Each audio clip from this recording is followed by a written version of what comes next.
Chapter 203. Dragon Cloud City. Under the eaves of a secluded house. Nicholas, whose face was covered in blood, lay on his side next to a wooden barrel. He gritted his teeth and stretched out his hand with great difficulty. He broke an arrow that had pierced through his thigh from the tail. Then, he gripped the blood-red arrowhead that had pierced through his hind leg and exerted a little force. Grip. Cold sweat trickled down his forehead, but the Star Killer still gritted his teeth and did not make a sound. He pulled out the arrowhead while trembling. Nicholas exhaled and threw the arrowhead away. He pulled a piece of cloth and prepared to bandage his wound. This is the last arrow. As for the 2 arrowheads left in my body. Nicholas looked at his left arm and left leg. 2 arrow shafts that had been broken off by about an inch were abruptly left there. The Star Killer's gaze was fierce as he clenched his fists. Then, his unique power of eradication rose from his bones. He tightened his muscles and sealed the area around the arrow shafts. This should be able to hold on for some time. Nicholas took a deep breath. He sensed the terrible injuries in his body and frowned. The Star Killer raised his head slowly and looked at the man who was also lying on the ground in front of him. He was covered in wounds. "You're the person Gleeward mentioned." But the man did not respond. "You're quite skilled. The way you blocked the arrow was very ingenious." Nicholas nodded slowly. "Truth be told," Nicholas gasped and told himself, "this is a ruthless character." The man with the strange black sword snorted coldly and bandaged the last, larger wound on his body. "You're not bad yourself," he said faintly and looked at the badly damaged arm shield on Nicholas' left arm. Nicholas narrowed his eyes. "You're the one who sealed the calamity?" The Star Killer dragged his body up laboriously and leaned against the wall. "To have those weapons?" "You can say that."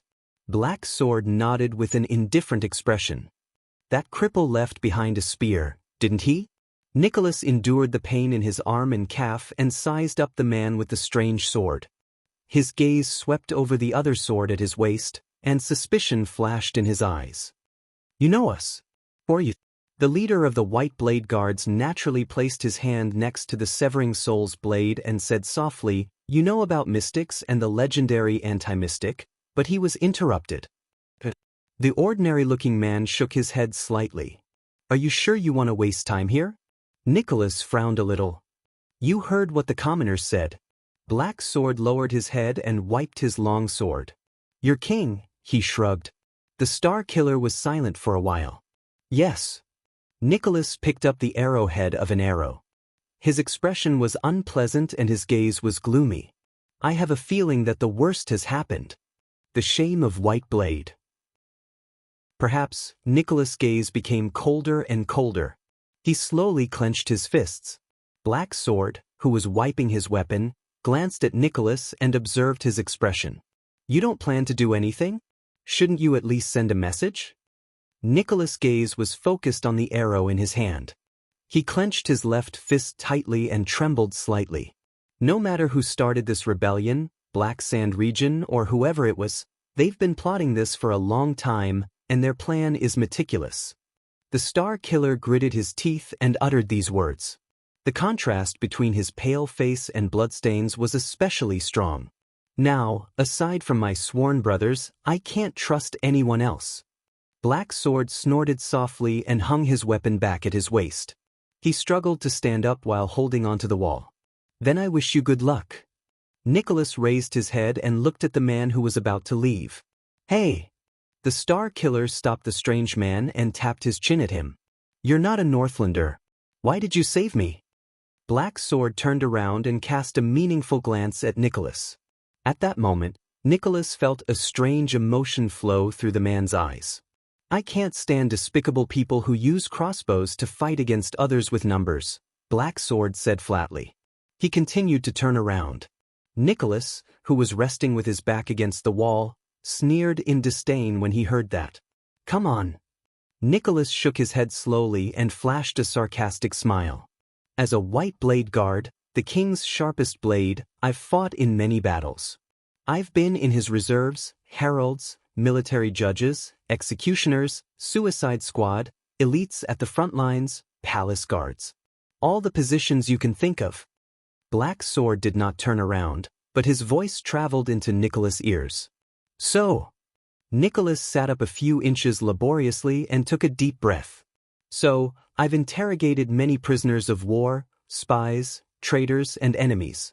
I can tell lies from the truth, and I've also seen how different people fight, the Star Killer replied to Black Sword. His eyes were sparkling. I saw how you beat up Tolja, kicking up the snow and dust under your feet. You don't look like those righteous people who see injustice. Black Sword turned his head sideways and glanced at Nicholas, who was panting on the ground. After a long while, Nicholas snorted softly and shook his head. If you're not going to say anything, at that moment, is it this blade? Black Sword asked softly. Nicholas furrowed his brows. What? In the next moment, the Star Killer immediately noticed that the man's gaze fell on the severing soul's blade beside his hand. Nicholas' breathing began to quicken, slightly aggravating the injuries on his body. He subconsciously touched the hilt of the blade. Fortunately, Black Sword only asked in his deep voice, "This is the blade that killed Horus Jadestar?" Nicholas' eyes widened slightly. What? The two men stared at each other for 2 seconds under the eaves. Yes, the severing soul's blade. Nicholas' gaze did not leave Black Sword's eyes. He nodded slowly and raised his guard to the highest. He adjusted his body to a position where he could attack or defend himself in time. Only then did he calmly say, 12 years ago, the Sword of Reversing Light died under this blade. Black Sword breathed slowly. His eyes flashed with an indescribable emotion. Horus, he said slowly, was he in pain before he died? Nicholas sucked in a deep cold breath. Holding onto the wooden barrel, he stood up shakily and gripped the severing soul's blade tightly in his right hand. Now I know why you saved me. The Star Killer clenched his teeth. His gaze became fiercer. But Black Sword only stared at him quietly without saying a word. If you want to avenge the Sword of Reversing Light, now is a good time. Nicholas panted in pain. He widened the distance between his legs and quickly calculated the time to attack. His power of eradication slowly gathered in his bones. His words were laced with deep hostility. Of course, don't expect me to not retaliate. However, the man before him only glanced at the severing soul's blade before he turned and left. Nicholas furrowed his brows tightly. He watched Black Sword's back as he slowly left. The doubts in his heart only increased. Wait. The Star Killer finally spoke. What is your goal, you unknown fellow? Nicholas said slowly, there's a saying in Camus, be wary of gifts that ask for nothing in return. Black Sword turned around and gave the Star Killer a profound look. Black Sword shook his head slightly. Compared to interrogating me, I believe you have more important things to do. Nicholas furrowed his brows slightly. Yes, believe me, I'm already doing it. Black Sword twitched the corner of his mouth and shook his head. He turned around and left with unsteady steps due to his injuries. Nicholas stared at him in a daze. He stared at the man's departing figure. 1 second. 2 seconds. 3 seconds. Nicholas' brows moved. He seemed to be hesitating, until Black Sword's figure disappeared behind the wall at the corner. After an unknown amount of time, the Star Killer sighed. All right. He snorted softly as though he had made up his mind. His footsteps behind the wall stopped. Horus Jadestar's death, he said flatly. In return, if you really want to know, there was no sound behind the wall. Nicholas slowly slid against the wall. He lowered his eyes and his gaze drifted back to the past. That night, that battle, Nicholas mumbled, Horus, that callous butcher, dressed in his black armor with his personal guards. His armor was covered in wounds and shattered pieces. That was a real bloody battle. Everyone went mad. Nicholas' gaze drifted, and he was already looking at another place that was not in front of him. That mountain pass filled with rocks. He spoke in a flat tone. Terend, Jules, Tolja, and the people from Constellation. All of us have forgotten everything in the midst of swords and blood. Other than killing and death, there is nothing else that we can feel. I feel the blood in my veins boiling. Tolja was injured and left. We roared in anger. Jules was at a disadvantage, but he laughed instead. Terend died in battle, and we became even crazier. That was the final battle, so the constellations were the same. The living bled and fell one by one. The dead were carried away one by one. Nicholas lowered his gaze. Everyone went mad. On the battlefield, He snorted inexplicably. His emotions and intentions were unreadable. It was still silent behind the wall. It was as though Nicholas was talking to himself. But the Star Killer knew that someone was naturally listening to his narration. But Horace was different. Nicholas raised his head again. He changed the topic, and a subtle change appeared on his face. When all of us went mad like wild beasts, he did not have any expression on his face. It was as though he did not care about the battle in front of him at all. Nicholas lowered his head and said softly, "He died peacefully. He died peacefully." As soon as he finished speaking, a second later, a low but messy breathing sound came from behind the wall. "Peacefully?" Black Sword's trembling voice came. Nicholas nodded and let out a sneer that was either sarcastic or helpless. When he fell into my arms, his expression was as though he was finally freed. Behind the wall, Black Sword did not speak. The sound of his breathing gradually disappeared. Nicholas lowered his head, sighed, and said, "Killing Horace was not satisfying. Because it was not like a battle at all." There was still no movement behind the wall. But Nicholas was still talking. His expression was cold, and he smiled sadly. "That feeling, it's as if he's looking for relief," Nicholas said quietly. His voice was desolate. Have you ever seen a person on the battlefield who is seriously injured beyond cure, but does not die for a while? It was that feeling, that gaze of his that was looking for relief. The sound of fingers rubbing against the hilt of a sword came from behind the wall. Although it was very soft, Nicholas heard it. That breathing sound became coarse again. "Relief." Black Sword's voice came. His voice trembled slightly, and he seemed to be struggling to speak. "Why?" The Star Killer sighed. "I don't know. And I don't want to know either." Nicholas shook his head. His gaze was absent-minded. "I guess, before people die, they will have this or that kind of thought that they don't usually have. The prince is no exception. Perhaps. Especially the prince." When he thought of King Nuvan and Prince Soria, Nicholas' gaze darkened. He took a deep breath and braced himself. The breathing sound behind the wall disappeared again. Nicholas' gaze drifted into the distance. In his absent-minded state, he chuckled softly. His words were filled with ridicule. "Star Killer. Star Killer. Ha!" Under the eaves, the two men on both sides of the corner did not move. They were speechless. After a long while, "Thank you." Black Sword's voice came from the other side of the wall. Nicholas snapped out of his daze. He shook his head and snorted coldly. "It's just to repay you for saving me. There's no need to thank me," but he was interrupted. "No, it's not for me," the man behind the wall said flatly. "It's for Horace." Nicholas was slightly taken aback. But he really wanted to ask. But a few seconds later, Nicholas shut his mouth. He seemed to have understood something. He nodded as if he understood something. There was no sound behind the wall. The Star Killer leaned against the wall behind him. His gaze was still. "All right. I wish you good luck," Nicholas said in a low voice. "The man who uses Black Sword." On the other side of the wall, Black Sword did not reply. The desolate-looking man raised his head and cast a profound glance at the Northland sky. Chapter 204. Ida, brandish your blade. Fight like a holy elf. We are the strongest race. We can even defeat the great dragon. Ida opened her eyes abruptly and her expression turned cold. Countless moves entered her mind in the blink of an eye. From extreme stillness to extreme movement, she imitated the graceful figure of a knight in her memory. In an instant, she was only 3 steps away from Caslin. The wind howled and the machete swept out like a gust of wind. In the next second, she took advantage of the fact that her opponent's Soul Slayer pike was too long and could not be retrieved. She swung her blade like lightning. Caslin, expressionless and filled with only murderous intent, instinctively wanted to attack like before. But he felt a chill down his neck. Danger! His consciousness blurred, he instinctively reacted.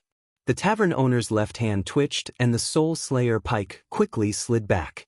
In an instant, his right hand had already grasped the pike a foot behind the pike and turned the pike into a handgun. Castellan completed his defense in an instant. The pitch-black pike blade faced the machete. Aida's heart trembled. She had held back a portion of her strength from the lightning attack just now so that she could unleash it again at any time. If her opponent were to counterattack like before and neutralize her attack, she would be able to chop off Castellan's head before she was pierced by the Soul Slayer pike. What a pity! Forget it. The elf found a ghostly figure in the vast sea of memories and found that unique attack. Aida's eyes lit up. She changed the direction of her blade halfway. Asterisk swoosh swoosh. Swoosh swoosh. Asterisk the blade slashed through the air 3 times. The blade turned 3 times in a row and launched 3 feints. Castellan felt chills from his abdomen, left arm, and chest. However, to Aida's surprise, Castellan stood still in the face of the dazzling attack.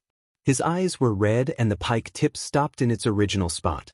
Every slash can turn into a killing move in an instant. But he's so calm? Or is it because he has abandoned his consciousness and is fighting purely based on instinct? Aida clenched her teeth.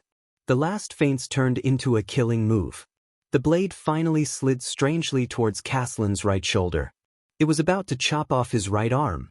At this moment, Castellan suddenly moved again. His feet and hands moved quickly. The pike tip was positioned in front of the blade. The tip of the spear once again met the scimitar. Aida frowned fiercely and withdrew her machete. Her fear of the Soul Slayer pike forced her to avoid its blade. Aida sighed inwardly. This round of attacks had been completely broken by him, so he could only look for another opportunity. This old man was actually able to accurately grasp the location of her attack. The first sneak attack did not work, and the 3 feints of the hidden killer moves also did not work. Instead, he had forcefully used his body and the spear's edge to neutralize her attack. The 4th time. This was the 4th time her killer move was broken. In her long life, she had seen countless battles and countless Supreme-class warriors. Even though most of the battles between Supreme-class warriors ended in an instant, in Aida's memory, there were still a few Supreme-class elites who left a deep impression on her. Her elder sister's terrifying aura and oppressive force during battle could practically drive her opponent crazy. Chara, who always smiled, was a mysterious existence whose movements were so exquisite that he could carve flowers with an axe. The taciturn Midir was known for his continuous and terrifying killer moves that did not care about sacrificing himself. Old Scarback liked to use faintly discernible lurking and stalking to torture his enemy's mind. The fickle and frivolous Kira was best at turning the tide of a battle between life and death. The pedantic Stokian excelled at maintaining a steady rhythm and an impregnable iron wall defense. The ill-intentioned Knight Lorson excelled at the explosive assault that was like a thunderbolt descending from the heavens. The vampire Parael was used to endless feints that were difficult to distinguish between real and fake, elusive and hidden. Heart of the Rain's twin swords could launch an attack that was faster than the speed of sound in the blink of an eye. Lazybones Zacriel, on the other hand, was an all-round genius knight. He was skilled in probing and observing the enemy's every flaw. However, this earth-shaker, Castellan in front of her was able to neutralize her attacks at the very last moment. Every time, it was a miracle, as if he had escaped from death's door. Her attacks, which were perfectly imitated from the legendary elites, seemed to be instantly seen through by the old man, whether it was Lorson's thunderous surprise attack or Paral's endless feints. And this was under the condition that he had sealed off his consciousness and was purely relying on his instincts on the battlefield. The undefeated legend of the battlefield, Aida, who had repeatedly failed in her attacks, sighed. How did Zacriel face this monster all those years ago? But the battle was not over yet. Aida, who was about to continue attacking with the advantage of her weapon's agility, was shocked to find that the enemy's counterattack came earlier than she expected. Asterisk clang. Asterisk the spearhead spun rapidly. Castellan's eyes were bloodshot. The Soul Slayer pike in his hand shot out again. It twisted and spun in a strange manner, bypassing Aida's previous block, and went straight for her chest. The image of Stokian's impenetrable iron wall defense appeared in Aida's mind. In the next second, in the face of the fatal thrust, Aida, who was good at dexterity, did not dodge. Instead, she unexpectedly met the attack with her scimitar. The elven scimitar struck the Soul Slayer pike's ferocious spearhead. Asterisk clang. Asterisk, an ear-piercing metallic sound was heard. For the first time since the start of the battle, Aida's exquisite scimitar and Castellan's pike collided violently. The force of the collision was so great that there was nothing fancy about it. Almost instinctively, Castellan swept the pike with force. Aida's body trembled slightly. Boundless force surged from the pike. At that moment, all the bones in her body trembled. The joints in her arms even let out a groan, followed by numbness and intense pain. The elf was shocked. This force. Is he really more than 60 years old? Her legs swayed. She was about to be swept down. The outcome of a battle between supreme-class fighters was usually decided in an instant. Falling down in such a battle meant death.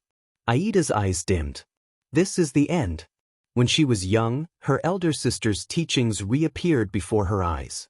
Yes, those memories that have been sealed away for a long time have returned. Those battle skills that I accumulated through sweat and hard work before I awakened my psychic psionic ability. Those were once beautiful, carefree days. She learned how to fight against the duplicitous and cunning armed dwarves. She learned how to deal with the extremely hypocritical and immoral desert orcs. She learned how to deal with the similarly nimble but vicious and narrow-minded elven distant relatives from late Dusk Kingdom. She learned how to deal with the pretentious but actually barbaric vampires in Grand Banquet Hill. She learned how to deal with the stupid, dull, and ridiculous humans who possessed the power of eradication. The above adjectives came from her elder sister, whom she respected, feared, loved, and adored. And the enemy before me, a flawless warrior. I've really seen it. At this moment, the image of a timid boy suddenly appeared in her mind. It's him. That boy. Aida smiled bitterly. She still remembered how she watched him grow into a dashing and elegant teenager year by year. She watched him become a hardy and handsome young man. She watched him be refined into the most terrifying warrior.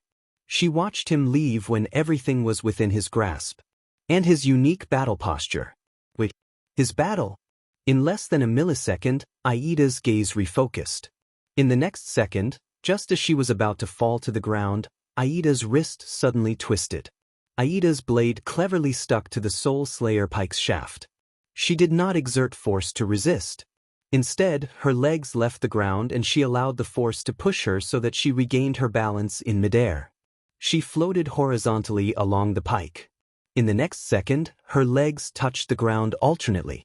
But every time she touched the ground, she rose up like a dragonfly skimming the surface of the water. Her figure continued to advance towards Castellan. Immersed in his battle instincts, Castellan shook his pike expressionlessly, wanting to shake Aida off. But the elf was like a spider that could not be shaken off. She stuck to the pike and approached Castellan at high speed. Castellan once again sensed danger from his instincts. Asterisk hiss. Asterisk Aida's gaze was firm.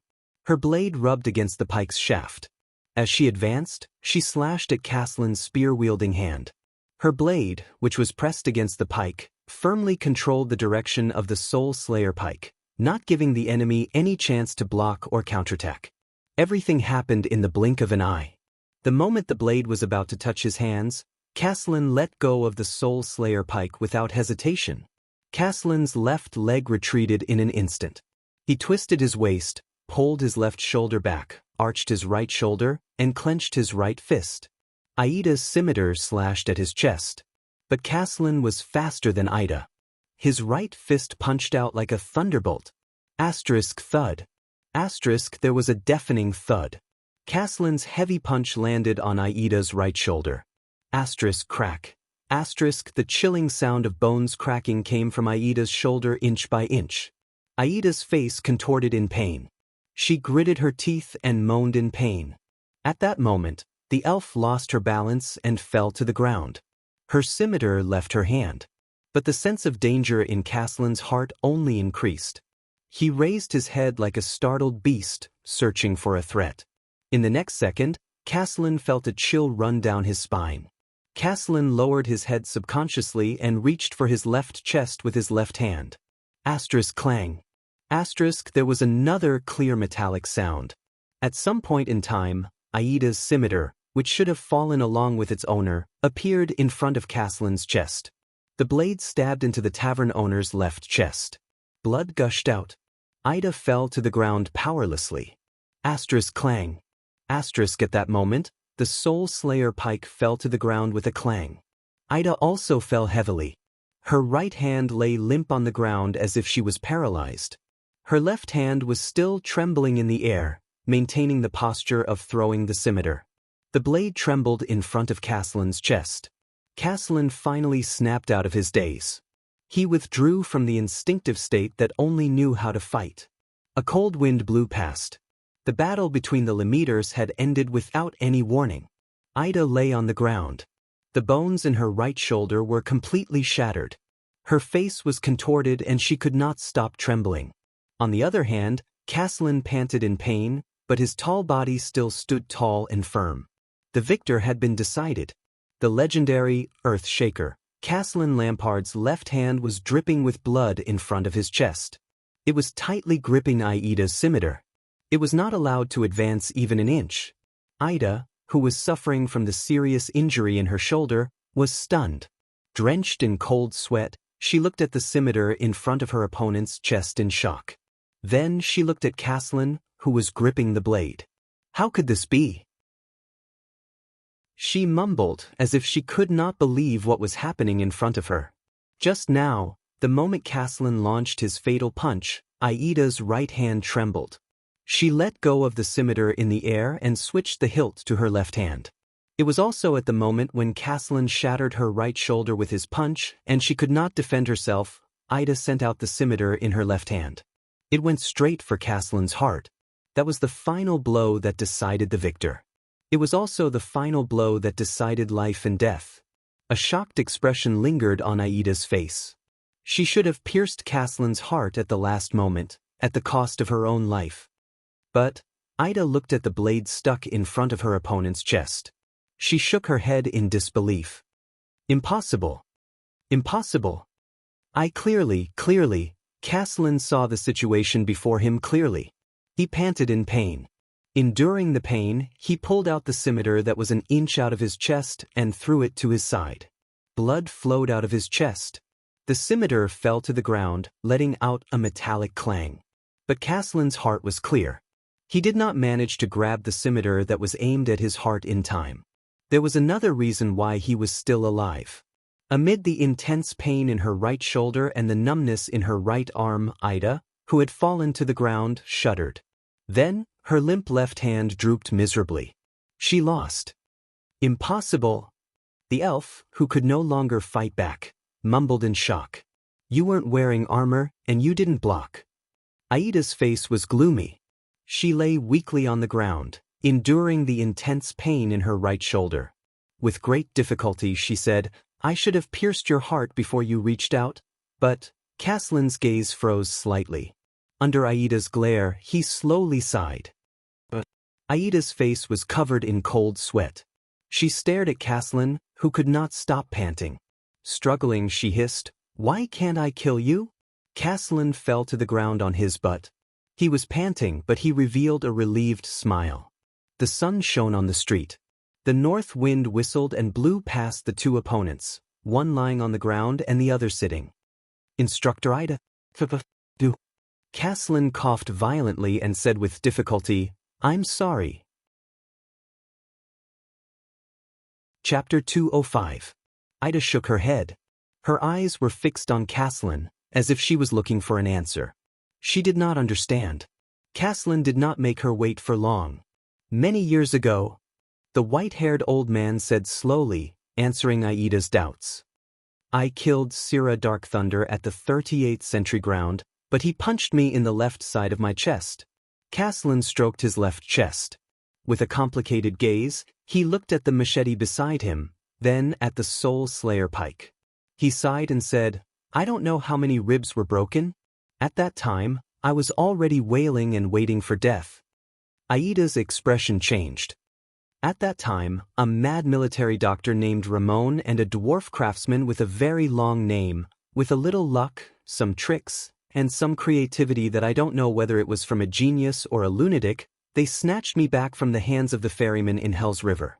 Caslin laughed bitterly and knocked his chest. Asterisk clang. Clang. Asterisk a strange sound came from his chest.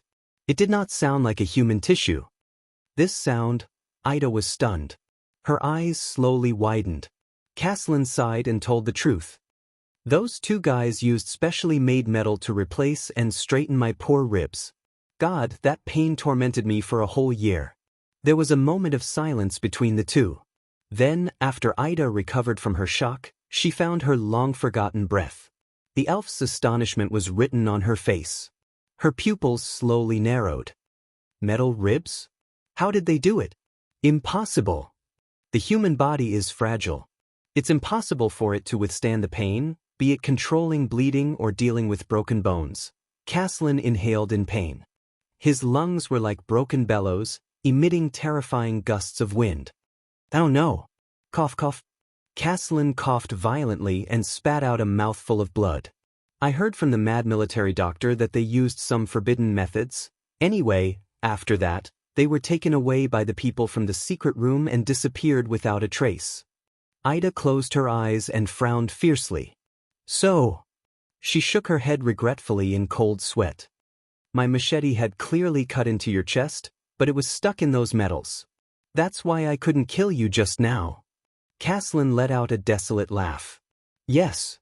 If you had used a narrower dagger, you would only need to pierce my blood vessels, and I would be dead. But you just had to use such an exaggerated curved machete. The old man shook his head, his eyes filled with subtle emotions. Ida did not say a word. She lay on the ground, unable to move. She only exhaled helplessly. It was also because of that accident that my lungs were severely injured. It's still torturing my breathing to this day. I don't know how much longer I can live. Caslin breathed painfully and coughed up blood.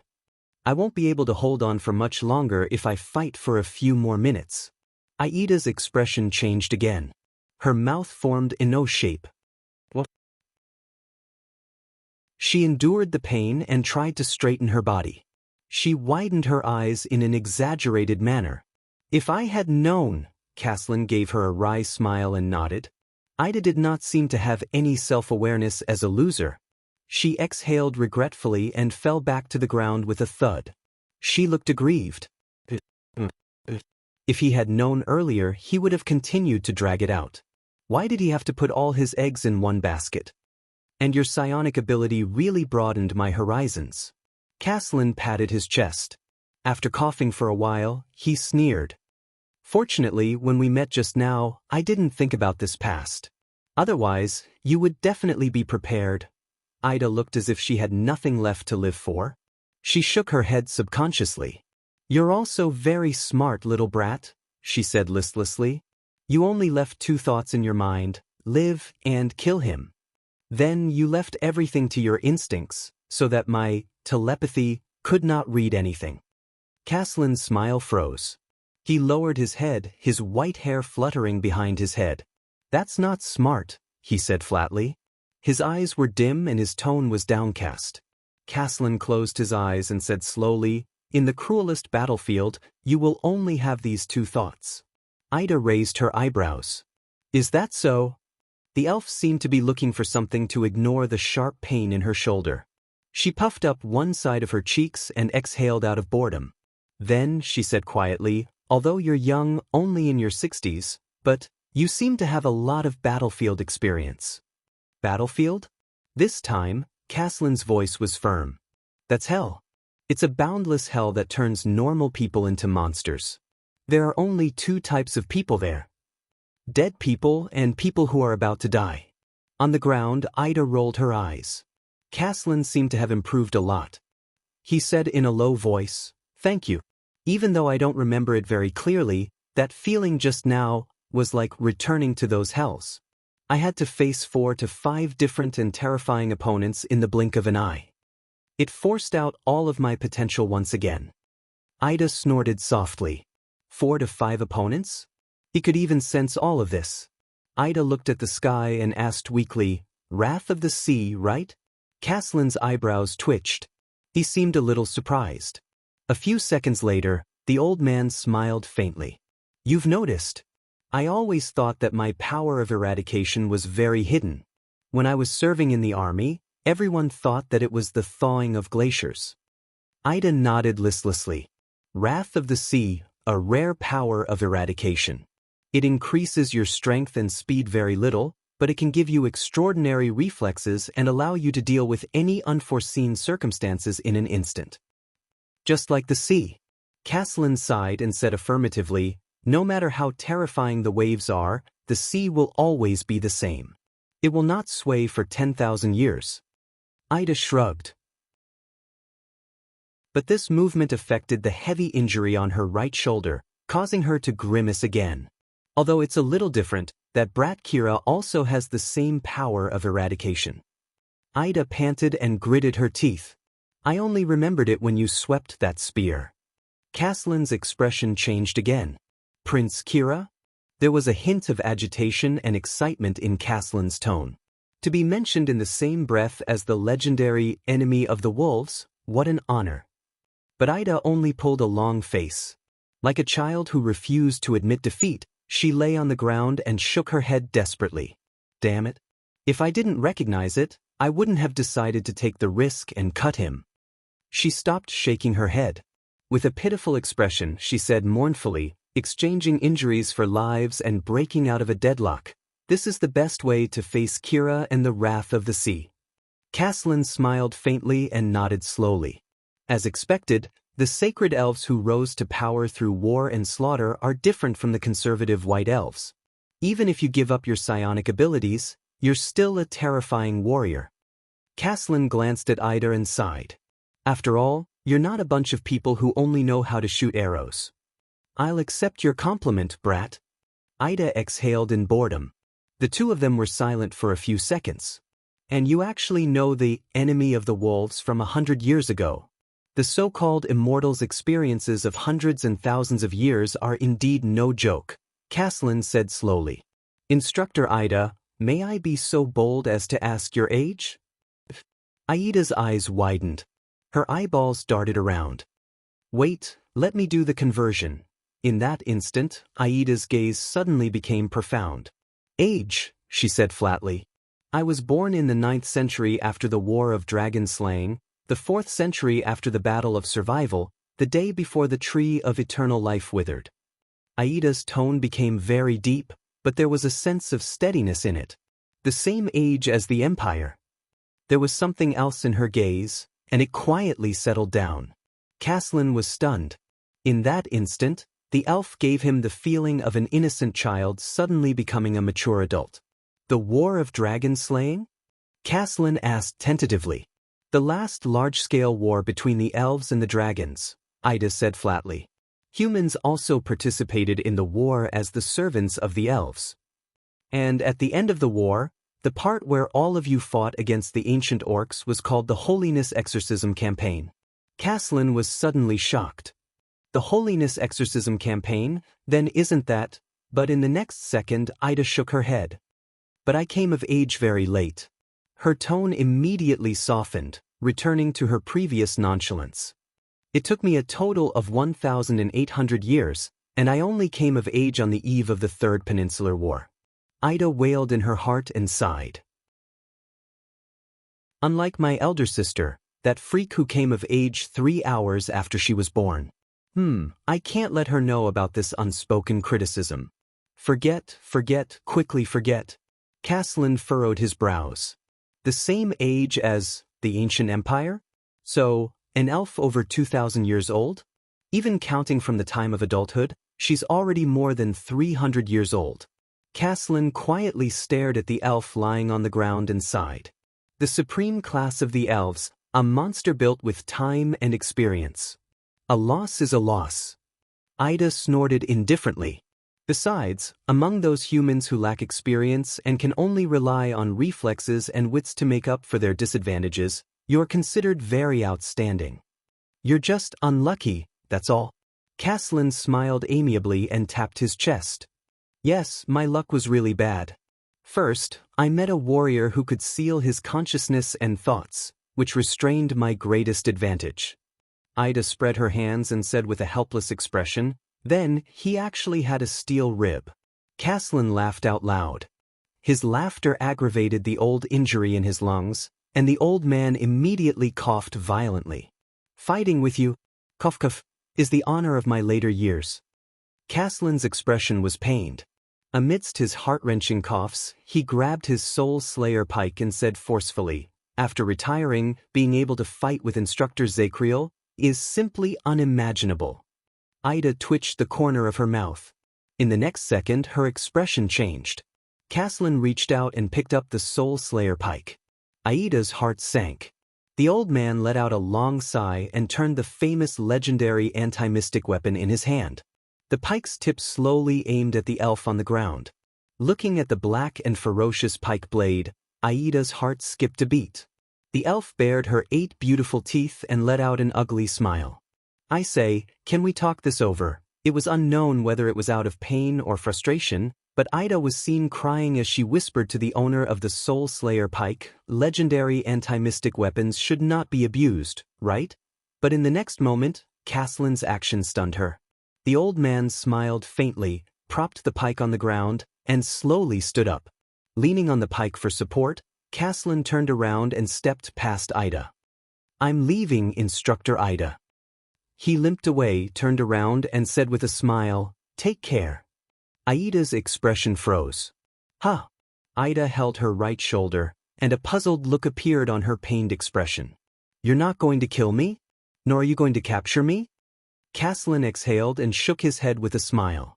I've already achieved my goal of getting rid of that supreme class elite, the tavern owner said with a sigh. And you've already lost your ability to fight and can't affect the situation. That's enough. Aida's eyes widened, then she heaved a sigh of relief. She pursed her lips and rolled her eyes. The next moment, the elf grinned. Is that so? Then will your boss agree? Hearing that, Caslin could not help but be slightly stunned. What? He immediately smiled and said helplessly, that's true. Since you've said so, it's not easy to explain. Caslin pulled out the Soul Slayer pike that was propped on the ground. Then I'll do as you say. Aida's expression changed instantly. Hey, I was just saying. Aida's face changed into a mournful expression in a second. Look at me, Caslin laughed out loud. But after a few seconds, Caslin's smile faded. His expression slowly darkened, and his eyebrows were twisted in pain. What I'm doing is unforgivable. Caslin lowered his head and looked at the machete on the ground. His eyes were filled with complicated and profound emotions. His tone was heavy, and his words were desolate. Aida's gaze froze slightly. But I can no longer turn back. Caslin's gaze was dazed. He subconsciously whispered, at least at the last moment, I'll do some insignificant things to make up for it and comfort myself. Ida stared at him in a daze. Caslin raised his head, supported himself on the Soul Slayer pike, and left the messy street. A few seconds later, Ida struggled to sit up. Her face was pale from the pain in her right shoulder, and she was drenched in cold sweat. Hey, brat. Looking at Caslin's back, Ida hesitated for a moment, but she still panted and spat out a few words. We'll meet again someday. Caslin's back paused slightly. With his back facing Ida, he suddenly laughed. His laughter was long and desolate. No.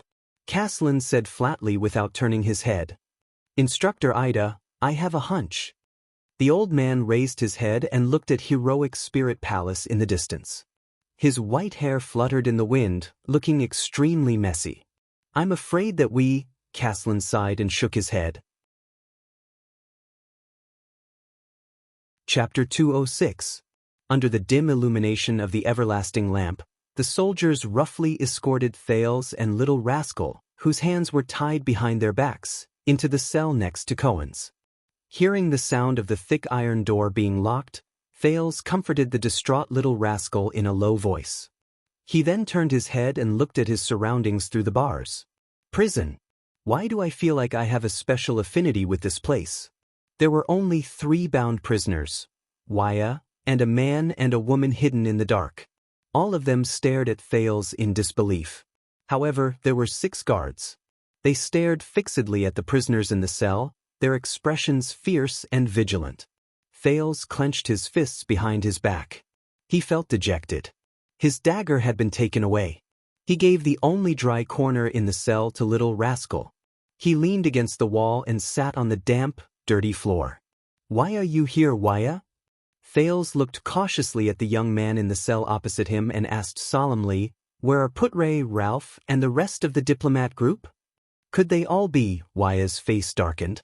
The mute, Lady Ida, and some soldiers were sent to search for you, Your Highness. The prince's attendant's face was covered in scratches and bruises. His clothes were also torn. As for Mr. Putre, he should still be waiting for our news in Heroic Spirit Palace. Thales frowned and began to think.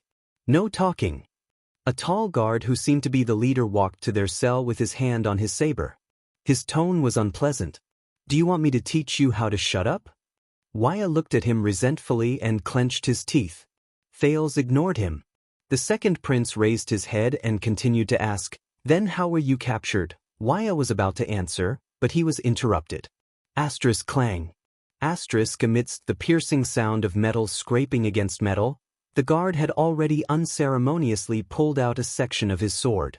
He held the hilt at his waist and coldly interrupted Thales. Brat, I warned you, no talking. Little rascal was so frightened that her face turned pale. She moved behind Thales and pushed the prince's back with her shoulder, signaling him to stop talking. Thales sighed. He slowly stood up from the wall and looked straight at the guard. Extension? The tall guard was slightly stunned. What? Thales looked at the guard who seemed to be the leader with a calm expression, as if he wanted to see through the guard's thoughts from his eyes. I am asking you, the second prince said flatly, are you an extension, soldier? The guard in the patrol uniform frowned.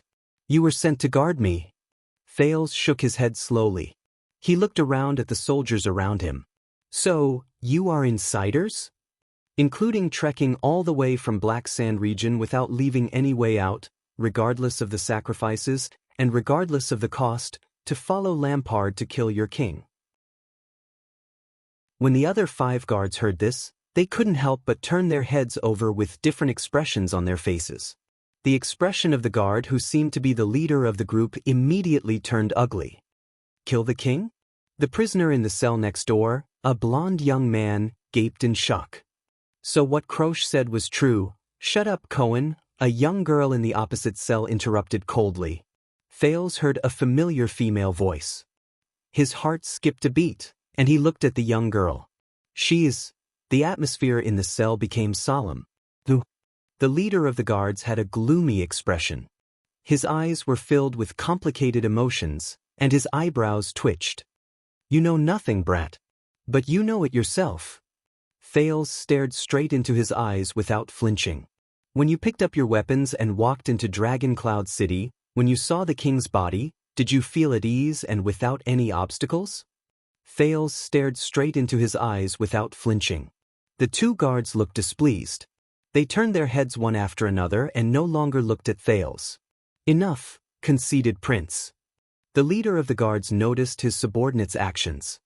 His expression changed and he looked like he was struggling. If you think that by doing this I am not asking anything of you. Thales shook his head slightly and sighed. Perhaps all of you were forced to obey orders, but you are, after all, Northlanders. And Northland shouldn't be like this.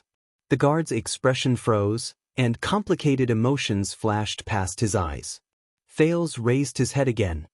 He looked at the leader of the guards with clear eyes. I only ask for one thing. The leader of the guards pursed his lips and stared at Thales with a slight frown. Before I am executed as a murderer. Thales sighed. His expression was gloomy. Let me talk to them for a while. The leader of the guard's gaze froze in the air. His hand pressed and pressed on his sword, which was half unsheathed. A few seconds later, as if he had snapped out of his daze, he turned his head to look at his colleagues and subordinates. But the others had already turned their heads away. Their expressions were different. Finally, the leader of the guards snorted coldly. Asterisk clang. Asterisk he sheathed his sword, closed his eyes, and turned around. Like his colleagues, he no longer paid attention to Thales. Thales exhaled deeply. Thank you, Northlander, the second prince said sincerely with a weary expression. Aching all over his body, he wanted to slowly sit down along the wall. But the prince caught a glimpse of little Rascal, who was absent-minded. The poor girl shrank back into the corner and stared at the empty ground in a daze. Thales' heart sank. Thinking of the predicament he was in, Thales shook his head, forced himself to stay awake, and moved to the fence. It's not over yet. I can't rest. What is this place? Thales leaned against the thick wooden fence and observed everything around him. Compared to the dungeon in Vine Manor, this prison seemed to be simpler. There were only 2 everlasting lamps burning with a small amount of eternal oil. Strange. I'm not sure, Your Highness. Waya's face appeared behind the opposite prison cell. His face was full of anxiety and anger. We were ambushed and our heads were covered. Thales frowned slightly. You mean? Before Thales could continue, in the cell next door, a handsome young man who was bound tightly by iron chains had already struggled to move his head over. Your Highness. The poor prisoner seemed to be enduring intense pain. He panted and said, Your Highness, I am Cohen Caribbean. You may not know me, but I am the capital's. I mean, Eternal Star City's police officer and patrol captain. Thales looked at his face, and a scene from the past appeared in his mind. Caribbean. It's him. But how could he? I recognize you. You're a member of the sword family of Twin Towers. Thales stared at Cohen thoughtfully. His gaze swept past Cohen's golden hair. I still remember that you almost fought with your father in the Hall of Stars. Cohen's expression froze. He even forgot about the intense pain in his right arm. That's the first impression I gave to the heir of the kingdom? It's an honor to meet you again, and your attendant, the Honorable Second Prince, Your Highness. With a gloomy expression, Cohen glanced at Waya, who snorted in disdain. Then he looked at the little girl behind Thales listlessly. And this young lady must be, Cohen frowned. He sized up Thales' age, then looked at the girl's age. Puzzled, he said, Your Highness? The girl opposite Cohen raised an eyebrow and snickered. Thales' face twitched. Little Rascal put on a long face and looked at Thales nervously. Looking at his companion's laughter, Cohen reacted awkwardly. That's right, you're not that old yet, ahem. Thales frowned. Thank you for your concern, Your Highness Caribbean. With his face covered in dirt, Cohen struggled to raise his head and flashed a friendly smile at the prince. As for you, Lady Arund of Broken Dragon Fortress. Thales turned his head and looked at the black-haired woman in light armor diagonally opposite him. He could not help but sigh.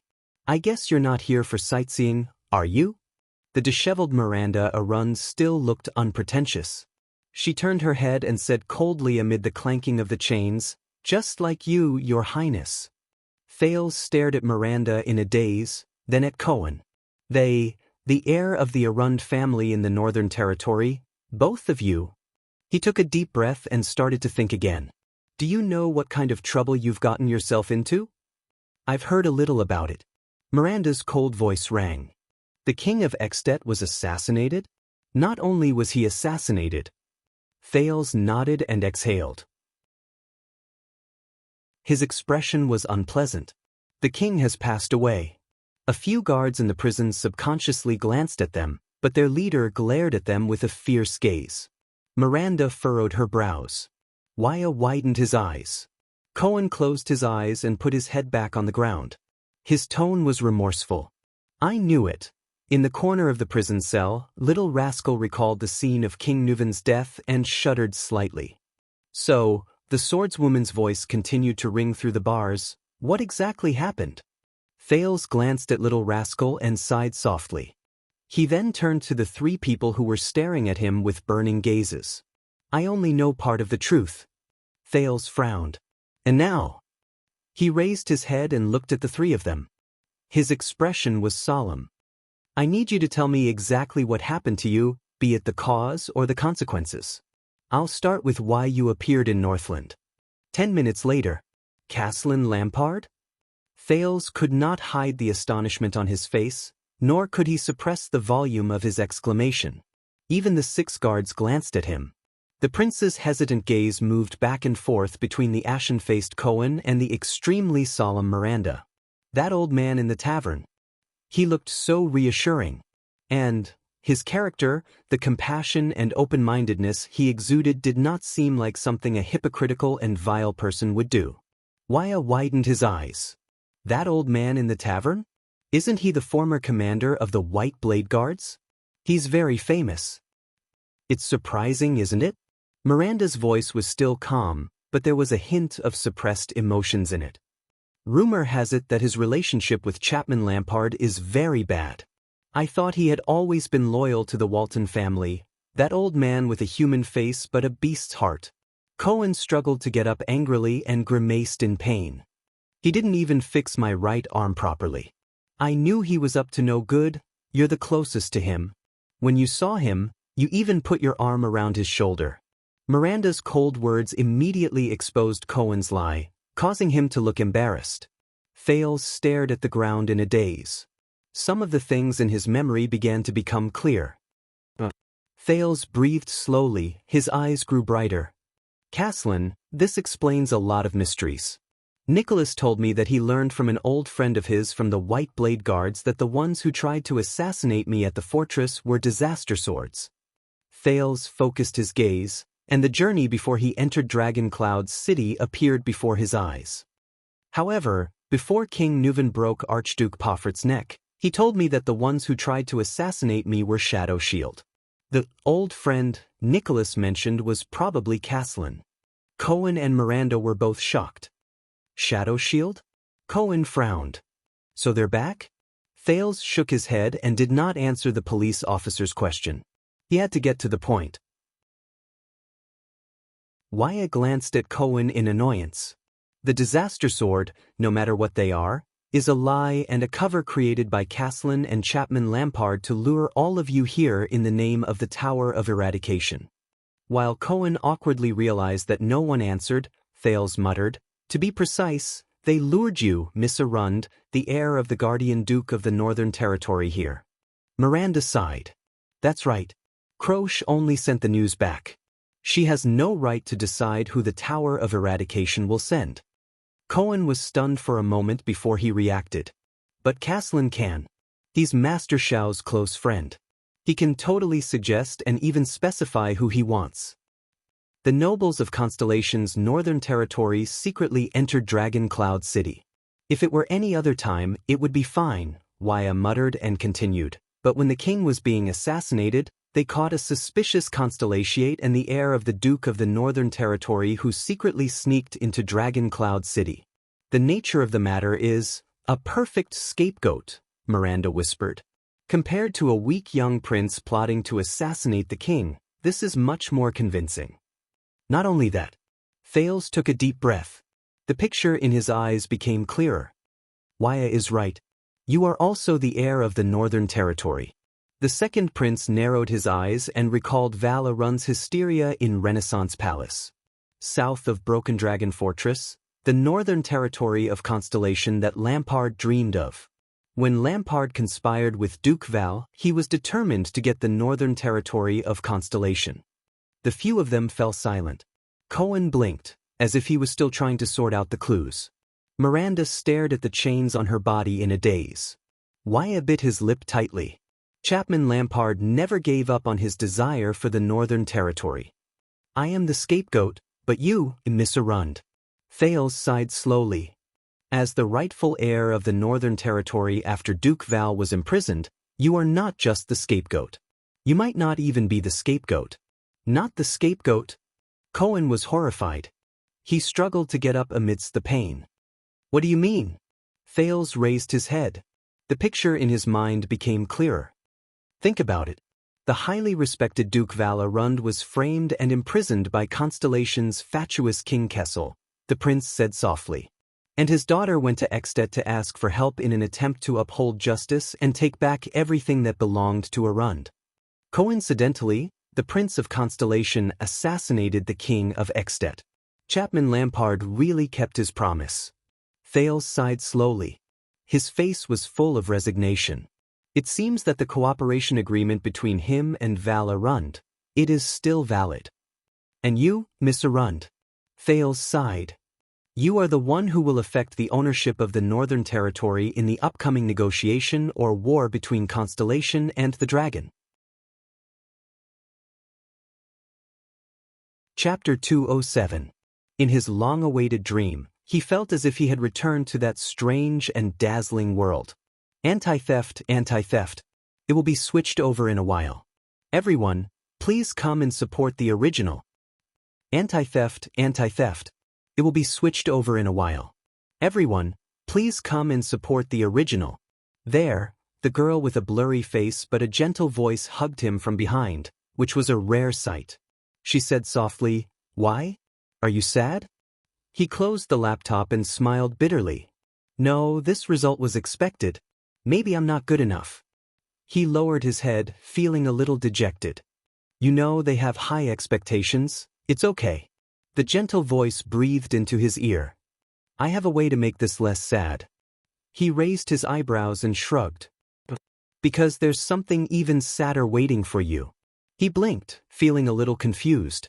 She said gently, "Let's break up." He shuddered. The girl behind him did not say anything. He turned his head stiffly. "Well, yes, you heard me right. Because you're a failure now," she said flatly, "so, I want to break up with you." His brain stopped working. He just stared blankly at her blurry face, feeling lost. The voice behind him sighed. "Okay, it's a deal." He breathed in a daze. He could not accept it. He wanted to explain, but he felt that it was unnecessary. At this moment? Okay. The voice snickered and rang happily. "Now, 10 seconds after we broke up, I announce that we're back together. Tada! Let me introduce you to my new boyfriend, Wuxia." He could not think straight. But a few seconds later, his heart started beating again. He panted and looked at her in surprise. How is it? Compared to the pain of being dumped just now, is it less sad now? When you encounter setbacks, you have to cherish your crotch." The voice giggled and blew into his ear, making him feel a little itchy. "My name is Lei Feng. You don't have to thank me." He was a little speechless. The voice said happily, "Very good. If you have another tragedy in the future, I will continue to comfort you like this." He took a deep breath and shouted angrily, "Damn woman. Can you not break up and get back together in such a serious manner? Break up and get back together as a joke. I'll take it seriously, okay?" He felt as if someone's chin was smashing into his back. "Oh, this is nothing." The owner of the voice poked Zhang Heng's back with his chin and said loudly, "You don't know this, but there's a serial author on the internet. Every time the plot reaches its climax, he would write, 'The book is over,' and say that he's done with the book. Then, he would update the next chapter without saying a word, insisting that he's writing a new book. That's the peak of perfection. Then don't learn from him, okay?" In his memory, that voice laughed happily. His voice was full of exasperation and relief. Finally, the noise stopped. She lay lazily on his back and wrapped her arms around his chest. "Hey, Chirin, don't be afraid," she said in a low voice. "No matter what happens, I'm here to protect you." He lowered his head and closed his eyes. "I know. You're here to protect me." The voice did not speak. She only wrapped her arms around him a little tighter. But in the next second, everything in the dream was like a reflection on the surface of the water, shattered by a sudden wave. The girl disappeared before his eyes. While he was puzzled, he heard a cold and displeased female voice. The tone was low and contained an inexplicable emotion, making his hair stand on end. "I'm watching you. I warned you." In the next moment, Thales woke up with a start. He gasped for air. That voice! That voice! At this moment, a hand was placed on his shoulder. Thales turned his head, still in a state of shock. It was Gu, the man who had just shaken him up from his sleep. The Far Easterner squatted beside him and looked at him with a displeased expression. Little Rascal stood beside him with a sleepy face. "Wake up, Prince of Constellation," the butcher said flatly. "The person you're looking for is here." "So soon?" Thales forced himself to stay awake, temporarily suppressing the scenes in his dream. He rubbed his eyes and got up from the cold ground. He has a lot of connections, so it didn't take long. Gu stood up and shook his head. "Besides, he's here to pick you up." Thales was stunned. He shook his head and woke up from his sleepiness. "He's here to pick me up?" Thales and Little Rascal followed Gu out of the butcher's shop after he gestured. A two-wheeled carriage with a carriage was parked on the empty street. The carriage was made of cheap transparent glass. The coachman on the carriage bowed his head respectfully. Beside the carriage stood a middle-aged noble with a golden ponytail. The latter exhaled. "Your Highness, thank God. Thank you for your help." Thales nodded. "Time is of the essence. Please get on the carriage immediately." The middle-aged noble was obviously relieved when he saw Thales. He took off his hat and bowed to Thales. "After we entered Armor District, we were interrogated by a patrol team. Although they acted very well, I can swear that they were definitely not from the city. They were not even locals." Thales nodded with a solemn expression. "Of course, they are from Black Sand region. Lampard has been planning this for a long time." While the middle-aged noble was stunned, Thales looked at the carriage. "It's too conspicuous." Thales frowned. "A carriage? Transparent glass? Can we get out?" "And we have to return to Heroic Spirit Palace." The middle-aged noble digested Thales' information and raised his head to answer the prince's question. "I used the name of Good Flow City's merchant group to urgently unload important goods from Armor District. Plus, His Majesty gave me a special permit." The nobleman raised his cane and knocked on the wheel of the carriage. "And I happen to know a disciplinary officer who takes bribes. I've got some connections. He'll turn a blind eye if you leave through the blockade line he's in charge of. No news will get out. As for the glass, please don't worry. This is a specially made carriage. You can only see me from the glass outside. You can't see the back. If necessary, you can hide in the dark compartment." Thales stared at the carriage and exhaled. "Then let's go." He raised his head and looked at the blonde noble from Camus Union. "Marquis Shiles Bamra." Shiles nodded. He opened the carriage door and his gaze lingered on Little Rascal who was hiding behind Thales. "This is..." He narrowed his eyes. Little Rascal shrank a little in fear. "My maid. She saved my life on the way. I can't leave her behind," Thales said calmly. "Very well, then let's talk on the way." Shiles did not ask any more questions. "I also need to hear your explanation of what happened." Thales and Little Rascal boarded Shiles' carriage. Shiles sat in front while they hid in the space behind him. They could not be seen from outside the carriage at all. Just as the carriage door closed, Thales poked his head out. "No matter what, thank you, Mr. Gu." The Far Eastern man tilted his head and looked at him with a strange expression. He flashed an inexplicable smile. "No need to thank me." Gu rubbed his hands and smiled mysteriously. "Go and thank Caslin. Thank him for the 6.5 loaves of bread he gave me back then. That's enough." Gu turned around and walked to his butcher shop. 6.5 loaves. "I see." Thales smiled. The carriage door closed and started moving. Shiles watched Gu's figure disappear behind the door. He frowned and said, "How did you get involved with the famous intelligence peddler in Dragon Cloud City?" "An accident." Thales said briefly, "A lucky accident." Now, it was time to get down to business. The carriage drove through the streets. He raised his head and looked at Marquis Shiles in front of him. "Please tell me, are Heroic Spirit Palace and the other districts still in Dragon Cloud City, still under the control of the Walton family?" Marquis Shiles frowned. "Before I entered Armor District, everything was normal, from the White Blade Guards, the palace guards to the patrols, and even the officials. Of course, when the king left the palace with his team, the calamities wreaking havoc and the great dragon descending again, some of the guests, including the archdukes, became emotionally unstable. But Prime Minister Li Span tried his best to calm them down. But he changed the topic and said in a low voice, "My informants in the disciplinary hall and the channels of my peers told me that His Majesty has not shown up, nor has he given any orders. Only a few white blade guards have appeared after resisting the calamities, but they have found nothing. Everyone from the chief garrison officer to the disciplinary hall is anxious." Not long ago, the Prime Minister was still discussing whether they should ignore the King's ban and send a large number of patrols into Shield District. Thales breathed a sigh of relief. So, Heroic Spirit Palace and Dragon Cloud City are generally safe? Safe? After we met the patrols who interrogated us, I was skeptical about this. Shiles shook his head and said worriedly, "First of all, you have to tell me, what happened to Shield District after the calamities wreaked havoc? What about His Majesty? And how did you appear here?" Thales took a deep breath. He looked at Marquis Shiles, who had turned his head around, and enunciated each word clearly. He enunciated each word clearly. King Nuvan was assassinated. He died. Shiles froze on the spot. His expression changed subtly, rising and falling along with the bumpy carriage. "The murderer is a man with the surname Charlton, and the person who hired him is Lampard." Thales finished his sentence quietly. Little Rascal looked at them timidly.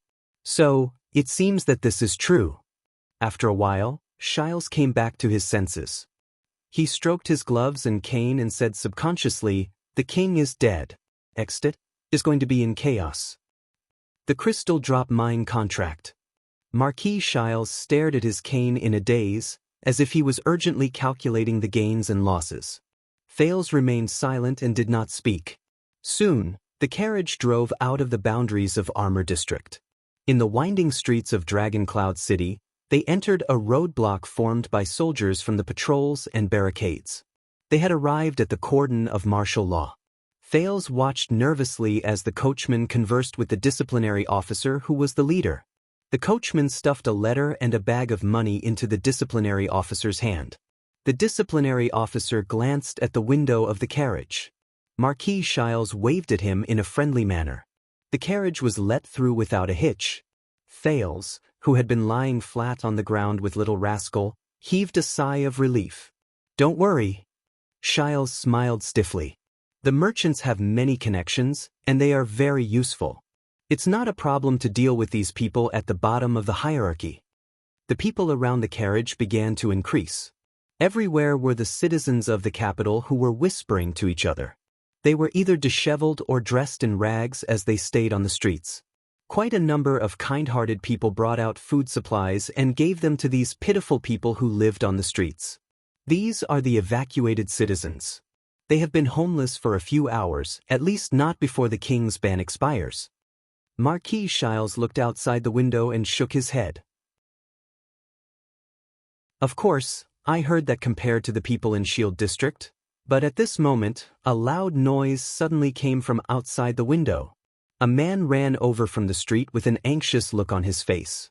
As he ran, he shouted loudly. Thales and Shiles frowned and looked at each other in surprise and bewilderment. The crowd began to gather in one spot and followed the man's figure forward. The discussions around them became louder and louder. Soon, it became a clamor that filled the air. Immediately, the crowd's emotions began to go out of control. Some of them roared in grief and indignation, some were hysterical, and some were cursing angrily. Their carriage had no choice but to slow down. Soon, the man disappeared into the crowd.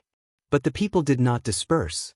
They still gathered in circles and discussed enthusiastically in twos and threes with their loud voices. There was no lack of people who were so excited that they even started fighting. The Northlanders' personalities could be seen clearly. "What's wrong?" An ominous feeling rose in Thales' heart. "I don't know," Marquis Shiles answered solemnly.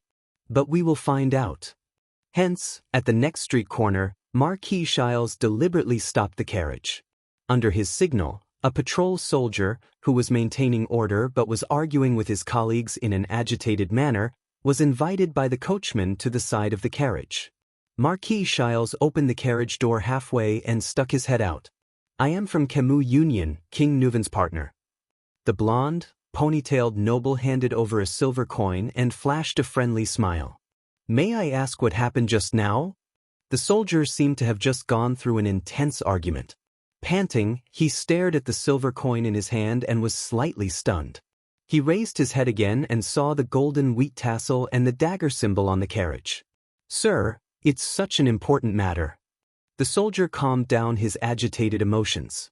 After he came back to his senses, he seemed to be a little reserved and stuttered. You still don't know." Marquis Shiles took out another silver coin and said gently, "So I need you to clear up my doubts. Just choose what you know and tell me." The soldier looked at the silver coin in his hand again and subconsciously put it into his pocket. "It's like this." The soldier straightened his armor, shook his head and exhaled. His expression became a little unpleasant. "His Majesty, King Nuvan was assassinated." Shiles' expression changed at the same time. "What happened? How did you know?" On the other hand, Thales hid behind the Marquis. He gritted his teeth and listened quietly. "I heard it from someone." The soldier looked at the Marquis' reaction and seemed to have received encouragement. His words began to flow smoothly. "The whole of Dragon Cloud City is saying that the murderer. Thales was shocked. Marquis Shiles frowned. "Who is the murderer?" "It's those people from the Empire." The soldier raised his head and shouted angrily, "They want to cause civil strife in Extet." The soldier's words became more and more indignant. His tone was filled with anger and hatred. "Those damned remnants of the Empire, that prince of constellation from the south. They colluded with the Calamities and even secretly ambushed people and assassins. They murdered the great-born king in Shield District. Those constellatiate be asterisk stards." Under little rascal's terrified gaze, Thales leaned against the carriage in a daze. His heart was cold. "Those constellatiate be asterisk stards." Under little rascal's terrified gaze, Thales leaned against the carriage in a daze. Chapter 208. In the alley of Armor District in Dragon Cloud City, the three old friends finally drew their swords and started fighting. Please respect the author's hard work. If there's no trade, there's no theft. Under the moonlight, Cohen covered his innocent nose in pain as he looked at the man and woman in front of him who started fighting at the slightest disagreement. He knew that in this special battle, there was no room for him to intervene. Miranda probably wouldn't allow him to intervene either. His nose was the proof. Fortunately, compared to before, Miranda's hands were now able to control their strength. Cohen turned his attention back to the battlefield and saw that Miranda was the first to swing her sword. The tip of her sword was aimed at Raphael's chest. Raphael's thin sword instantly appeared in his left hand. Using offense as defense, he slashed at Miranda's throat with a speed that was faster than his opponent's. However, it was as if Miranda had predicted her opponent's next move. The blade of her sword naturally changed direction, and as it spun, it slashed at Raphael's left hand. From afar, it looked as if Raphael had taken the initiative to extend his left hand to meet her blade. Cohen was amazed. This was Miranda's instinct after years of practicing the Pegasus music. She actively listened to and even controlled the rhythm of the battle, manipulating her opponent's every move. Raphael frowned. He quickly pulled his sword back and was forced to retreat. He knew how terrifying his former lover was and tried to quickly break away from her rhythm. But Miranda's gaze was as cold as ice. She followed up with a timely slash. When Raphael retracted his right leg, she slashed at his left leg, which was his center of gravity. Raphael was forced into a difficult position by this slash. He was forced to stop retreating and face the sword. Just like before, Miranda seemed to have predicted Raphael's movements. She pulled her forearm and the wind howled. Cohen's pupils shrank as he watched the battle. In the 10 seconds, the swords of both parties did not touch, exchange, or clash. They only moved back and forth in the air, causing ripples in the air. But Cohen knew that this was an extremely dangerous battle. His teacher, Zadie Tafner, once told Cohen, who was not yet a police officer at that time, that this kind of silent and rapid battle was more often seen in battles between supreme-class fighters. The next moment, Cohen saw Miranda's blade instantly swing at Raphael's head at the most appropriate time, avoiding her opponent's block, dodge, and counterattack. Hiss! The sound of a sword tearing through the air could be heard. In that instant, Raphael's dark red eyes flashed with a different expression. His left arm trembled visibly. Then, the thin sword danced in the moonlight, leaving an afterimage. Ding! The blades of the two finally clashed for the first time, and the air vibrated with a sharp sound that tortured the ears. Cohen frowned and resisted the urge to cover his ears. Raphael gritted his teeth and quickly took 3 steps back. Miranda, on the other hand, stood in place and swayed. For a moment, the entire area fell silent. Miranda expressionlessly flicked her wrist, and a few strands of hair floated down from her blade. Raphael panted slightly and touched the right side of his forehead. A bloody scar had already appeared on his temple. As expected, Cohen sighed. True enough. Miranda was still the strongest. Raphael rubbed off the blood on his hands. With a resigned smile, he shook his head and sighed. When it comes to sharp observation, seizing the timing and rhythm of battle, you're still as good as ever, Miranda. Cohen coughed and carefully observed Miranda's expression. So, Raphael, let's call it a day. It's been a long time. Miranda still did not know about Raphael's power of eradication. However, if they continued to fight, the observant Miranda, they had to stop the fight. But at this moment, a voice that made the two men tremble came from the field. Raphael, where's your sword of death? Cohen was slightly startled. Raphael lowered his head. Miranda's voice trembled slightly in disbelief. That power of eradication that replaces defense with offense and counterattacks in a desperate situation. For more than 10 years, you're the only one who has awakened the power of eradication, the kind of power of eradication that can break the rhythm of Pegasus music. Why is it gone? Cohen closed his eyes in pain. *T. She found out. Miranda raised her head suddenly. Under the moonlight, her cold expression was tinged with disbelief and panic. This is not the rhythm of Sword of Death. It's not even the rhythm of your swordsmanship. The swordswoman said slowly, although my hands, I can feel that cold temperature.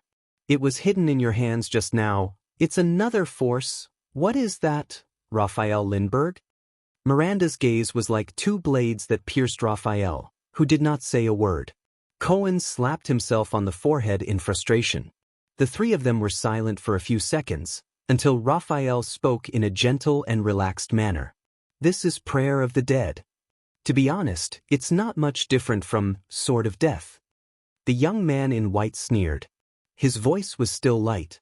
Fighting for a chance of survival in a hair's breadth, seeking victory in a dangerous situation to the limit. The style is very similar. I thought that you would not be able to feel it with your hands.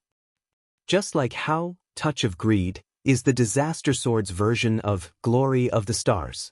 Miranda furrowed her brows tightly. With a hint of anxiety, she keenly asked, is the so-called Prayer of the Dead also another version of Sword of Death? Her gaze was filled with indescribably complicated emotions. She fixed her gaze on Raphael. The Disaster Sword's ruthless power of eradication? Cohen was truly stunned. It seems that Miranda has already gathered a lot of information about the Disaster Sword in a short period of time. As for me, Cohen thought of the young man who ran away, and he immediately blushed. It seems that Klein has told you too much. Raphael narrowed his eyes as if he was deep in thought. Even if it's an unrestricted inheritance from outside the tower, he is still a swordsman who is close to supreme class. Why would he talk so much? To their surprise, Miranda suddenly smiled. Cohen was stunned, while Raphael furrowed his brows. Is this why you hid it from me, Cohen? As she laughed, Miranda used her slightly hoarse voice to speak to Cohen without turning her head.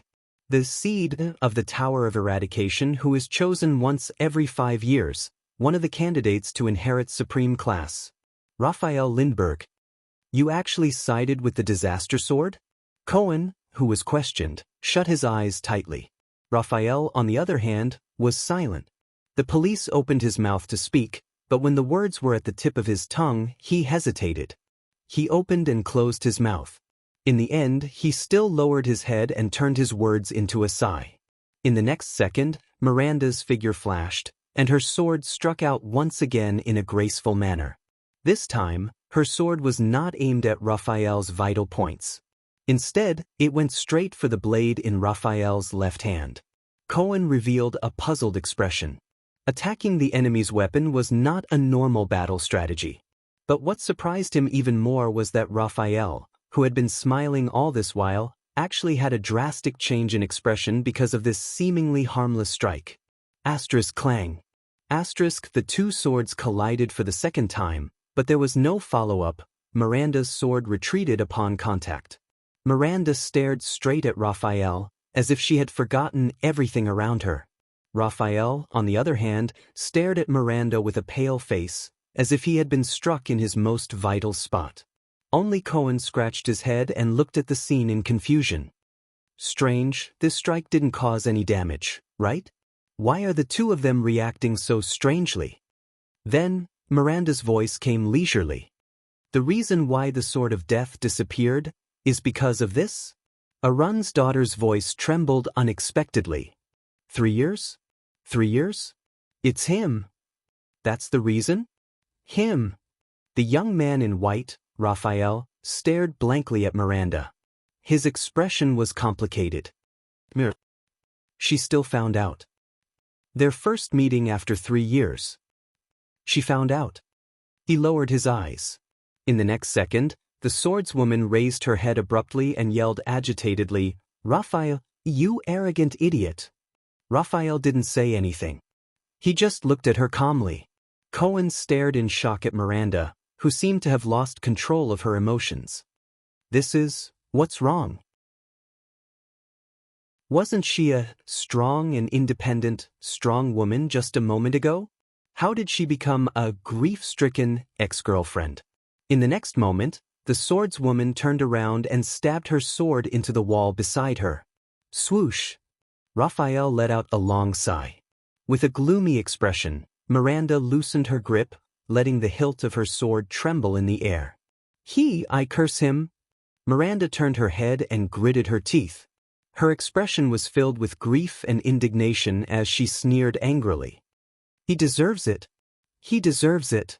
The swordswoman roared. Raphael gently sheathed his sword. Don't be like this, Mir. The young man in white shook his head and said softly, "It's not worth it." Cohen's mouth fell open. He was about to go crazy from the situation in front of him. What's going on with these two? After a round of fighting, they stopped? Start crying and talking in riddles? Sword of death? Arrogant idiot? Deserves it? Not worth it? He was Cohen Caribbean, a Level 2 police officer of Eternal Star City's Western Police Station and the captain of the City Defense Patrol Team. I can't understand it at all. I say, Cohen scratched his head in pain. As he walked closer to the two, he interrupted, "Can someone explain to me what's going on? Miranda, even though Raphael has the disaster sword on him, you don't have to be so agitated." In the next moment, Miranda and Raphael raised their heads at the same time and shouted angrily. "Shut up, Cohen." Miranda's face was filled with rage. "Not now, Cohen." Raphael's face was as cold as ice. Cohen, who was interrupted by the two at the same time, paused in midair with his mouth wide open. He stared at them innocently and at a loss. He raised his hands, smiled apologetically, and took a step back. "All right, you guys talk, you guys talk." The police officer, who was completely unaware of the situation, silently cursed in his heart. People like me who aren't smart enough shouldn't participate. Damn couples. After Cohen's interruption, the three of them were silent for a while. Two of them were immersed in complicated and subtle emotions, while the third sighed in boredom. "So," Miranda adjusted her emotions, lowered her head, and sneered, "The death of the sword cleansing can't come back, right? Just like you?" Raphael understood what she meant. He sighed softly, and his gaze was complicated. The death of the sword cleansing originated from the chaotic period of war during the era of multiple kings. The young man in white shook his head emotionally. A brave and loyal great knight was betrayed by the king he served, and his reputation was ruined. The great knight's son escaped from the siege. He washed the blood on his father's sword by the river, and swore to take revenge, Raphael said flatly. Many years later, he joined the enemy kingdom and became a knight. After many years of cruel battles where blood flowed like rivers and corpses were strewn everywhere, the new knight finally led the new king's army into the tyrant's castle and killed the enemy with his own hands. But this did not bring him satisfaction. The path of vengeance burned with only emptiness and sorrow. When he saw the fear and hatred in the eyes of a princess left behind by his enemy, the knight's heart softened, and he suddenly came to a realization. Raphael lowered his head with a gloomy gaze, and continued in a low voice, "What's the point of this?" He said. Old vengeance was avenged, new hatred was born. The grudges between the kings were endless. Death and hatred were intertwined, and the tragedy never disappeared, and the emptiness was bottomless. Miranda listened quietly to Raphael's story, while Cohen scratched his head in pain. He had had enough of these too. So, the knight carried the princess out of the castle that was covered in blood, corpses, hatred, and madness. The knight stood under the sun, and wiped away the princess' tears of fear. There, the knight swore that he would end this chaotic world that bred hatred and death. From then on, his extraordinary power was called the Death of the Sword Cleansing. Raphael's story was finished. Miranda stood where she was in silence. Cohen laughed dryly, wanting to push the progress of the mission. It sounds like a third-rate knight's novel. A tragic life, a noble birth, a powerful enemy, slowly becoming stronger, and when he sees a woman, his legs go weak. Then he swore to dominate this chaotic world. Shut up, Cohen. This time, the man and the woman interrupted Cohen. Surprisingly, they were of the same caliber and speed. Once again, Cohen shut up, feeling wronged. Raphael turned to Miranda, and with an obscure smile on his face, he said, "Compared to a greater goal, these things are not worth caring about. Do you understand?" Miranda looked at Raphael, her eyes full of hatred and sorrow. "So, the Secret Intelligence Department?" Raphael twitched the corner of his mouth and nodded. The two stared at each other in silence. It seemed that only the other could understand each other. Until Miranda looked away with a pained expression. "I wasn't joking just now. This concerns the future of the two kingdoms. Dragon Cloud City will not be peaceful tonight." Raphael straightened his clothes, raised his head, and looked at heroic Spirit Palace in the distance under the moonlight. He put on a smile again.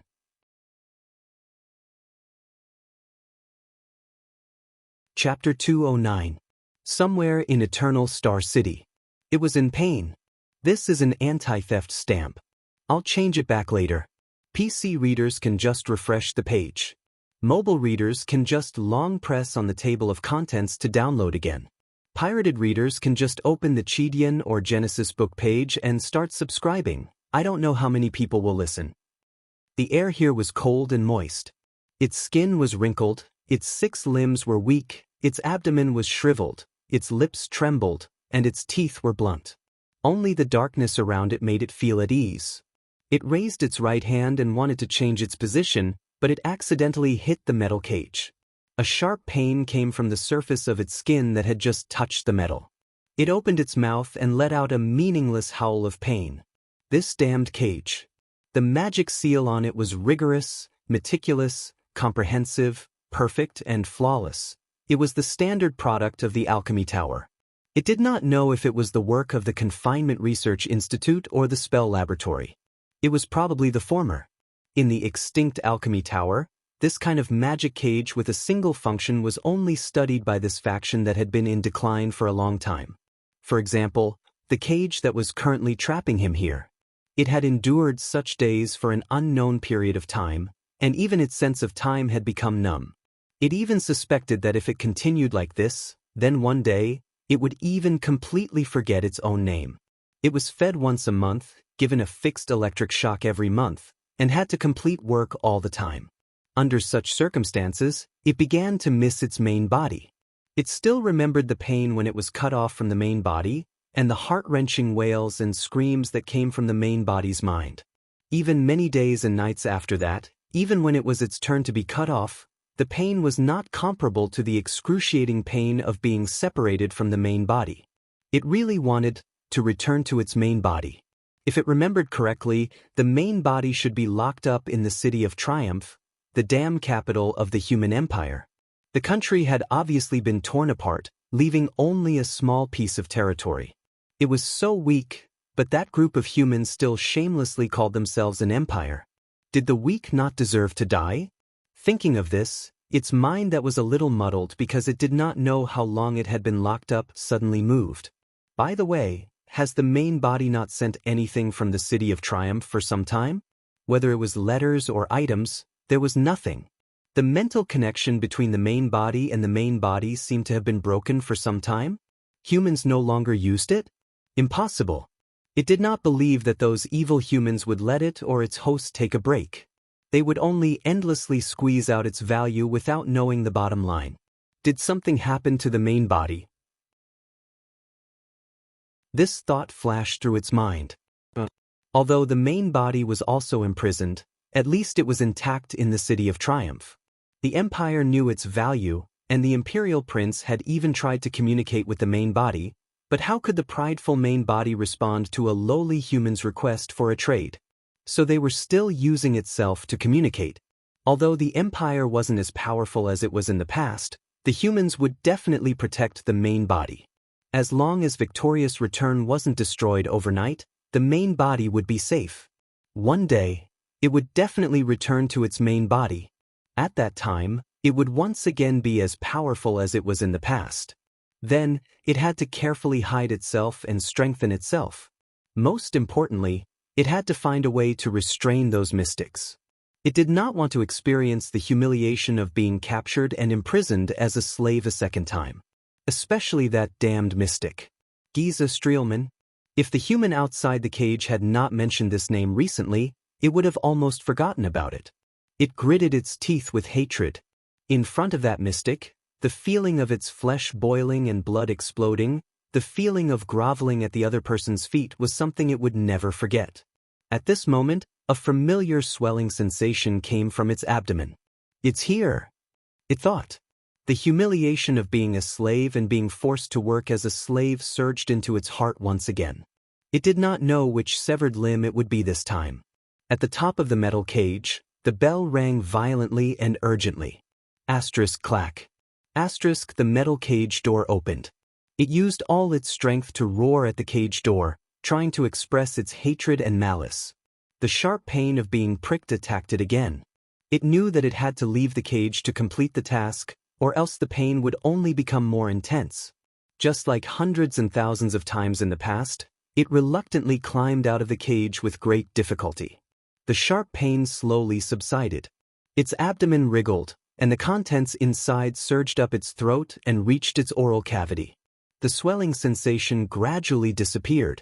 It opened its mouth full of fangs and spat out a piece of paper in the darkness.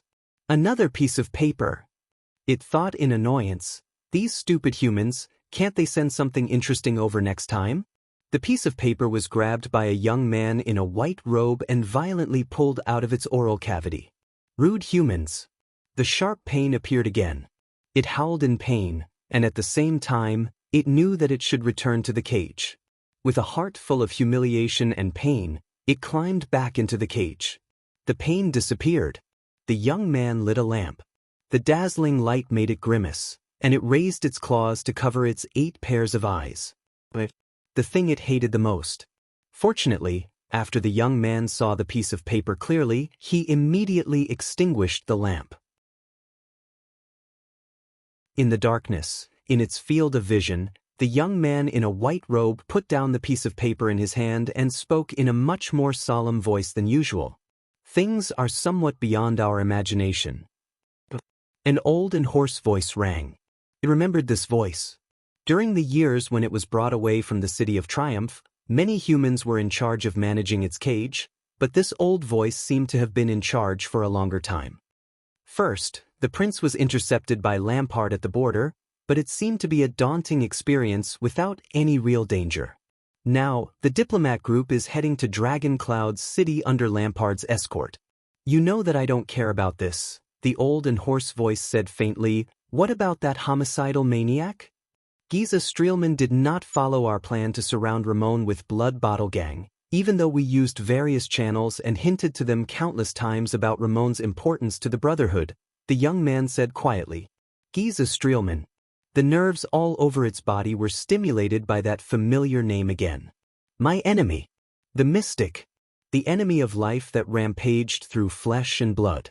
What happened? The old and hoarse voice rang again. It made its public appearance.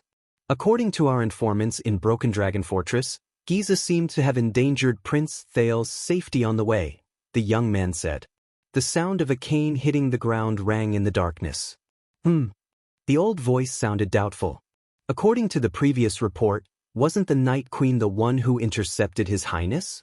Is that why she requested help from Broken Dragon Fortress? Yes, but the information has been updated. It seems that things have become a little more complicated. The young man raised his head and revealed a smile that no one could see clearly in the darkness.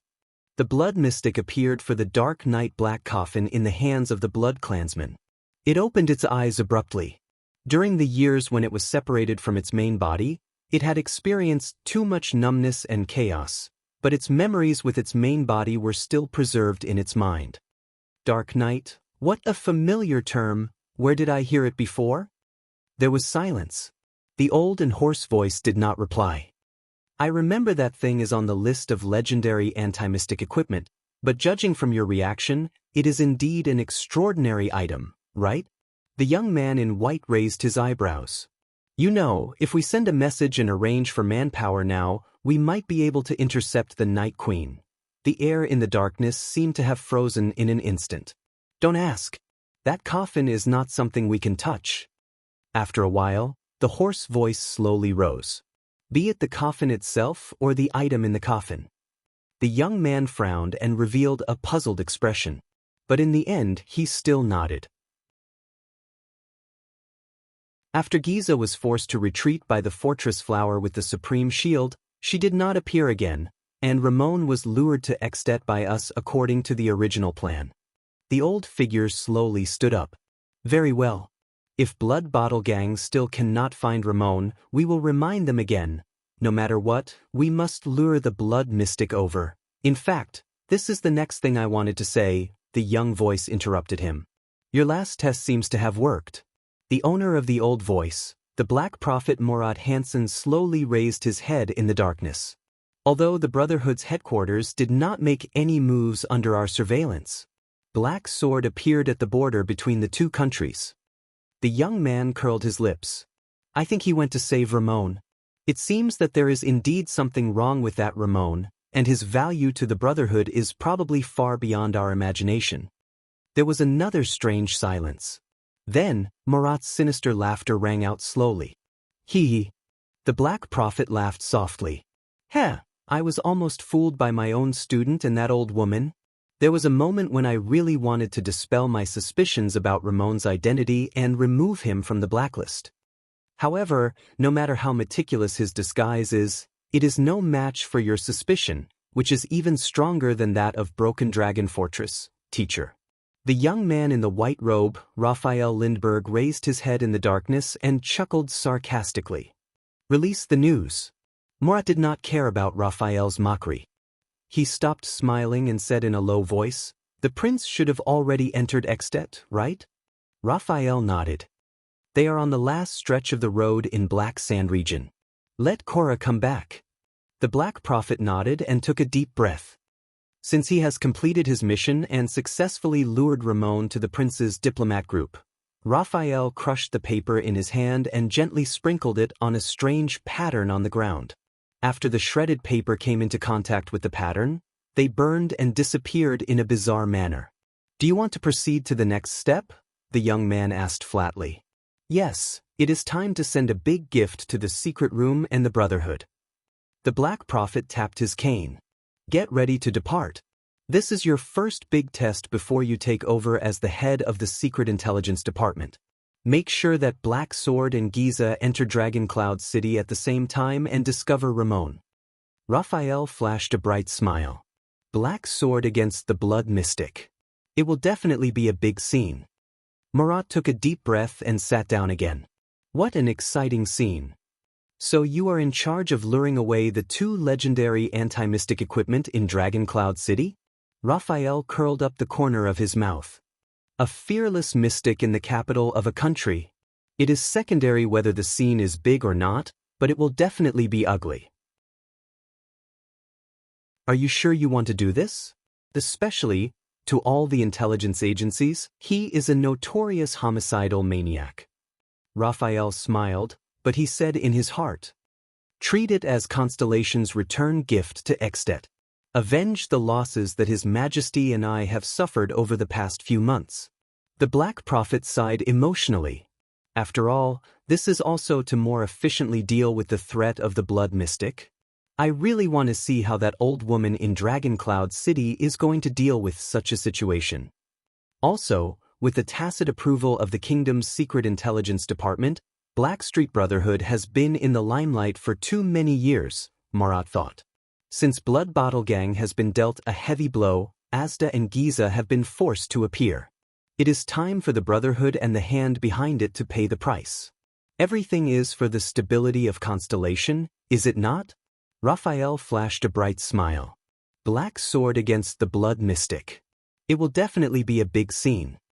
Marat took a deep breath and sat down again. What an exciting scene. So you are in charge of luring away the two legendary anti-mystic equipment in Dragon Cloud City? Raphael curled up the corner of his mouth. A fearless mystic in the capital of a country. It is secondary whether the scene is big or not, but it will definitely be ugly. Are you sure you want to do this? Especially, to all the intelligence agencies, he is a notorious homicidal maniac. Raphael smiled, but he said in his heart, treat it as Constellation's return gift to Extet.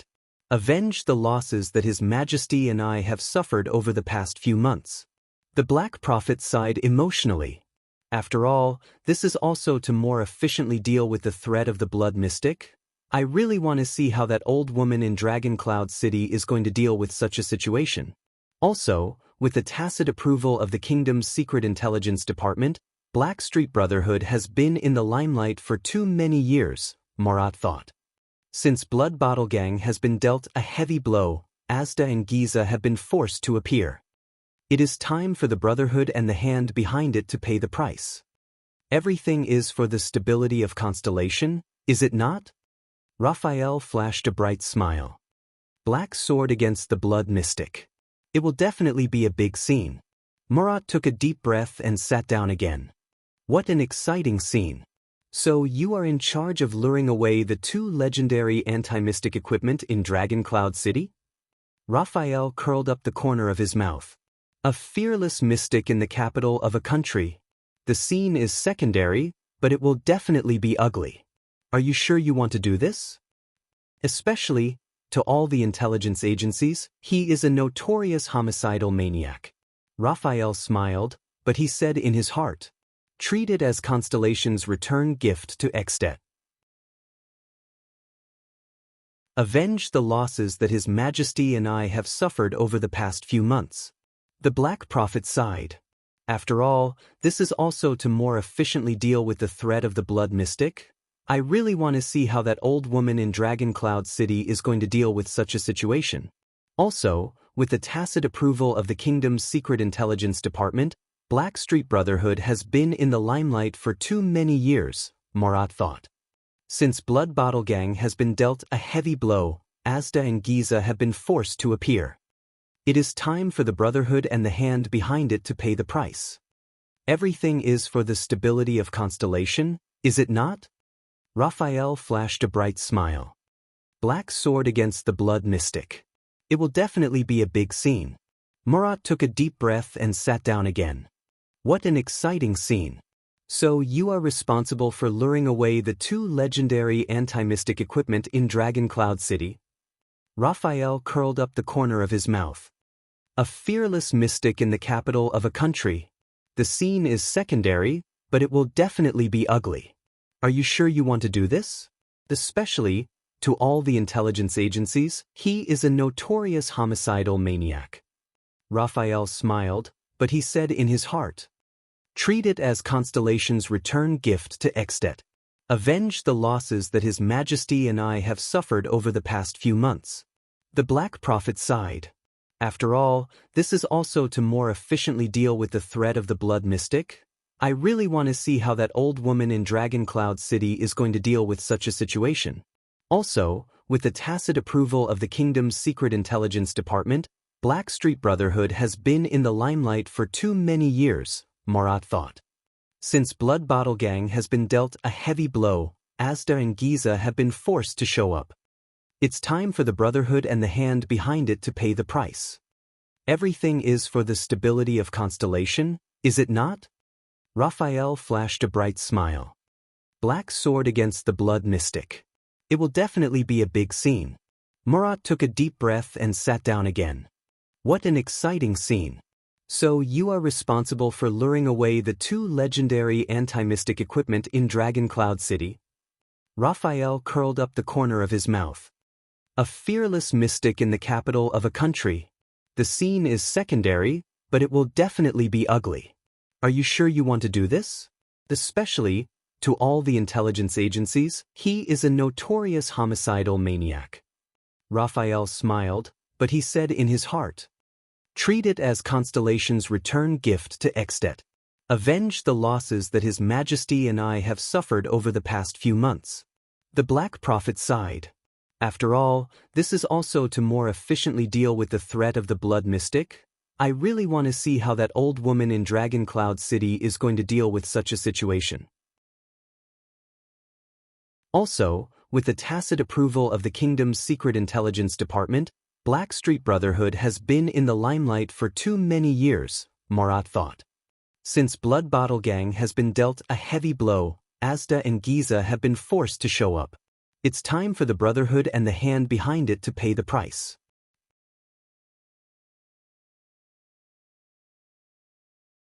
Chapter 210. Somewhere in Eternal Star City. It was in pain. Guard against theft. No rush. I'll change it back when I wake up. The air here was cold and moist. Its skin was wrinkled, its limbs were weak, its abdomen was shriveled, its lips trembled, and its teeth were blunt. Only the darkness around it made it feel at ease. It raised its right hand, wanting to change its position, but inadvertently hit the metal cage. A sharp pain came from the surface of its skin that had just touched the metal. It opened its mouth and let out a meaningless howl of pain. This damned cage.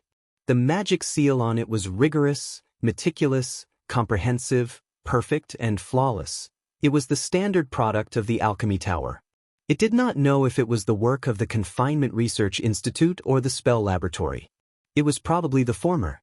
In the extinct Alchemy Tower, only this faction that had been in decline for a long time would study this kind of magic cage with a single function. For example, the cage that was currently trapping him here. It did not know how long it had endured such days, and even its sense of time had become numb. It even suspected that if it went on like this, one day, it would even forget its own name. It was fed once a month, given a fixed electric shock every month, and had to complete work all the time. Under such circumstances, it began to miss its main body. It still remembered the pain when it was cut off from the main body, and the heart-wrenching wails and screams from the main body's mind.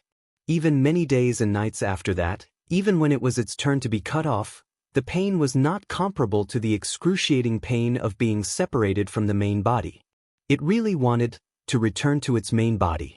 If it remembered correctly, the main body should be locked up in the City of Triumph, the dam capital of the human empire.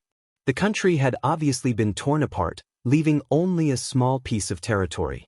It was so weak, but that group of humans still shamelessly called themselves an empire. Didn't the weak deserve to die? Thinking of this, its mind, which was a little muddled because it did not know how long it had been locked up, suddenly moved. That's right, hasn't it been a while since the main body sent anything over from Victoria City? Whether it was letters or items, there was nothing. The mental connection between the main body and the main body seemed to have been broken for some time. Humans no longer used it? Impossible. It did not believe that those evil humans would let it or the main body take a break. They would only endlessly squeeze its value without knowing the bottom line. Did something happen to the main body? This thought flashed through its mind. Although the main body was also imprisoned, at least it was intact in the City of Triumph. The Empire knew its value, and the Imperial Prince had even tried to communicate with the main body, but how could the prideful main body respond to a lowly human's request for a trade? So they were still using itself to communicate. Although the Empire wasn't as powerful as it was in the past, the humans would definitely protect the main body. As long as Victorious Return wasn't destroyed overnight, the main body would be safe. One day, it would definitely return to its main body. At that time, it would once again be as powerful as it was in the past. Then, it had to carefully hide itself and strengthen itself. Most importantly, it had to find a way to restrain those mystics. It did not want to experience the humiliation of being captured and imprisoned as a slave a second time. Especially that damned mystic. Giza Streelman. If the human outside the cage door had not mentioned this name recently, it would have almost forgotten about it. It gritted its teeth with a heart full of hatred. It would never forget the feeling of its flesh boiling and exploding in front of the mystic, the feeling of groveling at the mystic's feet. At this moment, a familiar swelling sensation came from its abdomen. It's here, it thought. The humiliation of being a slave and being forced to work and be driven away again surged into its heart. It did not know which limb it was this time. The bell at the top of the metal cage rang violently in a timely manner. Asterisk clack. Asterisk the metal cage door opened. It used all its strength to roar at the cage door, trying to express its hatred and malice. The sharp pain came again, as if it was being pricked. It knew that it had to get out of the cage to complete the task, or else the pain would only get worse. Just like hundreds and thousands of times in the past, it reluctantly climbed out of the cage with great difficulty. The sharp pain slowly subsided. Its abdomen squirmed, and the contents inside surged up its throat and reached its mouth. The swelling sensation gradually disappeared. It opened its mouth full of sharp teeth and spat out a piece of paper in the darkness. Another piece of paper. It thought in annoyance. These stupid humans, can't they send something interesting next time? A young man in a white robe grabbed the piece of paper and pulled it out of its mouth roughly. Rude humans. The sharp pain came again, and it howled in pain. At the same time, it knew that it should return to the cage. With a heart full of humiliation and pain, it climbed back into the cage. The pain disappeared. The young man lit a lamp, and the dazzling light made it grimace. It raised its claws to cover its 8 pairs of eyes. Light. It hated the most. Fortunately, after the young man saw the piece of paper clearly, he immediately extinguished the lamp. In the darkness, in its field of vision, the young man in a white robe put down the piece of paper in his hand. He spoke in a much more solemn voice than usual. Things are somewhat beyond our imagination. An old and hoarse voice rang. It remembered this voice. During the years when it was brought away from the City of Triumph, many humans were in charge of managing its cage, but this old voice seemed to have been in charge for a longer time. First, the prince was intercepted by Lampard at the border, but it seemed to be a daunting experience, and now the diplomat group is heading to Dragon Cloud's city under Lampard's escort. You know I don't care about this, the old and hoarse voice said faintly. What about that homicidal maniac? Giza Streelman did not go with Blood Bottle Gang to besiege Ramon according to our plan, even though we used various channels and hinted to them countless times about Ramon's importance to the Brotherhood, the young man said quietly. Giza Streelman. All the nerves in its body were stimulated by that familiar name again. My enemy. The mystic. The enemy of life that runs amok in flesh and blood. What happened? The old and hoarse voice rang again. She made a public appearance. According to our informants in Broken Dragon Fortress, Giza seemed to have endangered His Highness' safety on the way, the young man said. The sound of a cane hitting the ground rang in the darkness. The old voice sounded doubtful. According to the previous report, wasn't the Night Queen the one who intercepted His Highness? Is that why she requested help from Broken Dragon Fortress? Yes, but the information has been updated. It seems that things have become a little more complicated. The young man raised his head and revealed a smile that no one could see clearly in the darkness. The blood mystic appeared for the dark night black coffin in the hands of the blood clansman. It opened its eyes abruptly. Even though it had experienced too much numbness and chaos during the years when it was separated from its main body, its memories with its main body still remained in its mind. Dark night, what a familiar term, where have I heard it before? There was silence. The old and hoarse voice did not reply. I remember that thing is on the list of legendary anti-mystic equipment, but judging from your reaction, it is indeed an extraordinary item, right? The young man in white raised his eyebrows. You know, if we send a message and arrange for manpower now, we might be able to intercept the Night Queen. The air in the darkness seemed to have frozen in an instant. Don't ask. That coffin is not something we can touch. After a while, the hoarse voice slowly rang. Be it the coffin itself or the item in it. The young man frowned and revealed a puzzled expression. But in the end he still nodded. After Giza was forced to retreat by the fortress flower with the supreme shield, she did not appear again, and according to the original plan, Ramon was lured to Extet by us. The old figure slowly stood up. Very well. If Blood Bottle Gang still cannot find Ramon, we will remind them again. No matter what, we must lure the blood mystic over. In fact, this is the next thing I wanted to say, the young voice interrupted him. Your last test seems to have worked. The owner of the old voice, the Black Prophet, Morat Hansen slowly raised his head in the darkness. Even though the Brotherhood's headquarters did not make any moves under our surveillance. But Black Sword appeared at the border between the two countries. The young man curled his lips. I think he went to save Ramon. It seems that there is indeed something wrong with that Ramon. And his value to the Brotherhood is probably far beyond our imagination. There was another strange silence. Then, Morat's sinister laughter slowly rang out. Hee. The Black Prophet laughed softly. Heh, I was almost deceived by my own student and that old woman. There was a moment when I really wanted to dispel my suspicions about Ramon's identity and remove him from the blacklist. But no matter how meticulous the disguise is, it is no match for your suspicions that are stronger than those of Broken Dragon Fortress, teacher. The young man in the white robe, Raphael Lindbergh, raised his head in the darkness and chuckled sarcastically. Let the news out. Morat did not care about Raphael's mockery. He stopped smiling and said in a low voice, The prince should have already entered Extet, right? Raphael nodded. They are on the last stretch of the road in Black Sand region. Let Cora come back. The Black Prophet nodded and took a deep breath. Since he has completed his mission and successfully lured Ramon to the prince's diplomat group, Raphael crushed the paper in his hand and gently sprinkled it on a strange pattern on the ground. After the shredded paper came into contact with the pattern, they burned and disappeared in a bizarre manner. Do you want to proceed to the next step? The young man asked flatly. Yes, it is time to send a big gift to the secret room and the Brotherhood. The Black Prophet tapped his cane. Get ready to depart. This is your first big test before you take over as the head of the Secret Intelligence Department. Make sure that Black Sword and Giza enter Dragon Cloud City at the same time and find Ramon. Raphael flashed a bright smile. Black Sword against the Blood Mystic. I'm sure it will be a big scene. Morat took a deep breath and sat down again. What an exciting scene. So you are in charge of luring away the two legendary anti-mystic equipment in Dragon Cloud City?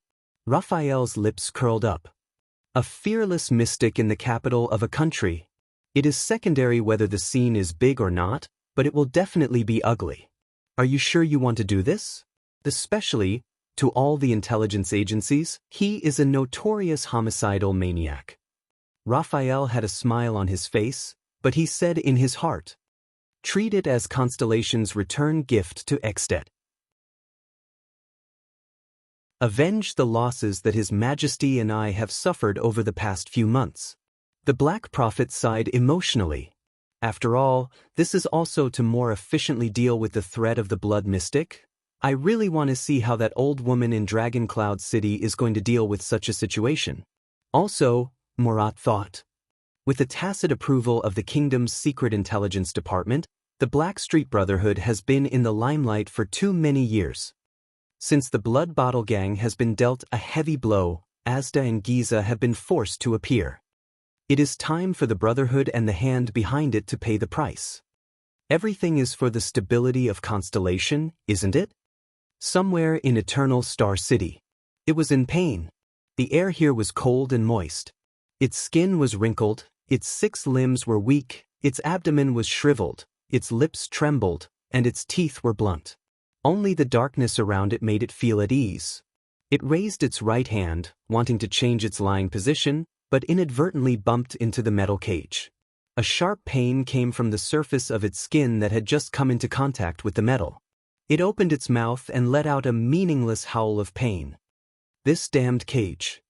The magical seal on it was rigorous, meticulous, comprehensive, perfect, and flawless.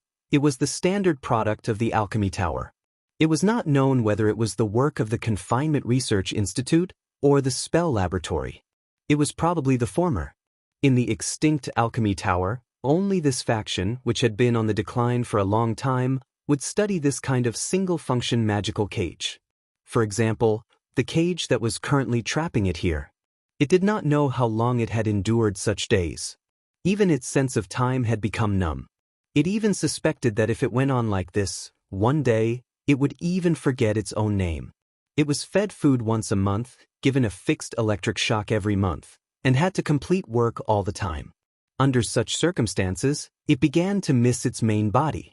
Even now, it still remembered the pain when it was cut from its main body, and the heart-wrenching wails and screams that came from the main body's thoughts.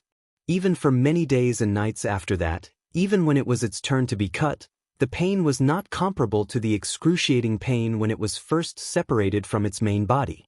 It really wanted to return to its main body. If I remember correctly, the main body should be locked up in the City of Triumph, the damned capital of the human empire. The country had obviously been torn apart, leaving only a small piece of territory. It was so weak, but that group of humans still shamelessly called themselves the Empire. Don't the weak deserve to die? When it thought of this, its mind, which was a little muddled because it did not know how long it had been locked up, suddenly had a thought. That's right, has the main body not sent anything from the City of Triumph for some time? There was nothing, whether it was letters or items. The connection between its thoughts and the main body seemed to have been broken for some time. Humans no longer use it? Impossible. It did not believe that those evil humans would let it or the main body take a break. They would only endlessly, without knowing the bottom line, squeeze its value dry. Did something happen to the main body? This thought flashed through its mind. Oh. Although the main body is also in prison, at least it is intact in the City of Triumph. The Empire knows its value. The Prince of the Empire even tried to communicate with the main body. But how could the proud main body respond to the lowly human's request for a trade? So, they are still using itself to communicate. Although the Empire is not as strong as it used to be, those humans will definitely protect the main body. As long as the City of Triumph is not destroyed overnight, the main body will be safe. One day, it will definitely return to the main body. At that time, it will be strong again just like in the past. After that, it had to carefully hide itself and strengthen itself. Most importantly, it had to find a way to restrain those mystics. It did not want to experience the humiliation of being captured and imprisoned as a slave a second time. Especially that damned mystic. Giza Streelman. If the human outside the cage had not mentioned this name recently, it would have almost forgotten about it. It gritted its teeth with hatred. In front of that mystic, the feeling of its flesh and blood boiling and exploding, the feeling of groveling at the other person's feet was something it would never forget for the rest of its life.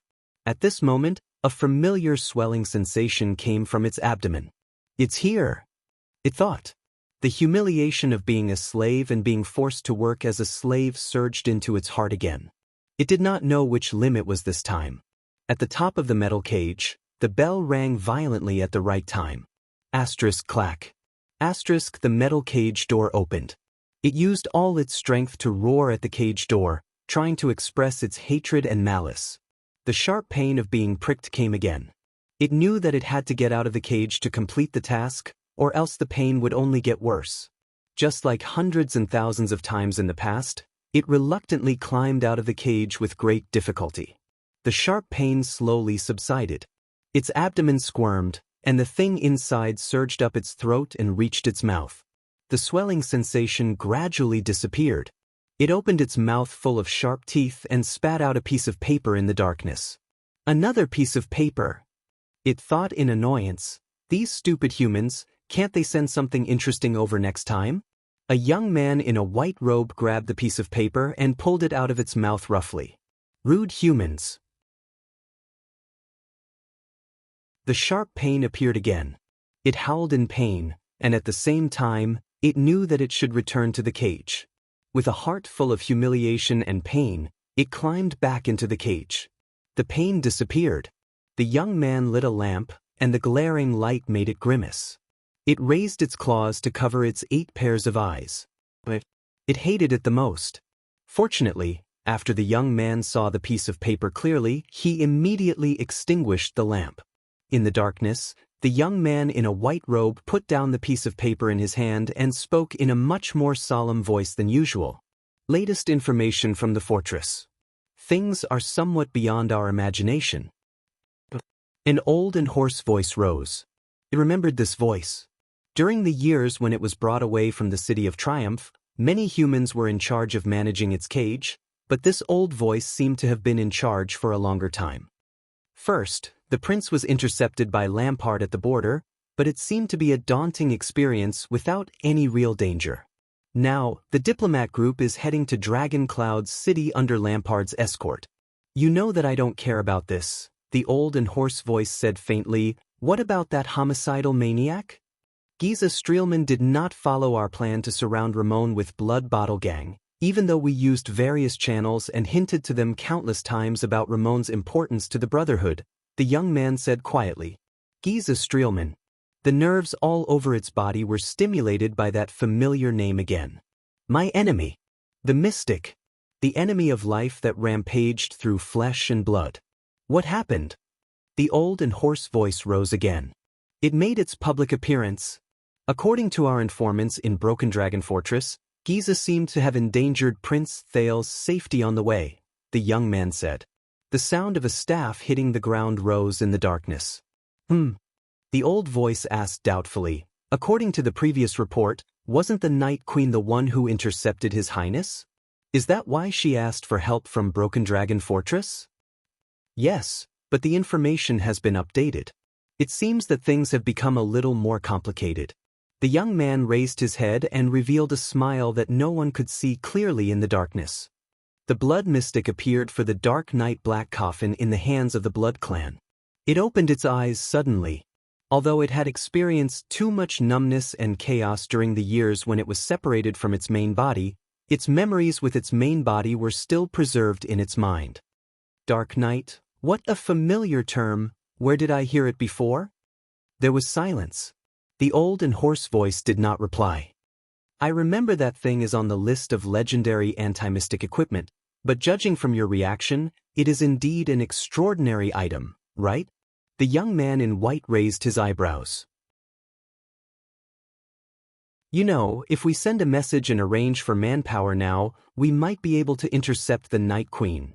The air in the darkness seemed to freeze in an instant.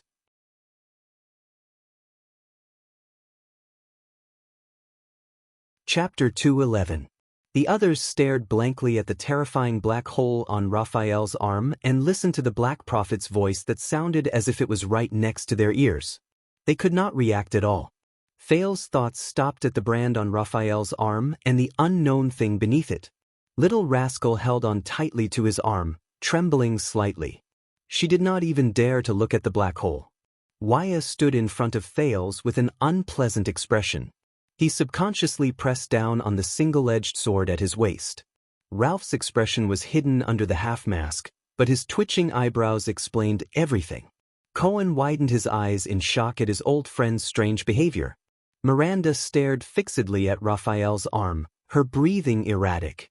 Communication type, flying squirrel. Raphael seemed very weak.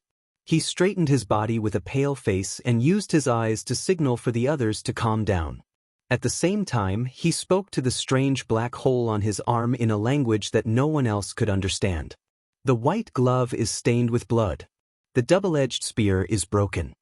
Thales frowned slightly. Is this a secret signal? As soon as Raphael's voice fell, the cell instantly fell silent. Suddenly, the sharp teeth around the black hole wriggled. Almost everyone held their breaths. Waya was so nervous that he even unsheathed his sword. In the next moment, the distant but clear voice once again came from Raphael's arm as the black hole moved. Who's there? The Black Prophet's voice was cold. Raphael raised his head. The second prince and his entourage. Raphael's red eyes glanced at the prince and the people behind him. Then he glanced at Cohen and Miranda. His gaze was complicated. And the two people I mentioned earlier. The black hole fell silent again. His Highness. Raphael's breathing calmed down. The weakness he felt when he opened the black hole on his arm seemed to have disappeared without a trace. He wants to know dragon's blood. Thales suppressed the nausea he felt at the sight of the disgusting black hole with sharp teeth. Ever since he got to know the blood mystic, his resistance to nausea had greatly increased. The prince panted, frowned and raised his head. What exactly is this? He could not see anything inside the black hole. There was only a bottomless darkness, but Thales knew that it was definitely not Raphael's arm or flesh. Under the dim light, the prince stared at the black hole in disbelief and asked the question on everyone's mind. Is that Murat's voice? Raphael gave him a deep look but did not speak. What answered him was the wriggling black hole. Your Highness, do you know who I am? A hoarse voice traveled into his ears, but the person he was talking to was someone else. Everyone turned to look at the second prince. Raphael nodded at him and aimed the black hole on his arm at Thales. Thales did not look at the black hole. Instead, he closed his eyes and inhaled deeply. He cleared his mind of all distracting thoughts and forgot about the unpleasant encounter in Mindy's hall. Of course, Lord Hanson. Thales opened his eyes and calmly said to the black hole, "It left a deep impression on me. I dare not forget it." The others looked at this scene with different expressions. The black hole wriggled again. Murat's hoarse and aged laughter came from inside. Don't be nervous, Your Highness. I'm not by your side. The Black Prophet's voice was like a venomous snake's hissing, making people uneasy. Of course, you can also pretend that I am by your side, if that makes you feel at ease. Thales flashed an awkward and ugly smile, even though he did not know if the Black Prophet could see it. So, what do you want to know? The Black Prophet said slowly. 15 minutes, Raphael reminded him quietly. Don't forget about their next patrol. What do I want to know? Thales clenched his fists slightly. His brain worked quickly. Scenes flashed before his eyes. Everything. He raised his head and said without hesitation, about Lampard's operation this time, about King Nuven's death, I want to know everything the Secret Intelligence Department knows. A chuckle came from the black hole. Cohen and Miranda looked at each other, their expressions extremely uncomfortable. All right. Finally, the Black Prophet's voice became clear, even though it was still unpleasant. Where should I start? Thales did not speak. He was waiting for Murat. There's a good time, the Black Prophet said softly on the other end of the line, the bloody year. Hearing that term again, Thales felt his heart begin to pound again. Miranda and Raphael looked up at the same time. They exchanged a silent glance, reading emotions that only they could understand. During Constellation's most difficult time, a count from Black Sand region brought Extet's letter of credence, or rather, a declaration of war. The Black Prophet's voice was as hoarse and unpleasant as ever, but it was strangely calm. That count had just risen to fame in Northland. He followed the traditional and cruel Northland tradition, stepped over his brother's corpse, and seized the right to inherit the Archduke of Black Sand region. Thales felt Little Rascal's grip on his hand tighten slightly. When he announced Nuven's request to the entire court, when the Great Dragon and Constellation's war was inevitable, Murat continued, the late king detained the envoy from Extet. As the heir of Black Sand region, He was presumably very suitable as a bargaining chip in the war. Thales clenched his fists slightly. The story that Lampard told in the carriage was cut short on the day he went on a diplomatic mission to Constellation. But the prince did not expect that he could actually hear the continuation from the Black Prophet. The Black Prophet continued. However, a wise prince, after combining it with the Secret Intelligence Department's investigation, concluded that Dragon Cloud City's goal was to use us to execute Chapman Lampard. King Nuvan probably hated his nephew, who killed his brother. Thales' eyebrows twitched. A wise prince? So, after a secret conversation, Chapman Lampard successfully escaped, with his subordinates' rescue. The Black Prophet let out a terrifying laugh, as though he was enjoying this memory. Prince Meteor told me that he saw something unusual in the young Count Lampard's eyes. Meteor Jadestar. Thales extracted this name from his memory, the late king's eldest son and crown prince, his uncle. Unusual? Thales frowned slightly. You mean Lampard's hatred towards Nuvan VII, the Walton family, and Dragon Cloud City? Murat's emotionless snort came from the black hole. It seemed to be mocking but also sarcastic. Since ancient times, every archduke in Extet has hated the person sitting on the common elected throne. It's not necessarily the Walton family, nor is it necessarily Lampard, the Black Prophet said hoarsely. But why Chapman? I think Prince Meteor has his own reasons. A seed was planted and grew in the dark for 12 years. Murat seemed to be lamenting, even though Meteor can no longer see it. Thales tensed up. Wait, the Secret Intelligence Department and Lampard have been in contact since 12 years ago? The second prince looked up in shock. Then, why didn't you stop his plot to assassinate Mariah and prevent the war crisis between the two countries in the beginning? And Broken Dragon Fortress. He was interrupted by the Black Prophet. Contact? You've misunderstood. The hoarse voice in the black hole snorted. Lampard has always been independent and free. The Secret Intelligence Department neither bribed nor controlled him. That was the least effective method. This is a tacit understanding. We didn't contact each other for as long as 12 years. We turned a blind eye to each other. But when the time came, we opened our eyes together from our hibernation and saw each other in the boundless darkness. The Black Prophet's words became colder and colder. At that moment, Thales even felt that the other side of the black hole was a ferocious beast hunting for food. No, it's a venomous snake. In the dark cell, Thales stared blankly at the black hole in Raphael's hand. He did not say a word. Opposite him, Cohen let out a long sigh. There was a look of displeasure on his face. Damned conspiracy, the police officer muttered in a low voice. No one paid attention to him. Everyone was listening to the Black Prophet. Your Highness, ever since your identity was established, especially after you were assassinated under Broken Dragon Fortress, Lampard and Poffert's plot to break Wall's monopoly on the throne has been exposed. Murat let out a cold laugh from the other side of the black hole. The kingdom's Secret Intelligence Department knew that the time had come. Thales bit his lower lip and exhaled.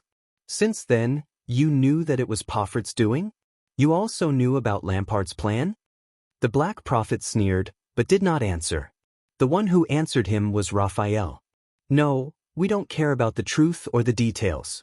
The young man from the kingdom's Secret Intelligence Department held his right arm and quietly stared at the hideous black hole on his arm.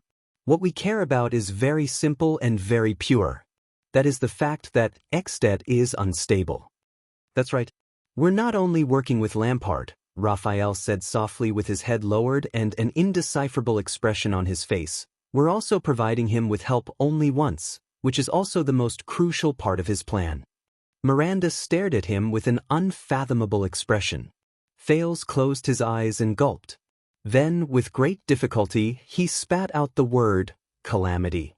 Raphael nodded. Not long before you left for the diplomatic mission, Raphael raised his head and all the emotions on his face disappeared without a trace. Raphael raised his head. An old gang related to the mystics suffered a crushing defeat in the capital, where they were almost completely wiped out. Because of this crushing defeat, the blood calamity, which had disappeared for many years, was forced to reappear.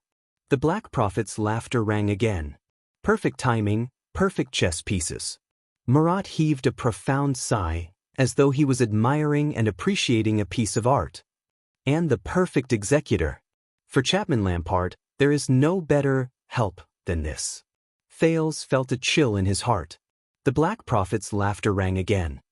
We fabricated some information, the master of the kingdom's secret intelligence department said with great interest from the other side of the black hole. We threw out a half-truth bait, which was enough to lure the blood mystic north.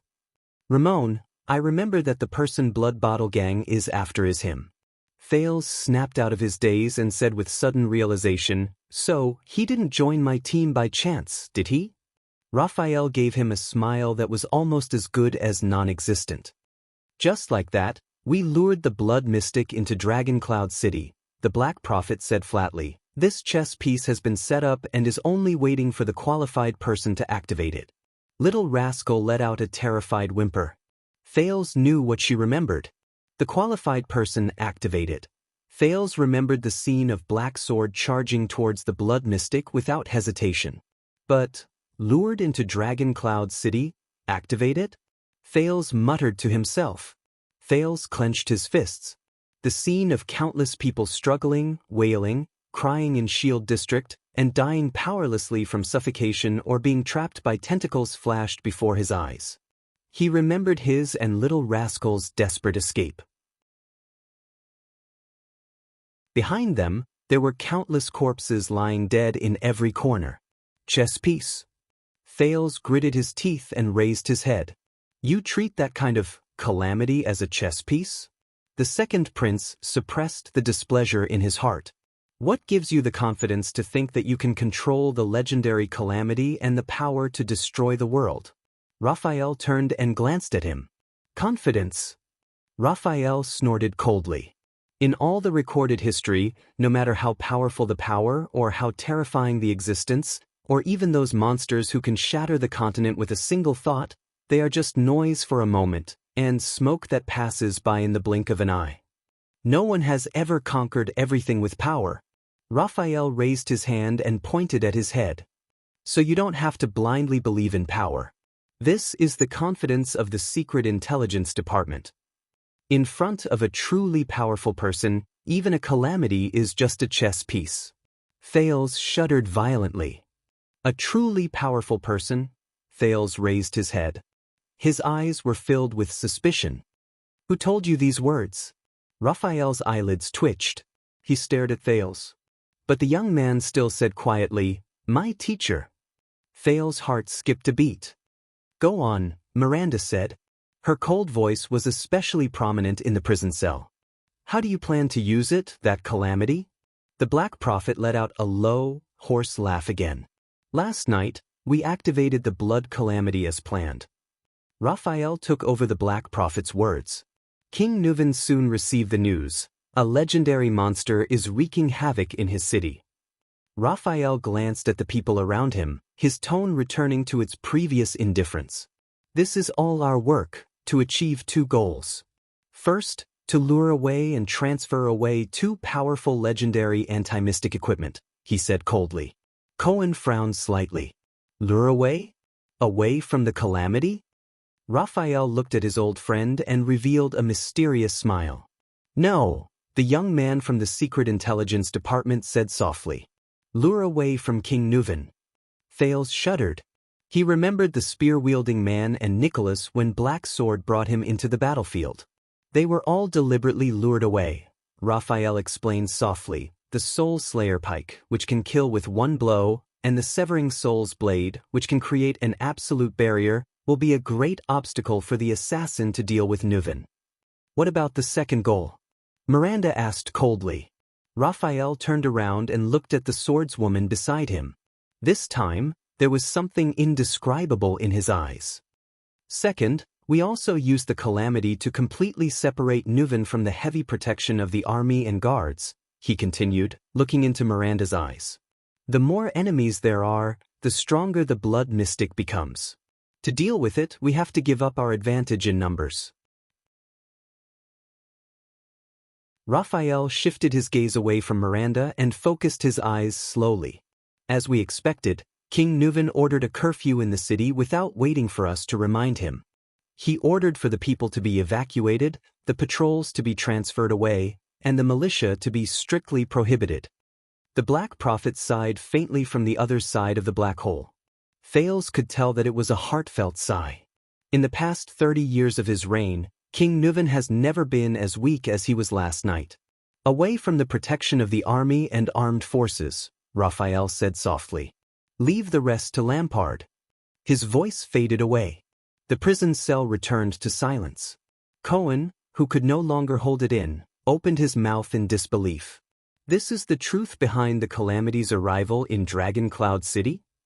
The police officer gritted his teeth. Thinking of the hardy big leather belt, he said hatefully, so many people died? They paid such a huge price, just for… Raphael interrupted him. We racked our brains to lure the Calamity to Dragon Cloud City. Of course, it's not so childish as to let it cause some trouble. The young man from the Secret Intelligence Department snorted coldly. Our goal was clear from the beginning, Nuven's death. Cohen lowered his head and clenched his fists. His expression was indecipherable. The Black Prophet's words appeared again. With the help of an Archduke of Extet, we overthrew the common elected king's throne. For the first time in history, a Northland Archduke killed a sitting king. Raikuru's joint ruling pledge has never been trampled on so severely. Behind him, Thales felt little rascal shrink slightly. He did not know whether it was out of fear or pain. From now on, Extet will be plunged into endless chaos. The blood of the mighty great dragons spilled over Northland, dying. The dragon's wings that soared through the sky fell to the ground, never to rise again. Marat sighed softly, as if he was recalling the glorious years of the past. This is the top-secret plan that the Secret Intelligence Department has been working on for the past 12 years, starting from Prince Meteor's idea during the Bloody Year.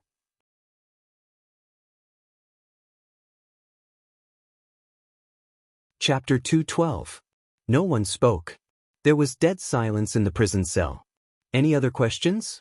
The Black Prophet's cold voice rang out. No one answered, until a crisp, childish male voice rang out. Yes. Everyone's gaze once again converged on Thales. But he did not speak immediately.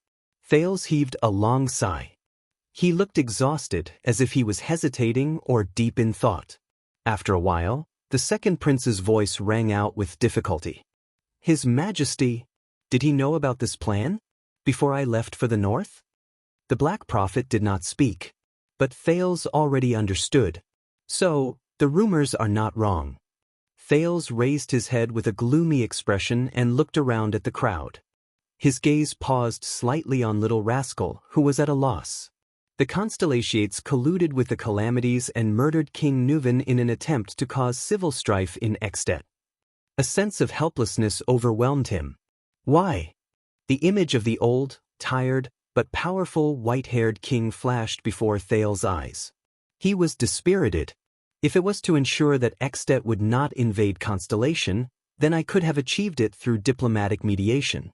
In fact, we have already achieved it. In his vision, Little Rascal lowered her head. Her expression could not be seen clearly. There was only endless silence on the other side of the black hole. Raphael did not bother to hide his faint smile. Just a few hours ago? Thales looked dejected. His eyes were in a daze. It was as if he could see the king's head rolling to the ground again. King Nuven proposed to form an alliance with us. His tone was gloomy and hoarse, as if he wanted to incorporate the suffering and torture of the past few days into his words. The Walton family and the Jadestar family. We helped him keep the feudal vassals in check and maintain the existence of the Walton family after King Nuven's death. In exchange, he would do his best to maintain the peace between the two countries and give us time to recuperate, Thales said weakly. He felt a headache and his mind was in a mess. The predicament brought about by Mariah's death has been easily resolved, and now, Waya opened his mouth in shock. Cohen was slightly startled, and then seemed to be deep in thought. Miranda remained silent, her expression cold. Thales closed his eyes and let out a long sigh, which was filled with fatigue and exhaustion. Now, Everything that King Nuvan said was gone with the wind and clouds after his death. Calamities, Lampard, assassination. The disaster of Shield District. Damn it all.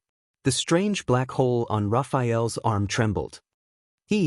What answered Thales was the Black Prophet's cold and hoarse laughter. The laughter continued for several seconds. Thales started to frown. Put away your pointless naivety, Your Highness. You are not like this in the Hall of Stars. Finally, Marat's laughter turned into cold words that echoed faintly in the empty prison cell.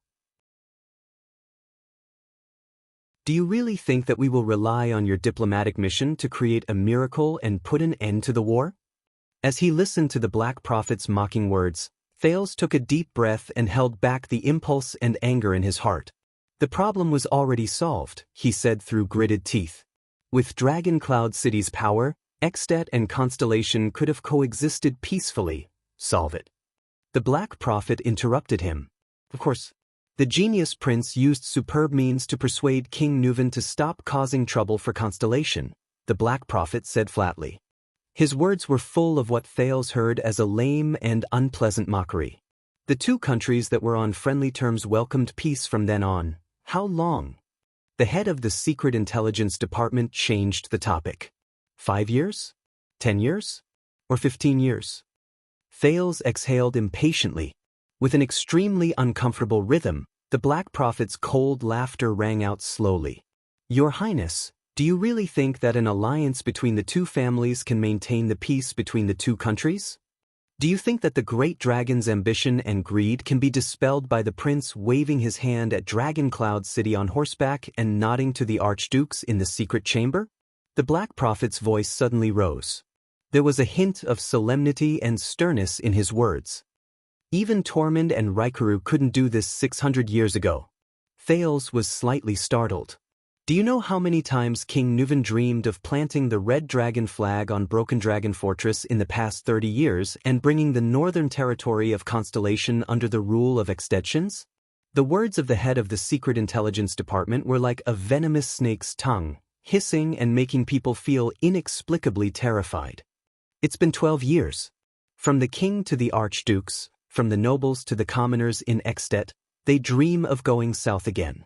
The Black Prophet sneered. The three archdukes have never stopped provoking us at the border. Dragon Cloud City has been testing us every year. Why do you think Prince Mariah went to Constellation as an envoy?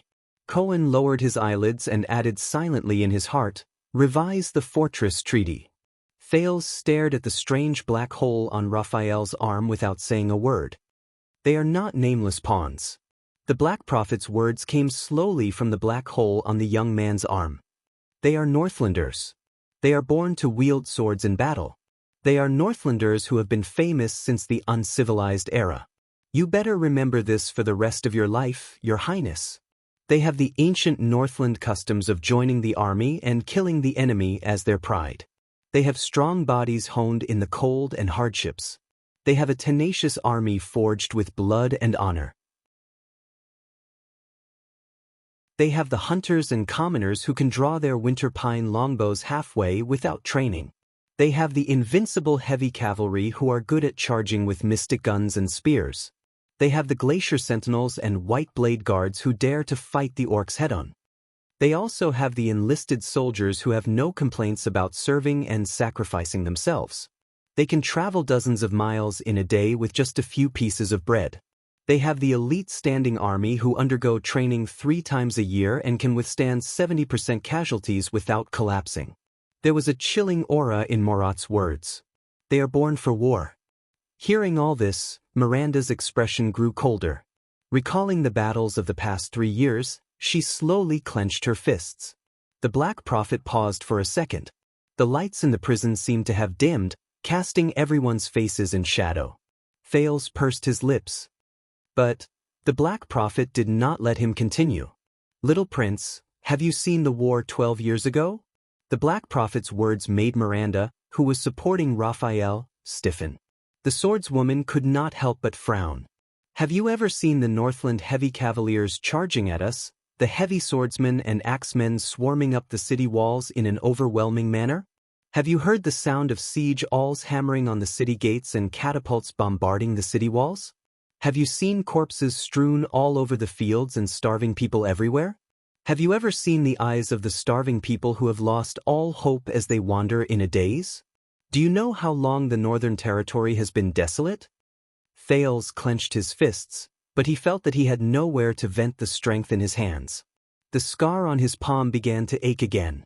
Before his eyes, the light infantry under Broken Dragon Fortress who swore to besiege them and did not flinch even when facing the ferocious beast like Araka Merch, those Northlanders. At the same time, Miranda's face became extremely pale. She seemed to see the past again. A nightmarish past. It was a vast expanse of white snow. Raphael pursed his lips slightly.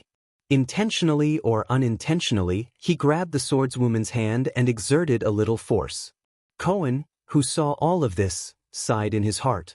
Miranda and Raphael. The two of them were the ones who experienced those disasters most directly. Thales stared at the squirming black hole. His mind in a mess, he gulped and sighed.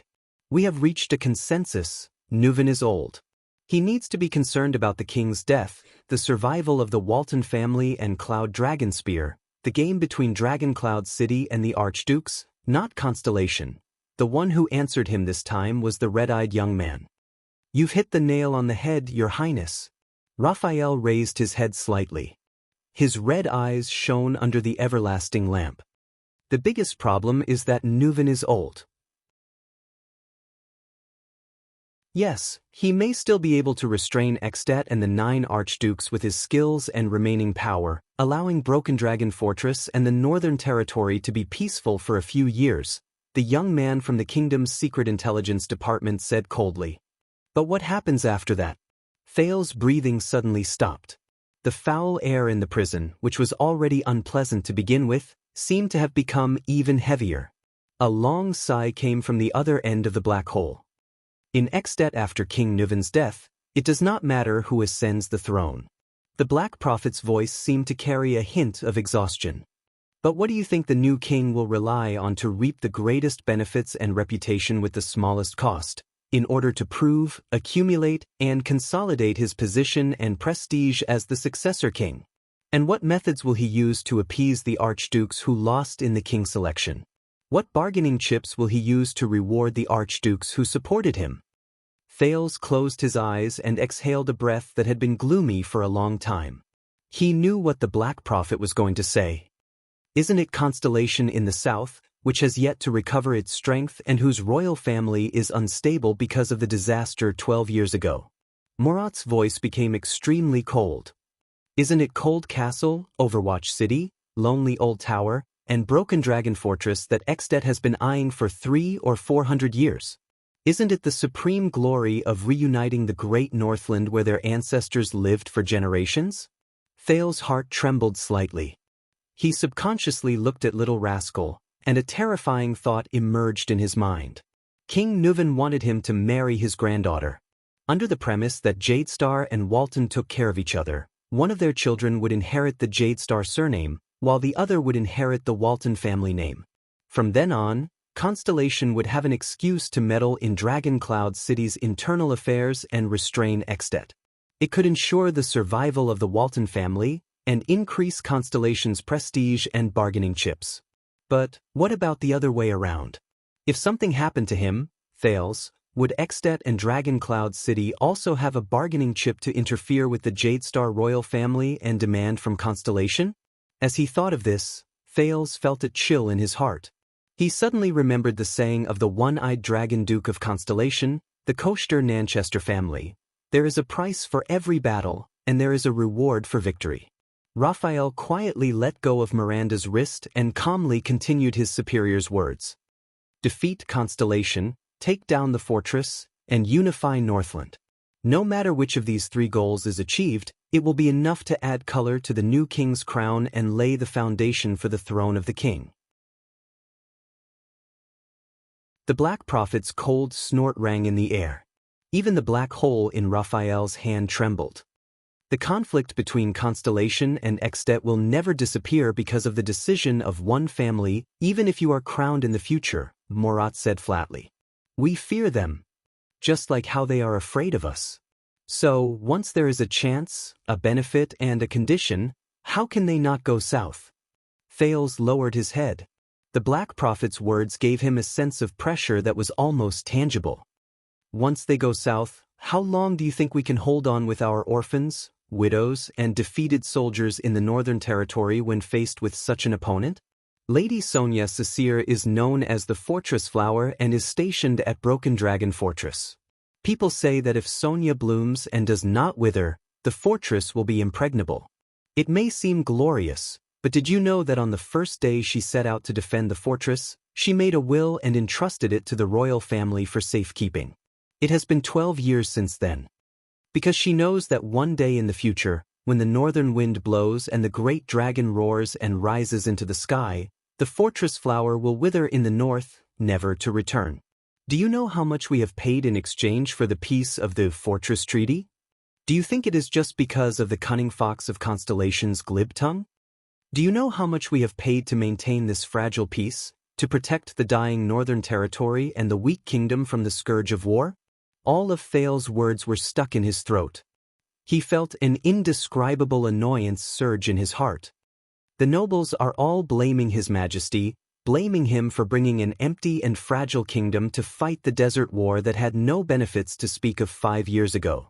The Black Prophet's voice sounded eerie and cold, but it contained a deep sense of power that made one's heart palpitate. However, those fat, short-sighted vermin will not know, and do not want to know, that if Constellation did not fight the seemingly crazy desert war after the Bloody Year, if we did not use a desperate victory to display our national strength, if we did not pay a terrible price to wash away our determination, if we did not use the skulls of the orcs and the altars of the barren bone people to prove that our swords are still incomparably sharp. When Cohen heard this, he suddenly understood why I even clenched the sword hilt in his hand so hard that it made cracking sounds. The Black Prophet's voice continued, I am afraid that as early as the winter 5 years ago, the born king Nuvan VII, who shrouded the entire northern sky and ruled over the entire Northland, would have torn up the Fortress Treaty and brought the Northlanders, armed to the teeth, to take back what they lost at the negotiating table. There would be no dispute over the royal succession, and no day where you would be addressed as Your Highness. Do you think that after Nuvan, there would not be another king like this? Thales did not say a word. He only stared fixedly at the empty ground. Raphael nodded slowly. The young man continued the Black Prophet's words and said expressionlessly, and after 5 years, Extet gradually figured out our trump card. The Desert War's confusing and deterrent effect was no longer there. You saw it in the Hall of Stars. With just a slight poke from Lampard and Arund, the split between the royal family and the nobles made those Northland barbarians fearless. Why do we carry out dragon's blood? Raphael lowered his head and said calmly in the darkness, This is the answer. This is also the meaning of dragon's blood. What we want is not just a few years of false peace. We don't want to live in fear every year. We don't want dangerous negotiations and confrontations. Raphael's face was pale and his pupils were blood red. With a complicated expression, he bowed slightly to the prince. What we want is for the kingdom, which is in a disadvantageous situation, to not make things worse for the kingdom. We want peace and stability in the north of Constellation for decades, or even centuries, so long that Constellation can recover from the great damage of the Bloody Year. So long that your family's name and rule become stable again. So long that we can become powerful again and be fearless, just like in the past. With this goal in mind, even King Nuvan's life and death become insignificant. Thales raised his head. He had a realization. Lampard's actions signified the shattering of the myth of Extet since its founding. It proved that the so-called Rikru Joint Ruling Pledge was just a piece of paper. The creed that Northland believed in was also powerless. Raphael smiled faintly. More importantly, an archduke openly committed regicide. Since then, there has been a precedent. The earliest precedent was the mourning Archduke of Prestige Orchid Region, Tam N. Thales snorted weakly. His gaze drifted to Little Rascal, intentionally or otherwise. He was not the first. Little rascal, who had not dared to breathe loudly since the beginning, raised her eyes and met Thales's gaze. However, all she could see in the latter's eyes was endless exhaustion and gloominess. Raphael frowned slightly. He stopped talking. I understand now. Thales sighed. His own understanding surfaced in his mind. What you need is not revenge, rebellion, or even someone's death. After a deep sigh, the second prince continued their conversation. Instead, you need to tear off the disguise and whitewash of Raikuru's vow. You need to make the most deep-rooted conflict in Extet public, the opposition between the king and the archduke, and incite it into an unmanageable chaotic situation.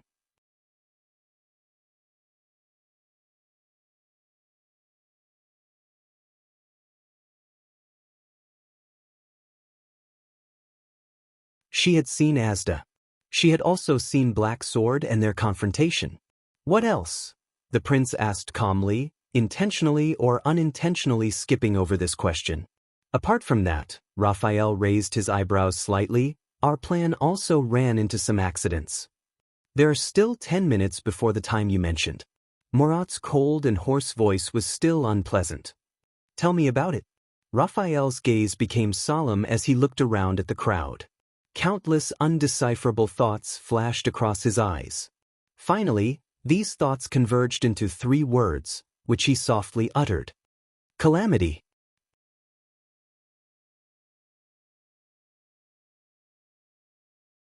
Chapter 213. Lampard stuffed a ball of roasted meat into his mouth while staring at Thales, making Thales uncomfortable. The anti-theft chapter, please support the original. Respect the author's work. You're calmer than I thought.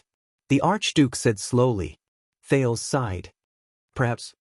He walked to the table, climbed onto a chair and sat down. But in the face of an enemy who owes me hundreds of lives, I really can't think of any other expression. Even anger seems unnecessary. Lampard picked up a wooden wine cup and poured it into his mouth. His Adam's apple bobbed as he swallowed. The Archduke put down the wine cup, wiped the wine off with the back of his left hand, grabbed a piece of hind leg meat, and took a bite. According to the news from Constellation, you really don't look like a 7-year-old child. When life is not easy, you have to learn to mature earlier. Thales shrugged. Eat up, this is good venison. Lampard pushed a plate of roasted meat over. The Prince of Constellation can't starve to death in my military camp. Thales stared at the crudely made plate of roasted meat and frowned. You've got guts. Your counterattack was indeed beyond my expectations, Lampard said coldly. Who made this decision? Maybe I should reward him properly. He ruined all my years of planning. Thales pulled the plate in front of him, drew his dagger without looking up, and started cutting the meat. Lampard raised his eyebrows.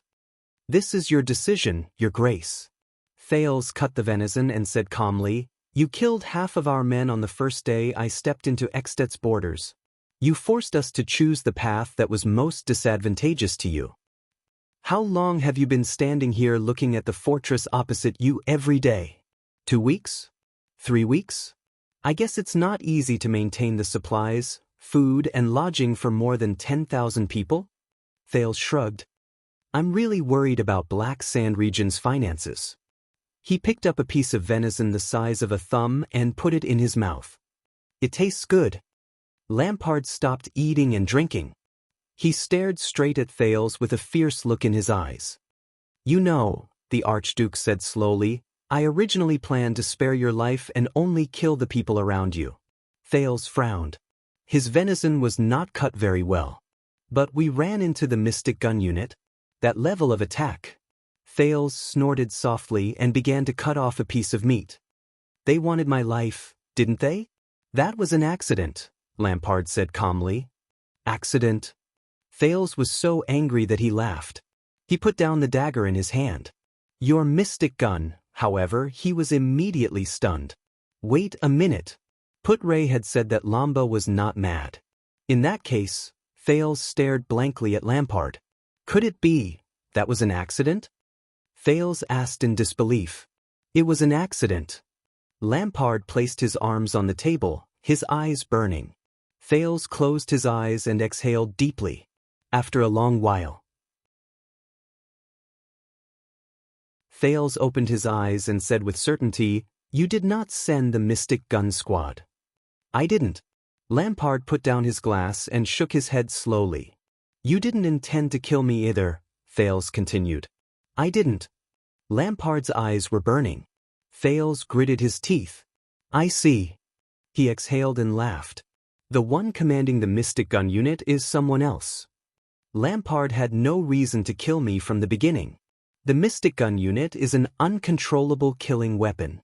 No matter how stupid he is, he won't use this kind of thing against me." Thales sighed. Lampard grabbed the wooden plate of venison, pulled it in front of him, and grabbed a piece of meat. "You're much smarter than I thought." Lampard's expression was unpleasant. He stuffed the meat into his mouth and narrowed his eyes slightly. "Now you understand why we met here, right?" "Yes, I understand." Thales wiped the dagger with his sleeve and put it back on his waist. He sighed and said, "It's just that I really didn't expect that the famous Archduke of Black Sand Region's Mystic Gun unit would be so easily tricked into giving him the right to command." Lampard suppressed his anger. "That officer is called Hardy. He has been in charge of training my Mystic Gun unit since 3 years ago. The commander of the unit fell ill this morning, so he was only temporarily in charge." "How is he?" Thales asked quietly. After the signal to retreat was sounded, he still ordered a second attack, but there were soldiers who immediately questioned his orders, Lampard said gloomily. Then, Hardy did not hesitate to slit his neck and committed suicide. "We are still investigating the person behind him." "This also explains why you hurriedly blew the signal to retreat after only one shot." Thales sneered. "Even the command malfunctioned?" "I'm sorry, I really don't know what expression to use at this time." Archduke Lampard pursed his lips tightly and did not say a word. "Their goal should be to use you to kill me, or to use my death to plot against you." Thales sneered. "I think it's more likely the latter. My enemies are all in the country." "The higher you stand," Lampard said quietly, "the more enemies there will be. So, the sudden accident also made you cancel your plan." Thales snorted. "Were you originally going to humiliate me by capturing me and see if the fortress would waver?" There was silence. Lampard opened the bottle of rye wine beside him and filled his empty goblet. "I hate to say this, but King Kessel made a good move. He pushed you out," Archduke Lampard said calmly. "The moment you stepped into my military camp, I could no longer take down the fortress and the northern territory. And the oath he made in Renaissance Palace was equivalent to forging a suit of armor for you with the ownership of royal power." Lampard raised his goblet and said quietly, "If you die in Extet, no matter who did it, the neighboring Black Sand region will only suffer."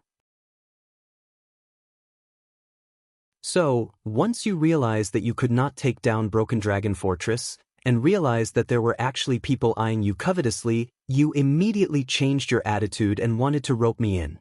Thales said coldly. Lampard drank a mouthful of wine expressionlessly and said, "Kessel's oath dispelled some people's desire to take your life, but it also aroused the ambition of others to take your life. Today's Mystic Gun is just the beginning. We have a common enemy lurking in the dark, whether it is for the throne of Extet or the throne of Constellation." The Archduke of Black Sand Region's voice was steady and solemn. "From the moment you stepped into Extet and Northland, our interests were tied together." Thales lowered his head. His voice was steady and indifferent. "My death in Extet is not a good thing for either of us. I will allocate 2,000 men, led by Kenvida, my most trusted subject, to escort you to Dragon Cloud City." Archduke Lampard's expression softened a little.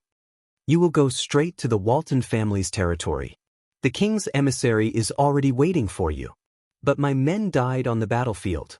They stood in front of me and were pierced by knives, swords, and spears." Thales raised his head. His expression was gloomy. "We have also killed many of your men." Lampard closed his eyes and muttered to himself for a moment.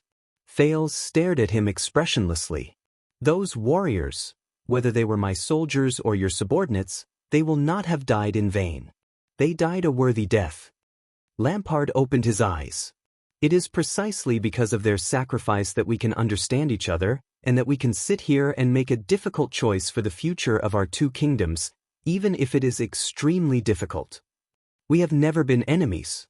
Our enmity on the battlefield was only forced by the situation, Lampard said softly. For the future, so that today's senseless bloodshed will not happen again, we should cast aside our past enmity. This is what we should do. War is for peace, isn't it? Thales suddenly smiled. Well said, Your Grace. He chuckled with an indecipherable expression. There are no eternal enemies, only eternal interests. Just as you said, from now on, we have no reason to be enemies. The Archduke nodded and raised his wineglass. You ate my venison. According to Northland's customs, you are my guest. This is good rye wine. Lampard pushed the wineglass over. His gaze was profound. And according to Northland's customs, we are allies after drinking the same glass of wine.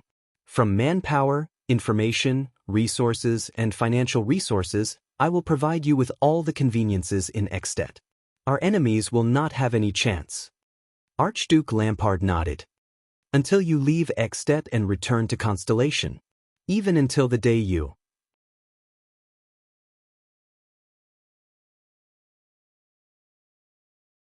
Chapter 214. On a high platform in Heroic Spirit Palace, the Star Killer stood beside King Nuven with his strange blade. Your Majesty, those Constellations have requested to look for their prince on their own. Write double quotation mark. Switch to the anti-theft chapter when you wake up. King Nuven propped himself up on the platform and narrowed his eyes as he looked down at his city. This is Dragon Cloud City that belongs to the Walton family. The king exhaled slowly. Let them go. King Nuven's voice sounded a little tired. Maybe I can find my granddaughter on the way. Compared to the current situation, perhaps the Walton family is really secondary. King Nuven sighed heavily.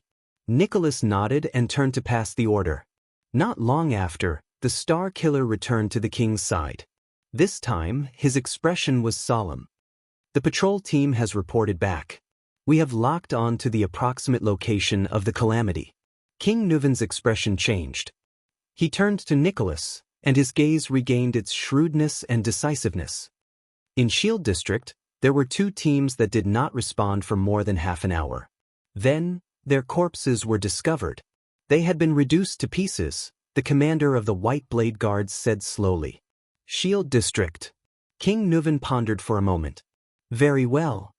The old king looked at Dragon Cloud City beneath him again and said flatly, turning people into pieces?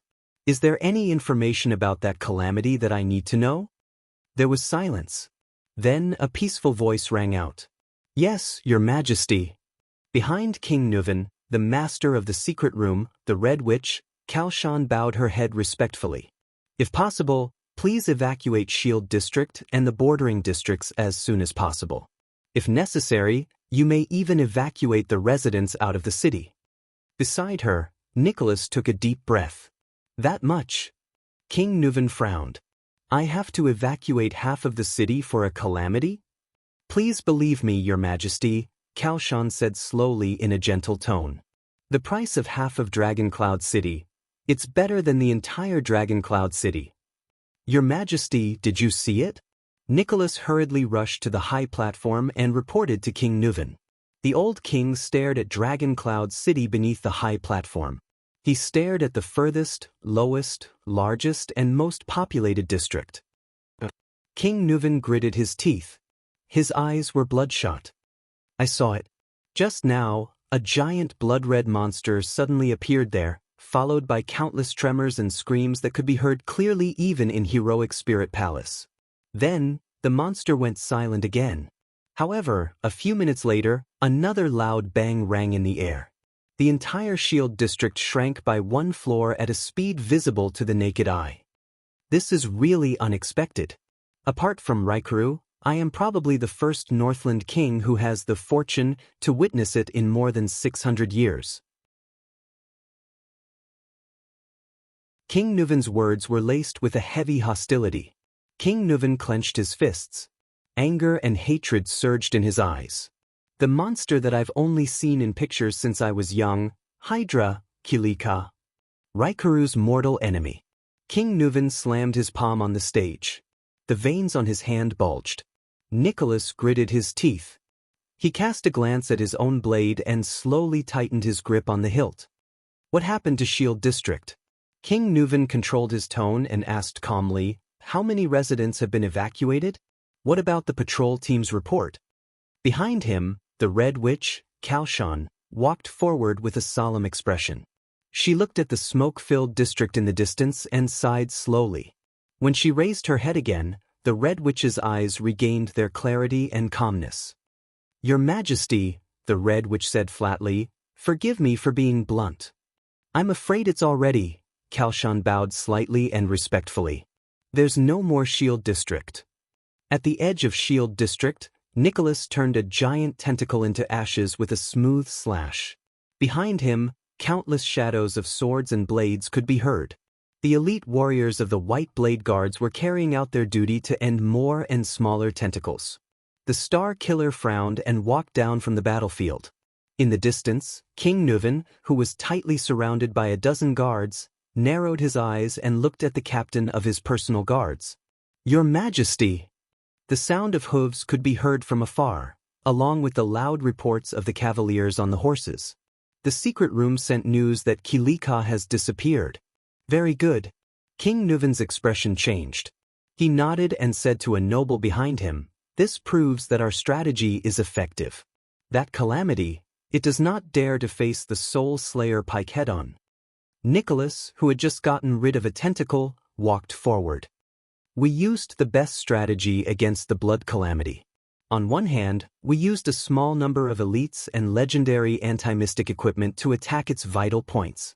On the other hand, we divided and surrounded it, cutting off its source of power, Your Majesty. The Star Killer's expression became solemn and his eyes shone. We suppressed it. King Nuvan nodded heavily. Behind the king, a few Northland soldiers rode over on horseback. They brought along a few noble bureaucrats who were in charge of delivering the news. They continued to deliver the news.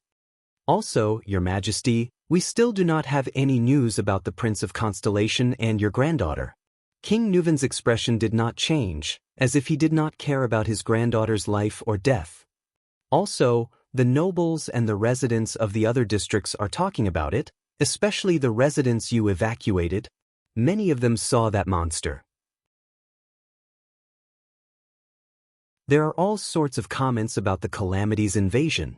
Many of the militias who have been enlisted have requested to immediately change their equipment and join the battle. The situation is a little chaotic, and the patrols are somewhat unable to keep the situation under control. Reply to Madame Kalshan. Continue to monitor that thing and keep the news flowing. King Nuvan turned around and frowned slightly. He thought carefully and then decisively ordered, also, inform the chief garrison officer to disperse the patrols and pacify the civilians one by one. In the name of the king, this place will be solved very quickly. Ordinary troops without anti-mystic equipment will not be of any use. No one is allowed to conscript or gather troops for any reason. The few bureaucrats nodded and continued to report the situation. The outskirts of the city are very close.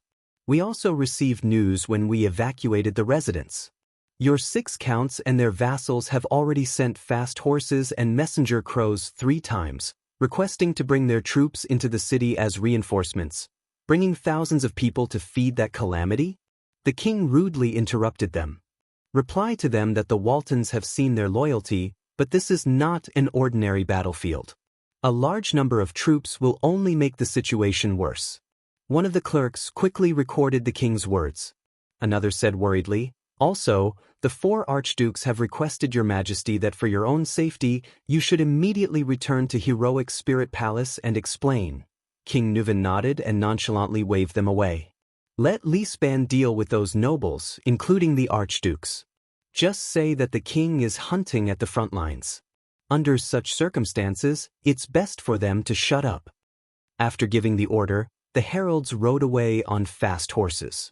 You know, they actually have a point. You should stay in Heroic Spirit Palace, your majesty, the Star Killer said calmly. The king shook his head. Almost all the White Blade Guards have been mobilized, and we can't summon troops into the city. Staying in the empty heroic spirit palace with 4 archdukes and their personal guards with ulterior motives? King Nuven snorted coldly. Your king just killed an archduke not long ago. I think I know which option is safer. Nicholas nodded and shook off the blood on the severing soul's blade. At this moment, Your Majesty, boss, look. A white blade guard pointed at the sky and shouted. In the night sky, a spark flew high up into the sky above Shield District. What followed was a sharp sound. The white blade guards shuddered in unison. A signal arrow. This means... Nicholas' gaze shifted. It's the first group from the east. They found a big guy that's hard to deal with. We have to immediately... At the same time, a similar spark bloomed in the sky from another direction. At the same time, there was a sharp whistle. King Nuven frowned. 2 places. But in the next second, a third signal arrow rose from afar. At the same time? That's not right. King Nuven stared at the sparks and frowned. We've strictly assigned the routes. We've divided them into 2 directions, east and west, and gradually encircled them from the edge of Shield District. While the 1st and 5th groups are clearing the route in front, the troops at the back should not have encountered the big guy. Just as he spoke, a 4th signal bolt appeared not far away. Nicholas' expression changed drastically. There are so many signals at the same time. There's only one explanation, Your Majesty. A few seconds later, Nicholas panted and said, a new monster broke out from the ground, so other than the 1st and 5th groups, the others have also encountered it. He could not finish his sentence. Asterisk bang. Asterisk a loud rumble was heard. In the smoke and dust, a blurry and indistinct gigantic creature appeared in the center of Shield District, swinging its countless tentacles. Everyone present stared at the monster, the multi-headed snake, Kilika, dumbfounded. How could this be? King Nuven gritted his teeth. Looking at the nightmare monster that had reappeared, he took a deep breath and looked at the warriors around him. It's such a big target. Isn't it afraid of the Soul Slayer Pike's ability? King Nuven stopped talking. The old king's expression was unpleasant. He had obviously realized something. There was a few seconds of silence. Then, Nicholas put the severing soul's blade into the scabbard on his back and slowly crouched down. He tightened the straps on his legs and nodded solemnly. Your Majesty, I request that we depart immediately. The Star Killer regained his extreme calmness. He said softly, we must slow down the work of clearing these tentacles. I think I need to bring the severing soul's blade to save Gleeward as soon as possible. Everyone present stared at the monster, the multi-headed snake, Kilika, dumbfounded. How could this be? King Nuven gritted his teeth. Looking at the nightmare monster that had reappeared, he took a deep breath and looked at the warriors around him. It's such a big target. Isn't it afraid of the Soul Slayer Pike's ability? King Nuven stopped talking. The old king's expression was unpleasant. He had obviously realized something. There was a few seconds of silence. Then, Nicholas put the severing soul's blade into the scabbard on his back and slowly crouched down. He tightened the straps on his legs and nodded solemnly. Your Majesty, I request that we depart immediately. The Star Killer regained his extreme calmness. He said softly, we must slow down the work of clearing these tentacles. I think I need to bring the severing soul's blade to save Gleeward as soon as possible. Everyone present stared at the monster, the multi-headed snake, Kilika, dumbfounded. How could this be? King Nuven gritted his teeth. Looking at the nightmare monster that had reappeared, he took a deep breath and looked at the warriors around him. It's such a big target. Isn't it afraid of the Soul Slayer Pike's ability? King Nuven stopped talking. The old king's expression was unpleasant. He had obviously realized something. There was a few seconds of silence. Then, Nicholas put the severing soul's blade into the scabbard on his back and slowly crouched down. He tightened the straps on his legs and nodded solemnly. Your Majesty, I request that we depart immediately. The Star Killer regained his extreme calmness. He said softly, We must slow down the work of clearing these tentacles.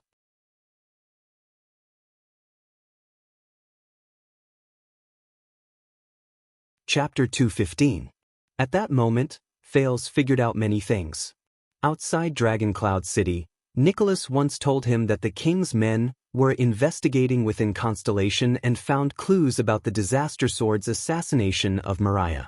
Furthermore, the assassination attempt on Thales at the fortress was also related to the Disaster Sword. The two clues combined and implicated Archduke Pofrit. But Miranda and Cohen had already confirmed that the Disaster Sword was just a cover to lure them here. In other words, the information obtained by the king's men was also a lie. It was an excuse to draw King Nuven's attention to Pofrit. The problem was, who in Exdet was qualified and capable of being King Nuven's eyes and ears, investigating cases on his behalf and sending back fabricated information? And now, Thales looked at the red-robed lady before him with a complicated gaze. He watched her cross her hands and stand calmly and kindly in front of the thick door. Not only that, why did Lampard's grand operation not alarm Dragon Cloud City? Why could his army enter the city without anyone knowing? Why could he easily find so many connections? Thales took a deep breath and brought his attention back to the present. Raphael stood in front while Cohen and Miranda stood on his left and right. The young man from the kingdom's secret intelligence department was no longer as indifferent as before. Instead, it was replaced by intense vigilance and solemnity. I thought it would be someone coming to change shifts or patrol, but Cohen looked suspiciously at the Red Witch, who had a faint smile on her face. He carefully whispered, "The situation is bad, right? Who is that old lady?" "Very bad," Miranda replied softly behind Raphael with her hand on the hilt of her sword. "I think that's the Red Witch." Cohen did not speak anymore. His eyebrows furrowed again. Thales tightened his grip on little rascal behind him and felt the slight tremble in her palm. He took a deep breath and told himself to stay calm. If the Red Witch is involved, that means Madame Calchon. Raphael looked at the old woman before him coldly. "No wonder I was able to sneak in so easily. You knew I would come, so you set up a trap?" Calchon looked at him quietly and suddenly grinned. "I've been dealing with the kingdom's secret intelligence department since I was 8. The old woman's expression was peaceful and her eyes were calm. "I know you all too well." Raphael's expression changed slightly. Thales frowned. 8 years old? Is child labor popular in the darkroom? He cursed silently. "As for you, you are still too young, little friend," the Red Witch said plainly. If it were Murat, he would have noticed something was wrong when he entered the city. Raphael did not speak. Her red eyes trembled slightly, but the tension on her face did not relax in the slightest. Having been exposed to the secret intelligence department for many years, he was deeply aware of the terrifying power hidden in this seemingly frail old woman before him. Damn it. Cohen tilted his head, the corners of his mouth twitching slightly. "That's the Red Witch? Is she ambushing us?" Ralph shook his head, his face serious. He felt something in the wind. As you can see, Miranda's gaze was fixed on the door behind Calchon. "I can sense that there are many people lying in ambush outside." Moving stealthily and breaking out of the encirclement by surprise, this was their greatest advantage, but now it was gone. Waya gritted his teeth with an unpleasant expression. The attendant in front of Thales whispered, "She's standing very close to us. At this distance, maybe we can—" "No," Miranda answered crisply. Cohen furrowed his brows. "Why?" "Because she's the Red Witch." Raphael's gaze did not waver. His lips parted slightly as he answered for Miranda. "Only a fool would believe that she would intercept us unprepared. We can't act rashly." Hearing that, the police officer gritted his teeth in indignation. "I've probably encountered half of all the bad luck in my life today. Look for other exits," Miranda said in a low voice. "If it doesn't work, we'll break out from her. They're definitely well prepared." At this moment, Madame Calchon, who was sitting opposite them, laughed softly. Her laughter was old but warm and peaceful. As her laughter rang out, everyone on Constellation's side looked as though they were facing a formidable enemy. Raphael Lindbergh, a homeless orphan in the Great Desert, and now the young man that the Black Prophet values the most, Xianxia said with a smile, is this how you repay the Arund family who raised and nurtured you for 12 years? Why, is Duke Arund not good to you? Why did you betray him? Raphael did not move. Thales's expression changed. He glanced at the other two people worriedly, but Miranda did not seem to notice, while Cohen looked puzzled. But you also know, look at your eyes. Xianxia sighed and continued as though she felt sorry for Thales, you can never become one of them. In Thales's eyes, Raphael's back was still unmoved. But from his half-cut sleeve, the prince noticed that the tendons on Raphael's wrist tightened slightly. He's wavering, a voice whispered in Thales's heart. And you, Miss Arund? The Red Witch turned her head and looked at Miranda, revealing a mother's loving gaze toward her daughter. Have you ever thought about it? Miranda was startled. Why Raphael? Why him? Xianxia said slowly, why did the Black Prophet choose him, who has no power or influence, instead of any noble with a bright future?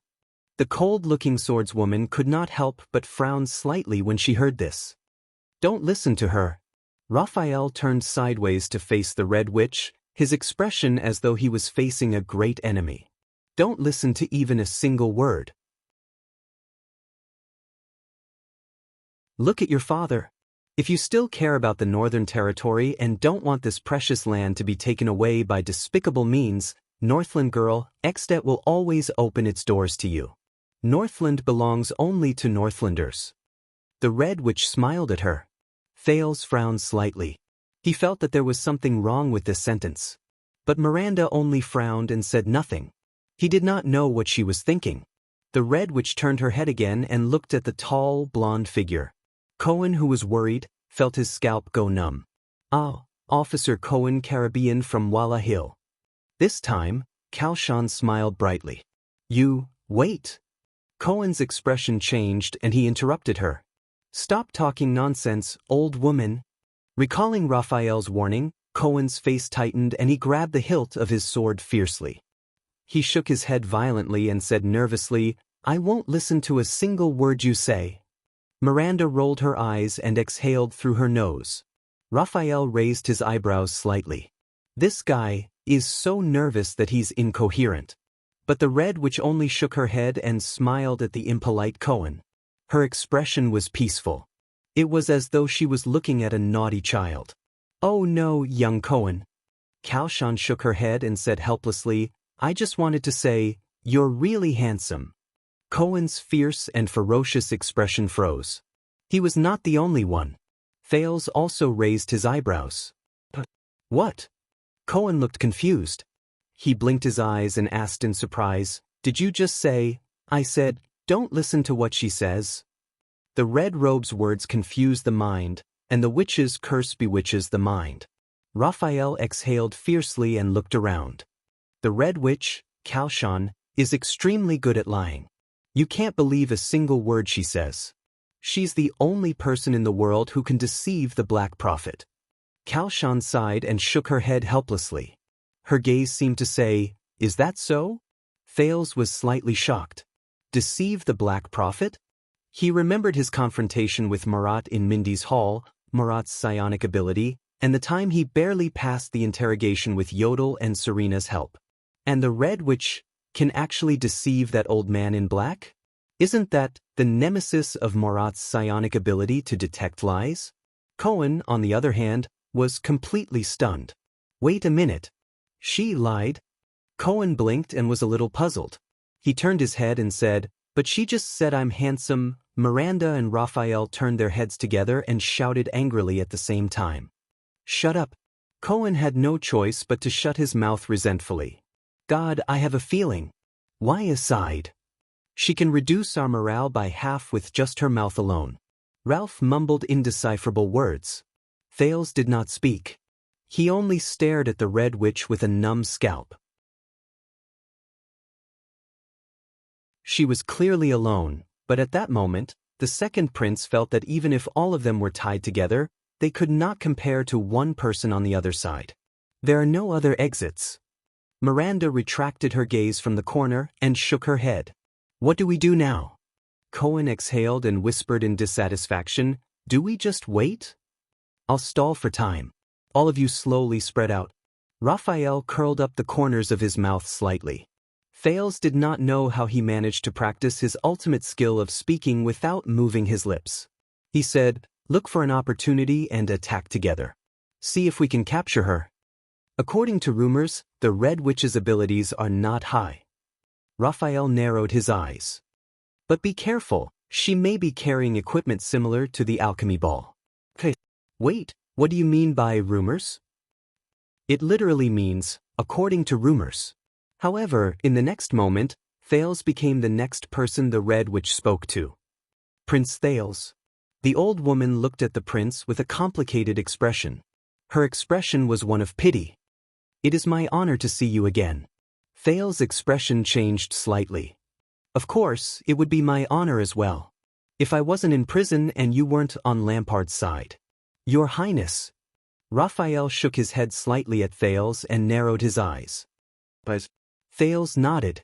The second prince kept repeating Raphael's words about the witch's curse, in his heart to remind himself to be careful. Compared to the time he faced the Black Prophet in Mindy's Hall, compared to the feeling Marat gave him, compared to the huge pressure that made his nerves taut all the time, this old woman gave him a vague sense of unease, which made his hair stand on end and made him feel inexplicably terrified. Especially the panic and apprehension he felt about what she was going to say next. Xianxia sighed and shook her head at him with a sincere expression. The wrinkles on her face moved slightly, as if she was very helpless. "I'm really sorry, but since you've already come to the kingdom of the Great Dragon, since you'll be returning to prison in a while, you may never be free again," the old woman said mournfully. "Do you have anything else to say? Do you want me to bring it to her?" Thales frowned slightly and secretly became vigilant. Who else could it be?" Xianxia sighed. Her expression was subtle and there was a smile on her lips, as if she was recalling something. "Of course it's beautiful and intelligent, Madame Varangerana."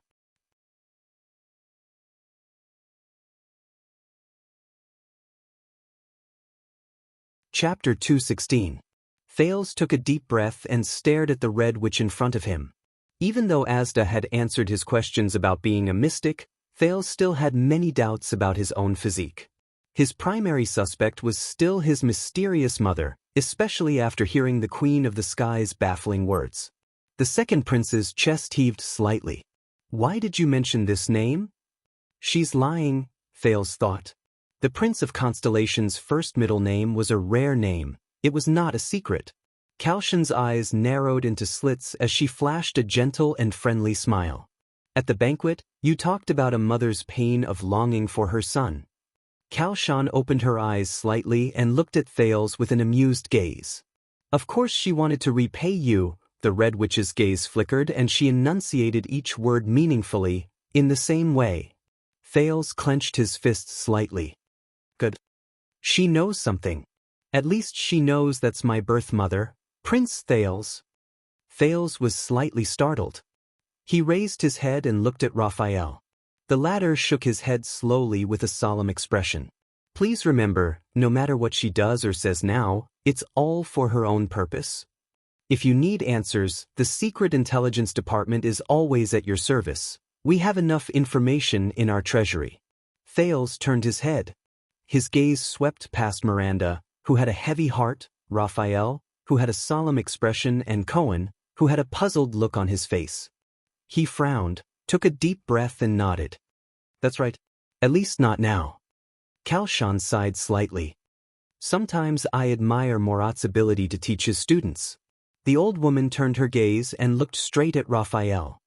"Every one of his students is so outstanding, be it those who are loyal to him or those who are his enemies."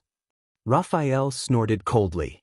Miranda slowly walked to the left of the Red Witch, while Cohen moved to the other side. In the face of such an obvious action, Xianxia seemed to be completely unaware. This made Thales even more uneasy. "Prince Thales."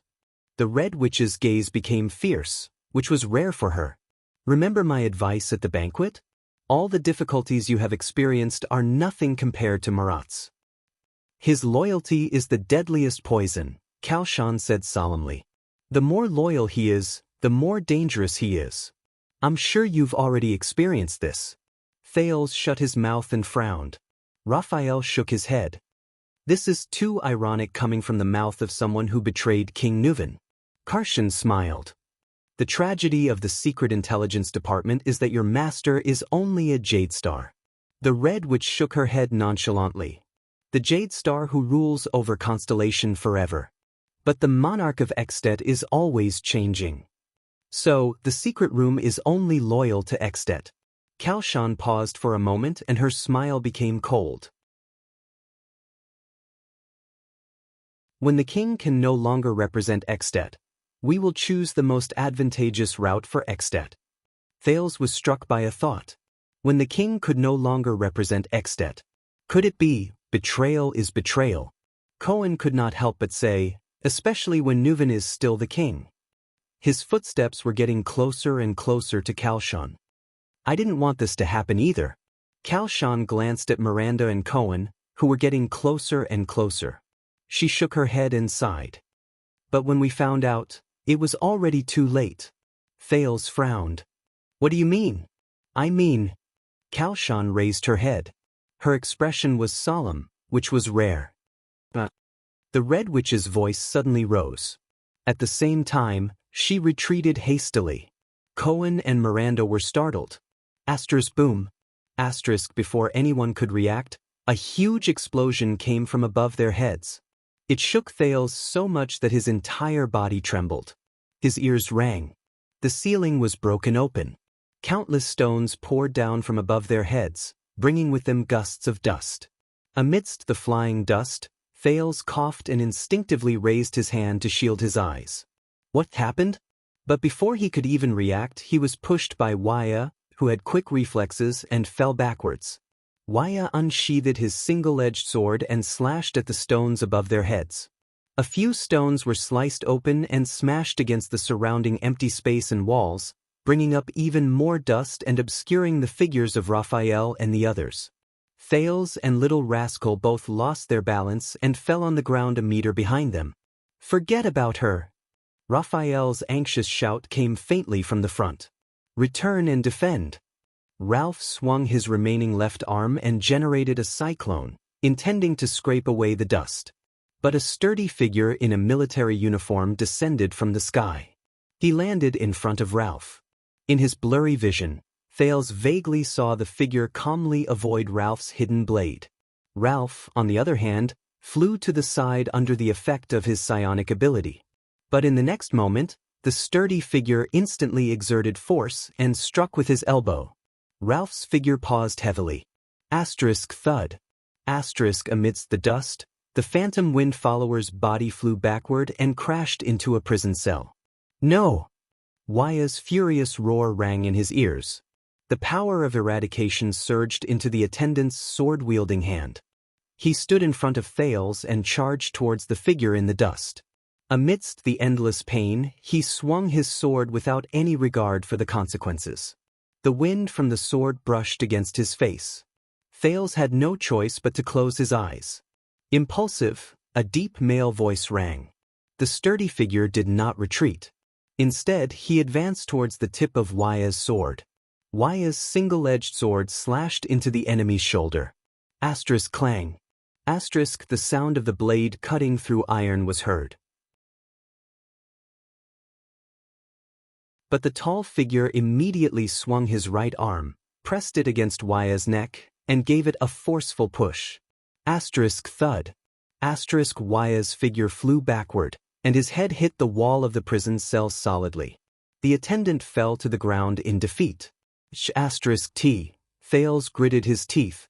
As he coughed, he pulled Little Rascal, who was equally at a loss, to her feet. As soon as he looked up, he saw the tall figure in the dust. The enemy pulled Waya's sword from his shoulder armor, tossed it aside, and walked towards Thales. Thales did not have time to panic. He instinctively retreated. Asterisk clang. Asterisk Raphael appeared from the dust and swiftly swung his sword at the back of the enemy's head. His arm trembled, and a strange sound came from his muscles. The tip of his sword blurred, and it whistled shrilly in the air. The tall enemy suddenly turned around. As he turned around, a thin blade with a smooth arc was instantly unsheathed from his waist. Asterisk swoosh. Asterisk, it was a blade rarely seen in the Western Peninsula. It was a light cavalry blade that shone with a golden luster. The moment the enemy drew his blade, Thales felt the air around him tremble, and it became hotter than ever before. The instant the temperature rose, it was as if someone had suddenly lit a fire in the air.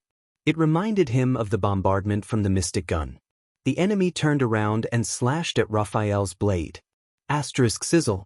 Asterisk, the saber and longsword collided, but the sound produced was not the usual collision of metal, but a shrill sizzle.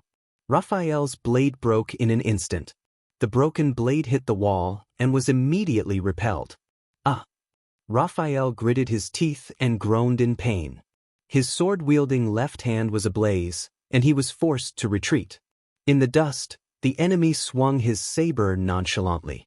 The blade was not on fire, but it strangely drew a string of sparks in the air. Thales watched in shock as the powerful enemy defeated the three of them in an instant. He was terrified. Miranda and Cohen appeared at Raphael's side at the same time, and their swords whistled. Miranda's sword wavered, as if she could change at any time, while Cohen's attack was fierce and powerful. The enemy did not panic. He lowered his left shoulder, and just like how he dealt with Waya and Ralph, he pounced on Miranda. That weapon was strange. She could not fight him head-on. Seize the rhythm and force him. Miranda's gaze shifted, and the Pegasus music was activated. The tip of her sword was aimed at the enemy's crotch. However, contrary to her expectations, the enemy did not even try to dodge. Instead, he went straight for her sword. Under Miranda's shocked gaze, her sword stabbed into the enemy's waist. Just as the blade was about to penetrate deeper, the enemy's waist trembled, and the blade slid out from his waist, bringing with it a gush of blood, but avoiding the vital parts. In the next second, the enemy lowered his body and rammed forward. His iron-like left shoulder slammed into Miranda's right chest. As the swordswoman staggered back and groaned, the enemy ruthlessly struck her with the hilt of his blade. Asterisk thud. Asterisk Miranda fell to the ground in pain from her chest and abdomen. Cohen's sword came from the enemy's back. The enemy snorted. Asterisk clang. Asterisk, the blade pierced the point where the enemy's armor and arm guard met, and blood gushed out. Before the blade could pierce into his body, the tall enemy quickly turned around, and with the pressure from the two pieces of armor, he abruptly pulled the blade to the side. Then he swung his blade. But contrary to the enemy's expectations, Cohen was not affected by his strange movements. The police officer let go of the hilt the moment he turned around. Cohen pounced on the enemy with a fierce expression, and lowered his body to avoid the enemy's fierce blade. The police officer hugged his waist tightly, pressed down on the enemy's forearm, and exerted force with both legs. The enemy let out an "oh," as if he was very surprised. Asterisk bang. Asterisk, under Cohen's terrifying impact, the two men fell to the ground together, bringing up another cloud of dust. Asterisk clang. Asterisk, the enemy's saber fell from the sudden impact.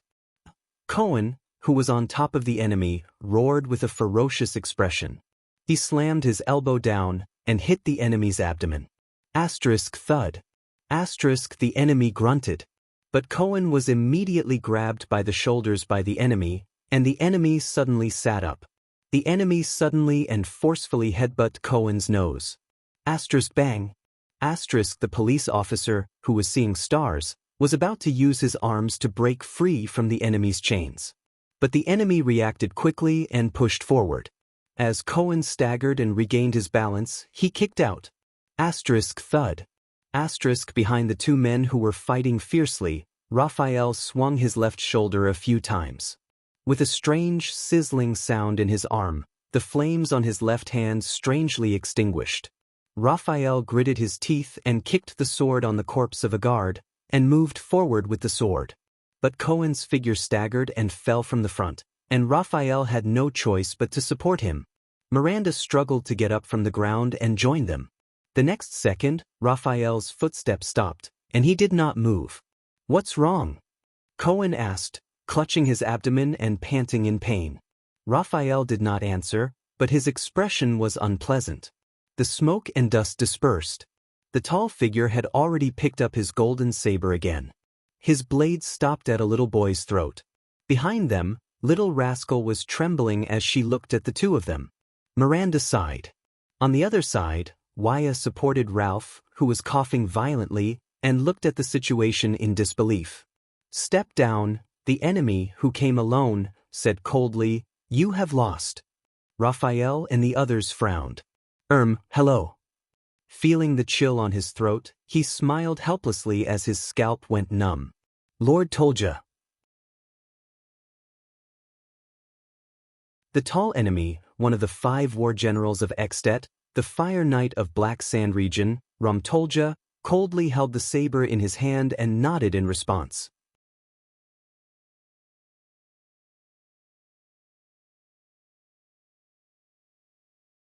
Chapter 217. This is bad. Thales sighed in his heart. I didn't even have time to pull the police out. Little Rascal sat on the ground in a daze as she watched the blade pressed against Thales' neck. Everyone in the field had unpleasant expressions on their faces. From the moment Tolja broke through the ceiling to the moment he defeated 5 people and took down Thales, it all happened in the blink of an eye. Miranda stopped the hot-headed Cohen, who was about to charge forward with clenched teeth. The police came back to his senses. He wiped the blood from his nose and looked at the mess around him. Then, he looked at the enemy who had suddenly appeared.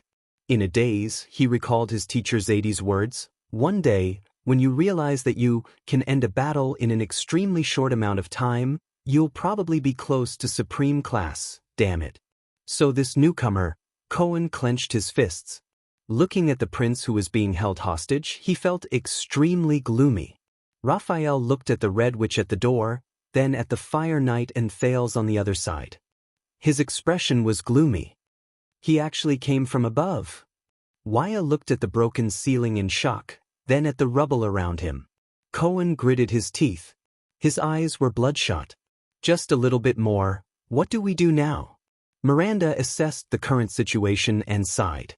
A round of applause came from the direction of the thick door. "Fire Knight, you really live up to your reputation." The Red Witch reappeared in front of the thick door. She was smiling from ear to ear and was friendly. "What a beautiful move."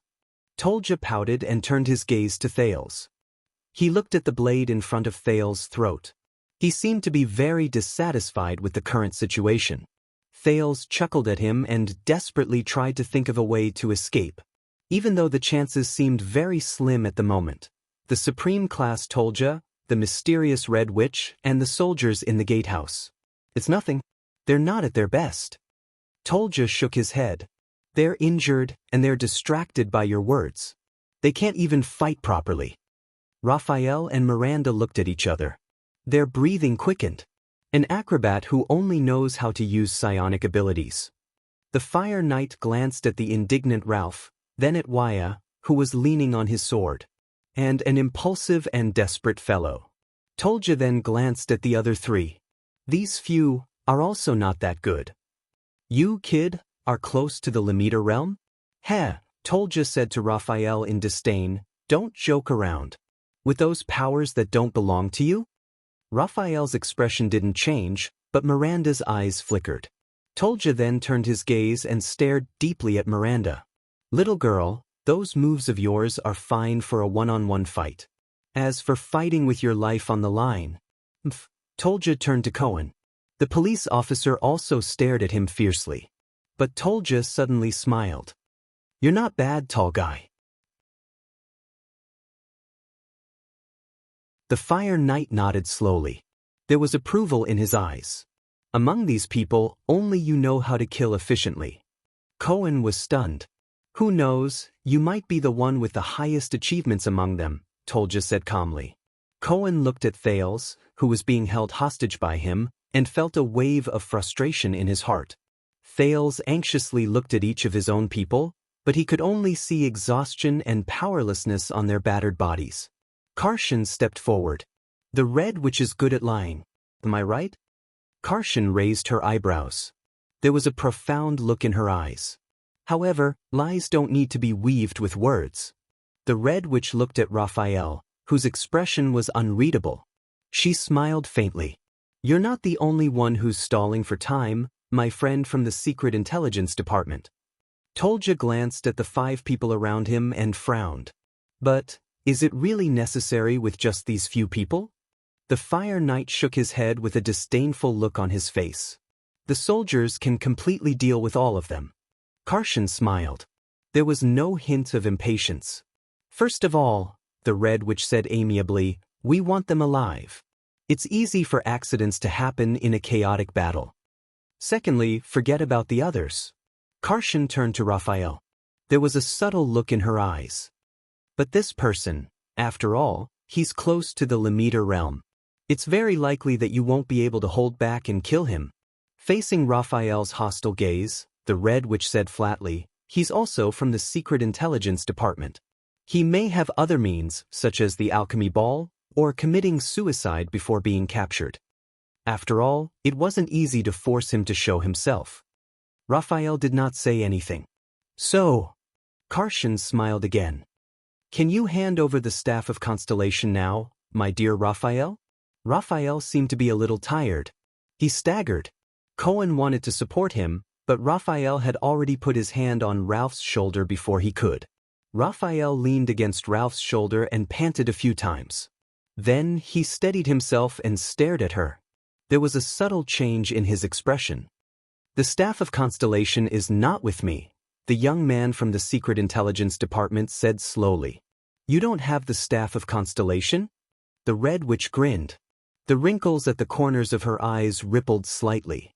Without that equipment, how could Murat let you be in charge of the Blood Calamity? We don't have to rely on the legendary anti-mystic equipment to mobilize the Calamity, Raphael said coldly. Madame Karshan did not speak. She only stared at Raphael quietly. Your prince is right in front of you, the Red Witch said softly. You know that your choice will affect his safety, right? Everyone turned to look at Thales. Thales was stunned. What? My safety? But at this moment, Thales frowned. With his back facing the Red Witch, Ralph moved his shoulder and broke free from Raphael's grip. The Phantom Wind follower quietly made a hidden gesture at him. Stall. Thales' heart skipped a beat. Stall? Thales frowned. Raphael, what is he waiting for? Raphael raised his head. I don't have that thing. Raphael's pupils narrowed. He still did not relent. Even if I did, I wouldn't give it to you. I see.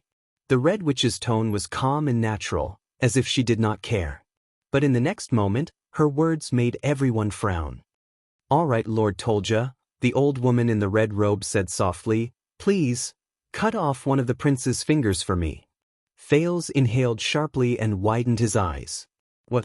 Raphael closed his eyes. Hey! Cohen could not hold it in anymore. He said in dissatisfaction, he's just a child. Kalshan curled her lips and raised her arms to her abdomen, revealing her wrinkled hands. He's a Jade Star, a descendant of the imperial family. That's enough. Tolja also frowned. His gaze lingered on Thales' hands, then he turned to look at the Red Witch, seemingly dissatisfied. Really? A little boy? Finger? Kalshan looked at the Fire Knight and suddenly burst into laughter. Of course I'm joking. Thales breathed a sigh of relief. The Staff of Constellation that can suppress most mystics. Kalshan shook her head helplessly. Then, a smile appeared in her eyes.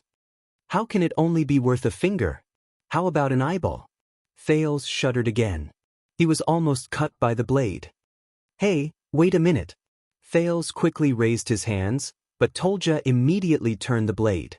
The surface of the blade pressed against his skin, and he felt a chill. Sir, Staff of Constellation, right? This time, he succeeded in attracting everyone's attention. Kalshan turned her gaze to Thales. I heard that you are known for your precocious intelligence, Your Highness. The Red Witch flashed her kind smile again. But at that moment, Thales only wanted to stay as far away from that smile as possible. Kalshan said kindly, perhaps you can convince him to cooperate with us for the sake of your body's integrity? Thales gulped. He turned his gaze to Tolja, who was staring at him coldly, and smiled awkwardly. The second prince looked at Raphael, but the latter only looked at his feet. Cohen nudged Raphael, but he still did not respond. Thales took a deep breath and looked at the Red Witch, putting on an expression that said, "I'm very cooperative." Stalling for time. The staff of constellation. The second prince looked at the blade in front of him, drenched in sweat. Actually, Raphael doesn't have it with him. Kalshan stared at him without moving.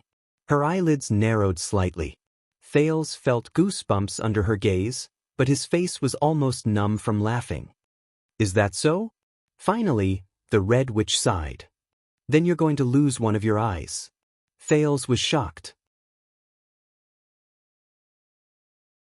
Kalshan looked at Tolja and nodded gently. Really? Miranda said unhappily. Cohen clenched his fists and gathered the power of eradication. Kalshan smiled with her eyes narrowed and shook her head at them. Hey, Madame Kalshan. However, Tolja, who controlled Thales' life and death, sighed and looked at Kalshan. He's just a child. Thales breathed a sigh of relief and looked at the Fire Knight gratefully. Is that so? Kalshan raised her eyebrows and then smiled. Then forget it. Thales did not dare to move. He watched the interaction between the Red Witch and the Fire Knight. But I heard that Lord Tolja's knife technique is exquisite and subtle, and that you can cut a fly? The old woman smiled faintly. Tolja narrowed his eyes. The Red Witch said gently, Then why don't you show us? How about I cut off his right eyelash with my knife? Thales' heart clenched again. Right eyelash? Tolja snorted and looked at Thales. The knife in his hand slowly moved. It's not impossible. The golden blade grazed past Thales' eyelashes and finally stopped on his forehead. The blade gently touched his right eye, as if measuring its distance. Tolja snorted softly and his saber trembled slightly. Boy, don't blink, or you'll regret it. Feeling the coldness of the blade slowly grazing his face, Thales' heart skipped a beat. Damn it, wait, I know. He could not take it anymore. Before Tolja's blade cut down, he shouted, I know. I know where the Staff of Constellation is.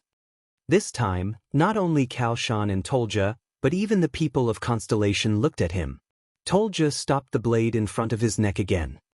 The people from the Secret Intelligence Department don't know, but you do? The Red Witch asked faintly. Her tone was filled with deep suspicion. Thales exhaled and blinked his right eye hard. After all, it belongs to the Jade Star royal family. Thales, who had recovered, smiled awkwardly. Besides, the Secret Intelligence Department did bring it, for the blood calamity. Kalshan narrowed her eyes. Thales rolled his eyes and tried hard to think about the current situation. He had to come up with an excuse that she could believe so that he could stall her. Last night, the blood calamity was sealed, Thales said with a resigned smile as he panted slightly. But I'm certain that this is neither the Soul Slayer's pike nor the Star Killer's blade. The Red Witch frowned. That's right. When the Soul Slayer pike, Severing Soul's blade, and their masters were found, the blood calamity had already been sealed for a long time. So, how do you know? Kalshan asked slowly. Raphael's gaze changed. His expression was subtle. Because I know. Thales licked his lips and his brain worked frantically. There's someone else who got the Staff of Constellation. He was the one who sealed that calamity. Kalshan's expression finally froze. Cohen and Miranda also looked at each other, bewildered. Who? She asked softly. The one who sealed the calamity? Thales took a deep breath and slowly uttered the answer he had thought of. A man, all alone. He's a strange swordsman. He gritted his teeth and said, He's holding a strange black long sword.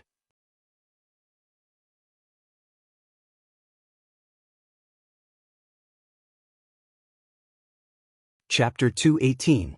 The first to react was Tolja. The Fire Knight's hand tightened slightly. Thales felt the coldness on the side of his neck deepen. The back of the golden saber was directly pressed against his skin. The second prince did not dare to move, fearing that Tolja would turn his hand around and turn his neck red. A strange, black longsword? Tolja narrowed his eyes. A man with almost no special characteristics? Thales could only nod. Interesting. The corners of Tolja's lips curled up slightly. His eyes were filled with a strong desire to fight. An acquaintance. Raphael frowned and looked at Thales with a very complicated gaze. Black sword? Xianxia gently clasped her hands together. Are you talking about Blackstreet Brotherhood's black sword? Cohen was momentarily stunned when he heard the news. Brotherhood? Why would Constellation's Blackstreet Brotherhood? I don't know. Thales opened his mouth carefully with widened eyes, afraid that his throat would come into contact with Tolja's blade when he moved. Probably. Xianxia stared at him quietly. The Secret Intelligence Department gave the staff of Constellation to Black Sword, the Red Witch said softly. Raphael did not say a word. He only stared at Thales in silence, even ignoring Cohen's action of cupping him from behind. Thales forced an awkward and ugly smile to show his tacit agreement. Please. Who the hell knows about the staff of Constellation? And that Raphael has no intention of speaking at all. Thales thought fearfully, Mr. Black Sword, I'll have to use you as a shield. You shouldn't mind. It's not like you'll lose a piece of flesh anyway.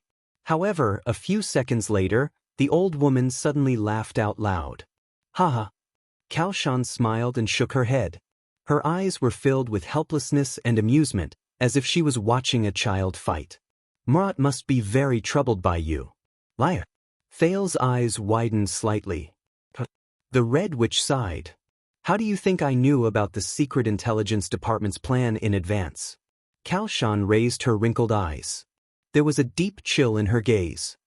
Did I know that they wanted to use the calamities to launch a conspiracy? Thales was slightly startled. When you were still on your way to Dragon Cloud City, Prince Thales, an old friend from the Blackstreet Brotherhood used a messenger crow to ask us for help. Xianxia swept her gaze across the people in the field. Her gaze lingered on Raphael for a moment. He is being forced to the north by the Blood Bottle Gang and has no choice but to rely on your diplomat group. Thales took a few seconds to understand the meaning of this sentence. Then he shuddered a little. In an instant, a chord was opened in his brain. His brain of a string. At that moment, he did not even care about the blade on his neck anymore. Are you talking about Ramon? Thales asked. Raphael's expression was still calm and he did not say a word. On the other hand, Waya and Ralph looked at each other in astonishment. I see. Ramon didn't ask me to use a messenger crow to contact Blackstreet Brotherhood. Thales came to a realization and mumbled absent-mindedly, he wanted to contact all of you. The Red Witch sighed softly. There was a profound look in her eyes. Ramon is very quick-witted. He guessed that his predicament was the work of the Secret Intelligence Department, Xianxia said calmly. So he contacted the secret room directly. And I know Murat too well. He must be planning something. Raphael sighed when he heard this. The person from the Secret Intelligence Department looked at Thales with a strange expression. Why was a doctor of unknown origin allowed to use the diplomat group or Black Sand Region's messenger crow? And you didn't notice where he sent the message? Thales was slightly stunned. He immediately recalled the history of his contact with Ramon. He could not help but feel awkward.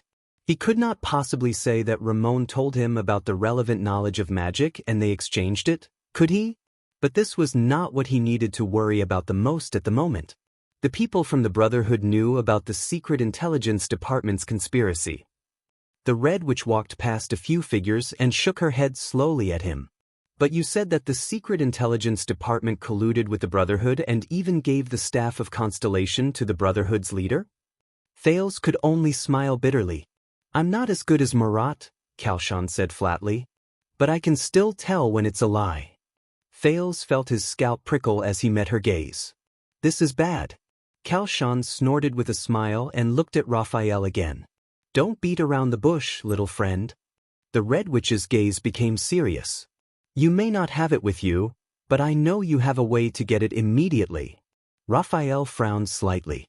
Cohen and Miranda could not help but look at the young man from the Secret Intelligence Department. The Secret Intelligence Department of Constellation has mastered a mysterious transmission ability since a long time ago. The corners of Calcian's mouth curled up slightly. The Red Witch's eyes were filled with great interest. From small voice messages to large weapons and even living people, you can ignore distance and transport them to your destination in an instant. Thales was stunned. Transmission ability. Voice, ignore distance. Cohen's expression changed. Miranda also frowned. Waya, on the other hand, looked suspicious. That black hole on Raphael's arm earlier that looked like the mouth of some creature. Raphael did not speak. He still looked at the Red Witch with a calm expression. It was as if he was not even here. Give me the staff of constellation. The leader of the secret room's expression was still gentle and amiable, but her words were getting more and more serious. If you don't want to see your prince meet with any misfortune. Thales' face immediately turned pale. Tolja snorted coldly in dissatisfaction. At this moment, a soft voice that no one had heard for a long time rang weakly from the corner of the prison cell. It was filled with grievance and dejection. From a long time ago, is that all you know? Everyone was slightly stunned. They then looked towards the corner where the voice came from. Thales could not turn his head because the back of the knife was pressed against his neck. But he was also shocked because he recognized the owner of the voice. The neglected little girl, little rascal, was leaning against the wall. Her face was pale as she trembled and looked at Calcian. Aren't you from the secret room? Little rascal bit her lower lip tightly. Her eyes were filled with pain and fear. The secret room is the shadow cast by the dragon's wings, little rascal murmured. But why? Little rascal's expression changed as if she had recalled the most unbearable memory. Why didn't you report to His Majesty? Little rascal's eyes were filled with tears and her entire body was trembling. You just waited for the calamity, watched them in Dragon Cloud City, watched everyone. Thales furrowed his brows. He remembered the people who ran for their lives, the people who suffocated in the air, the people who were separated from their flesh and blood, and the completely destroyed Shield District. Calcian seemed a little surprised. She stared at the dirty little girl in the corner with a complicated expression. A few seconds later, she sighed deeply. I'm very sorry. To everyone's surprise, the Red Witch bowed slightly in Little Rascal's direction. Lady Alex Walton. Cohen's eyes widened abruptly. He stared at Little Rascal in disbelief. Miranda raised her eyebrows.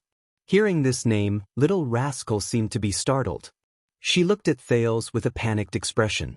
But Thales still had the back of the knife pressed against his neck. He could not see her expression at all. Even if we know that Morat is behind this. The Red Witch's voice rang. The secret room is still at a loss, Calcian said sincerely and sadly. The Secret Intelligence Department has concealed the news and their whereabouts too well. The Red Witch straightened her body and shook her head. It's too late. The Blood Mystic arrived in Dragon Cloud City a long time ago. We didn't know the Secret Intelligence Department's plan, and we had no way to defend ourselves. Calcian's voice was low and her gaze was bleak. We could only watch the diplomat group get closer and closer. Little Rascal snapped out of her shock and fear. She clenched her fists and raised her trembling head. Then you should report this to His Majesty. The girl gritted her teeth hard.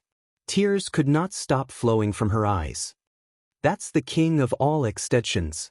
So many people died in Dragon Cloud City. He can definitely prevent these things from happening. The Red Witch raised her head abruptly. Her eyes suddenly lit up and she looked at Little Rascal solemnly. Our king?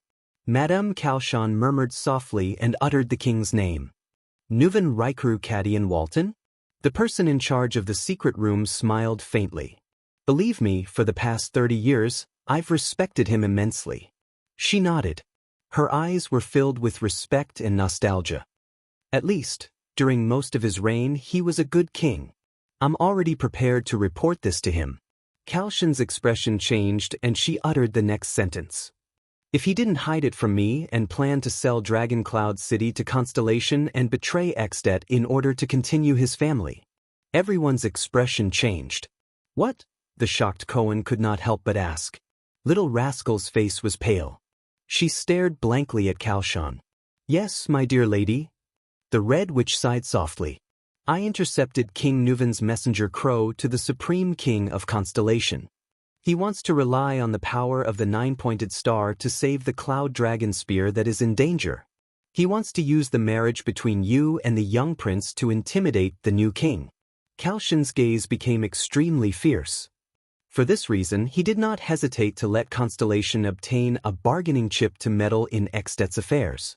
In the future, he even let an heir with Jade Star's blood take over the first territory of Extet.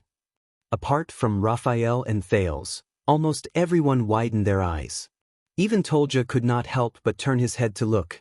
Everyone's gazes simultaneously shifted to Little Rascal, then to Kalshan, and finally to the second prince who was being held hostage. At that moment, Thales only felt complicated. The scene of King Nuven passing the ring to Little Rascal appeared before his eyes. My God! Cohen's mouth formed an O shape. He stared straight at Thales. Is this the truth behind King Nuven wanting to form an alliance with us, Your Highness? To let the descendants of the Jade Star royal family and the Walton family inherit the Archduke of Dragon Cloud City? As the King of Extet, the Red Witch shook her head slowly. He shouldn't have done that. There was only one thing I could do for Extet. Raphael raised his head. A strange light flashed in his red eyes. So you went to find Lampard, he said softly. Kalshan did not speak. She only looked at the enemies before her with a calm expression. Thales stared at the Red Witch in a daze. His mind was in a mess. This is the biggest joke, the second prince muttered subconsciously. So, your betrayal was not an accident. Because of this, you want King Nuven's life. Thales closed his eyes and sighed deeply. He felt physically and mentally exhausted. The Secret Intelligence Department and the Secret Room both want his life. You're practically working together.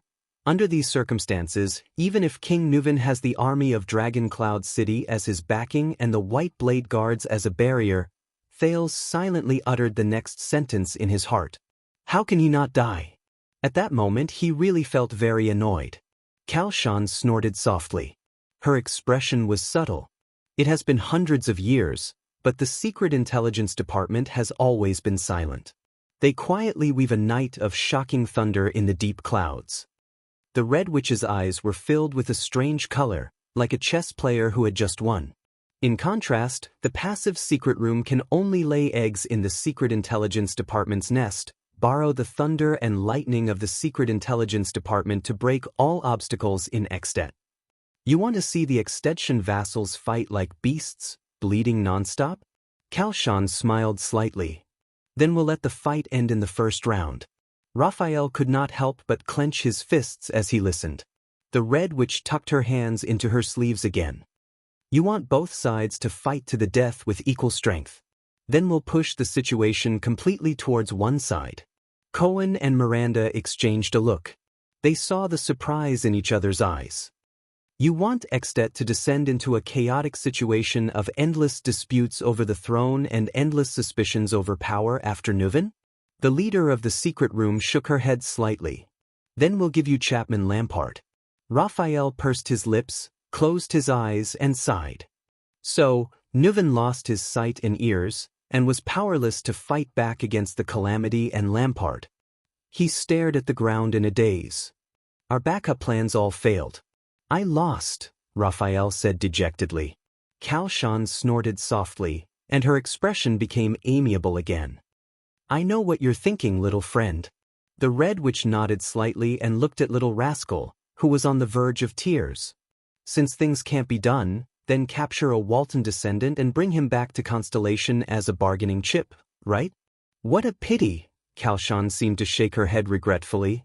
The next moment, her expression became solemn. Mat, why is he in such a hurry?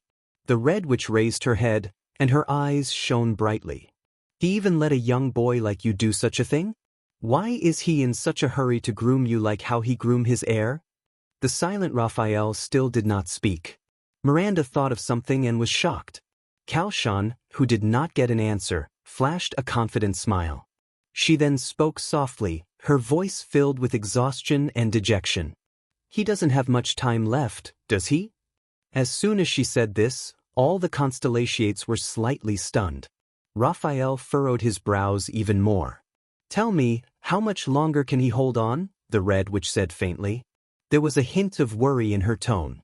5 years or 10 years? Raphael pursed his lips. Thales stared at Xianxia in a daze. Murat's figure appeared in his mind. The old man who could force Gilbert and Gines to retreat with just a word, the old man who could see through lies with his eyes. In the next second, Xianxia took a deep breath, as though she wanted to suck away all her emotions. Forget it, let's not talk about him. The corners of her mouth curled up slightly. Let's get back to the main topic. The Red Witch clapped her hands. As she clapped, many people walked in through the thick door. There were soldiers of Black Sand region dressed in patrol uniforms, as well as ordinary people dressed in different uniforms. There were men and women, and they looked like commoners.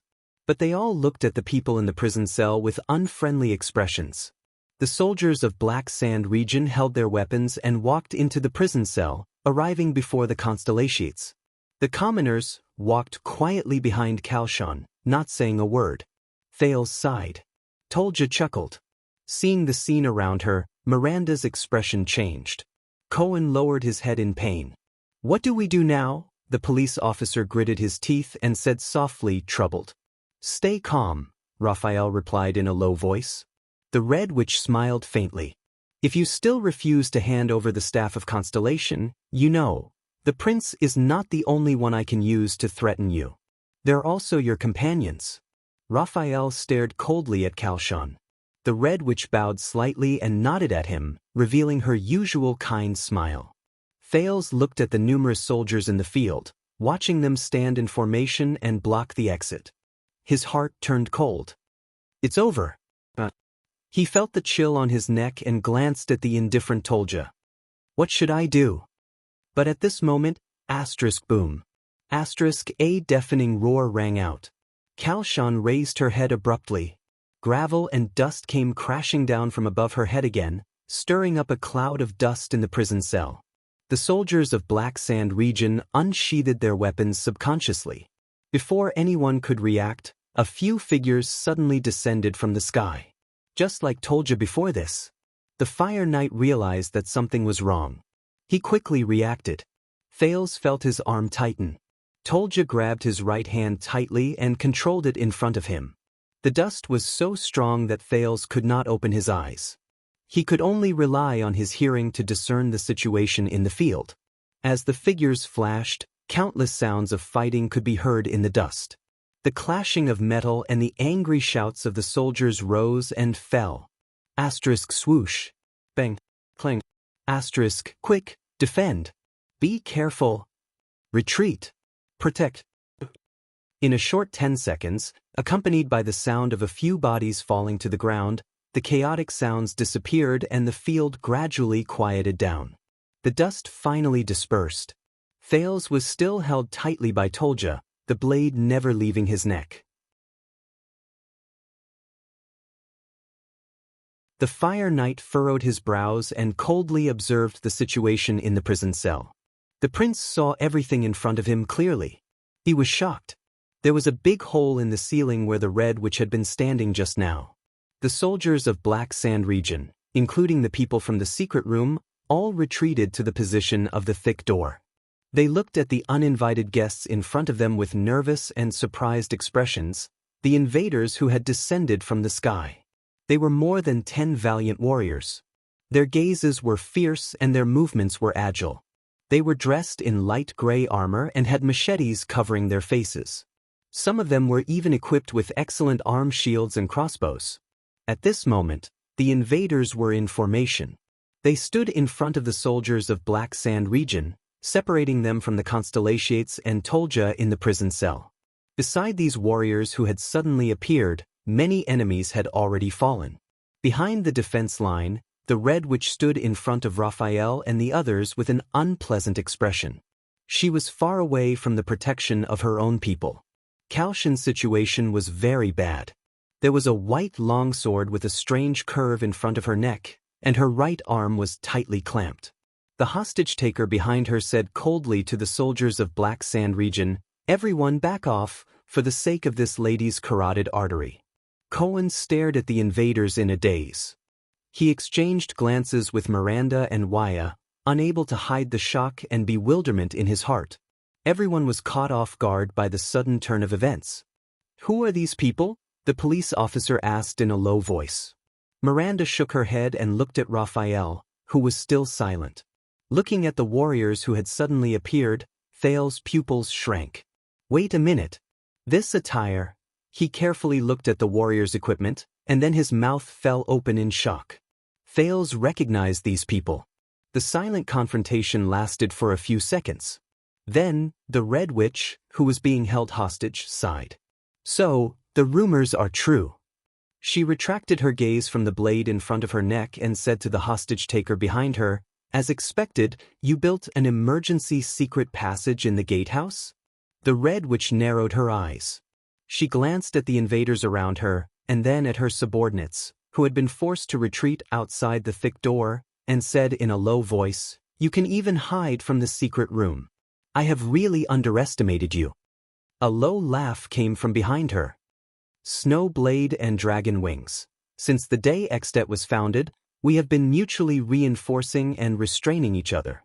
The hostage-taker revealed a pale face and leaned over to whisper into Xianxia's ear, "Being wary of the secret room's every move, this is what we should do."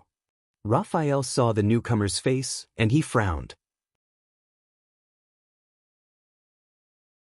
Under Miranda's and Cohen's surprised gazes, Raphael walked forward with an unfriendly expression and arrived beside Xianxia and the invaders. "You're late." The young man from the Secret Intelligence Department said coldly to the newcomer, "You almost got us killed." The newcomer raised his eyebrows, and his pale face moved slightly. "It takes some time to gather our scattered brothers." The newcomer's gaze went past Raphael. He looked at Tolja, who was holding Thales hostage, and fearlessly cast a provocative glance at the Fire Knight. "Hey, Tolja, it's all thanks to the noise you made. Otherwise, we would have had to search for you for a long time." Tolja frowned and let out a low, unfriendly growl from his throat. Thales stared blankly at the pale-faced man and could not help but breathe a sigh of relief. The newcomer raised his eyebrows, and his gaze lingered on little rascal in the corner. "Also, you better be polite." The pale-faced man shook the blade in front of Xianxia's neck. "After all, I'm saving your life." The Baron Bone Kid from the Secret Intelligence Department.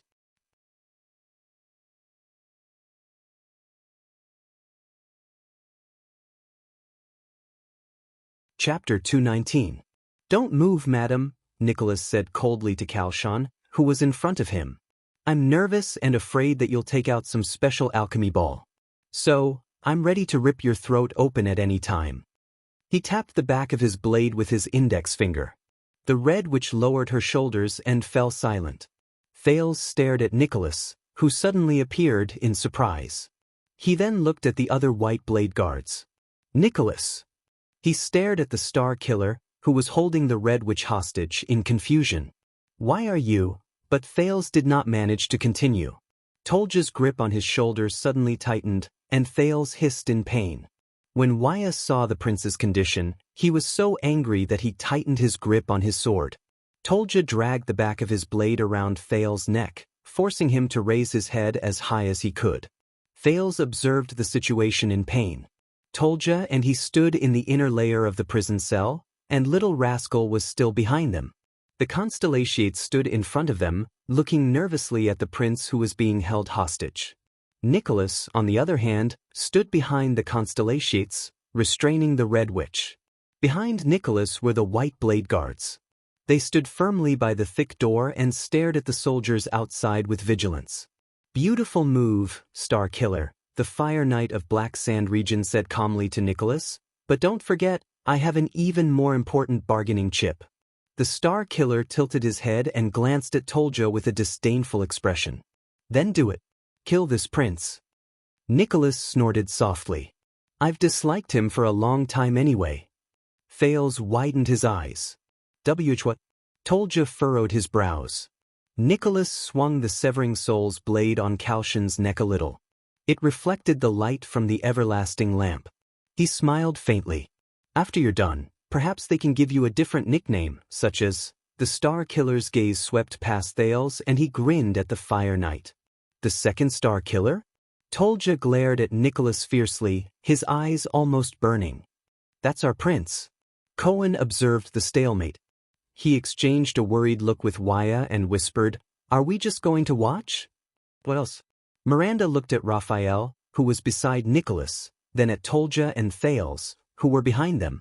She then swept her gaze over the white blade guards and their enemies, and sighed softly. This is no longer our battle. At this moment, the Red Witch who was being held hostage spoke. White blade guards, Extet's dragon's imperial guards, she said softly. You're standing on the wrong side. Kalshan did not seem to have the slightest awareness of having a blade pressed against her carotid artery. She smiled naturally and smoothly. Your opponents are the people behind you, the Empire. Nicholas raised his eyebrows slightly. The Red Witch sighed softly as if she was extremely regretful.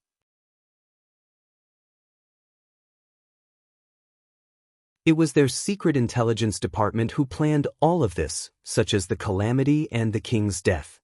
The expressions of the constellations, including Thales, also changed. Alright, Kalshan was right, Thales thought anxiously. The second prince glanced worriedly at the white blade guards, but their expressions were hidden behind their masks. Only a pair of cold eyes could be seen.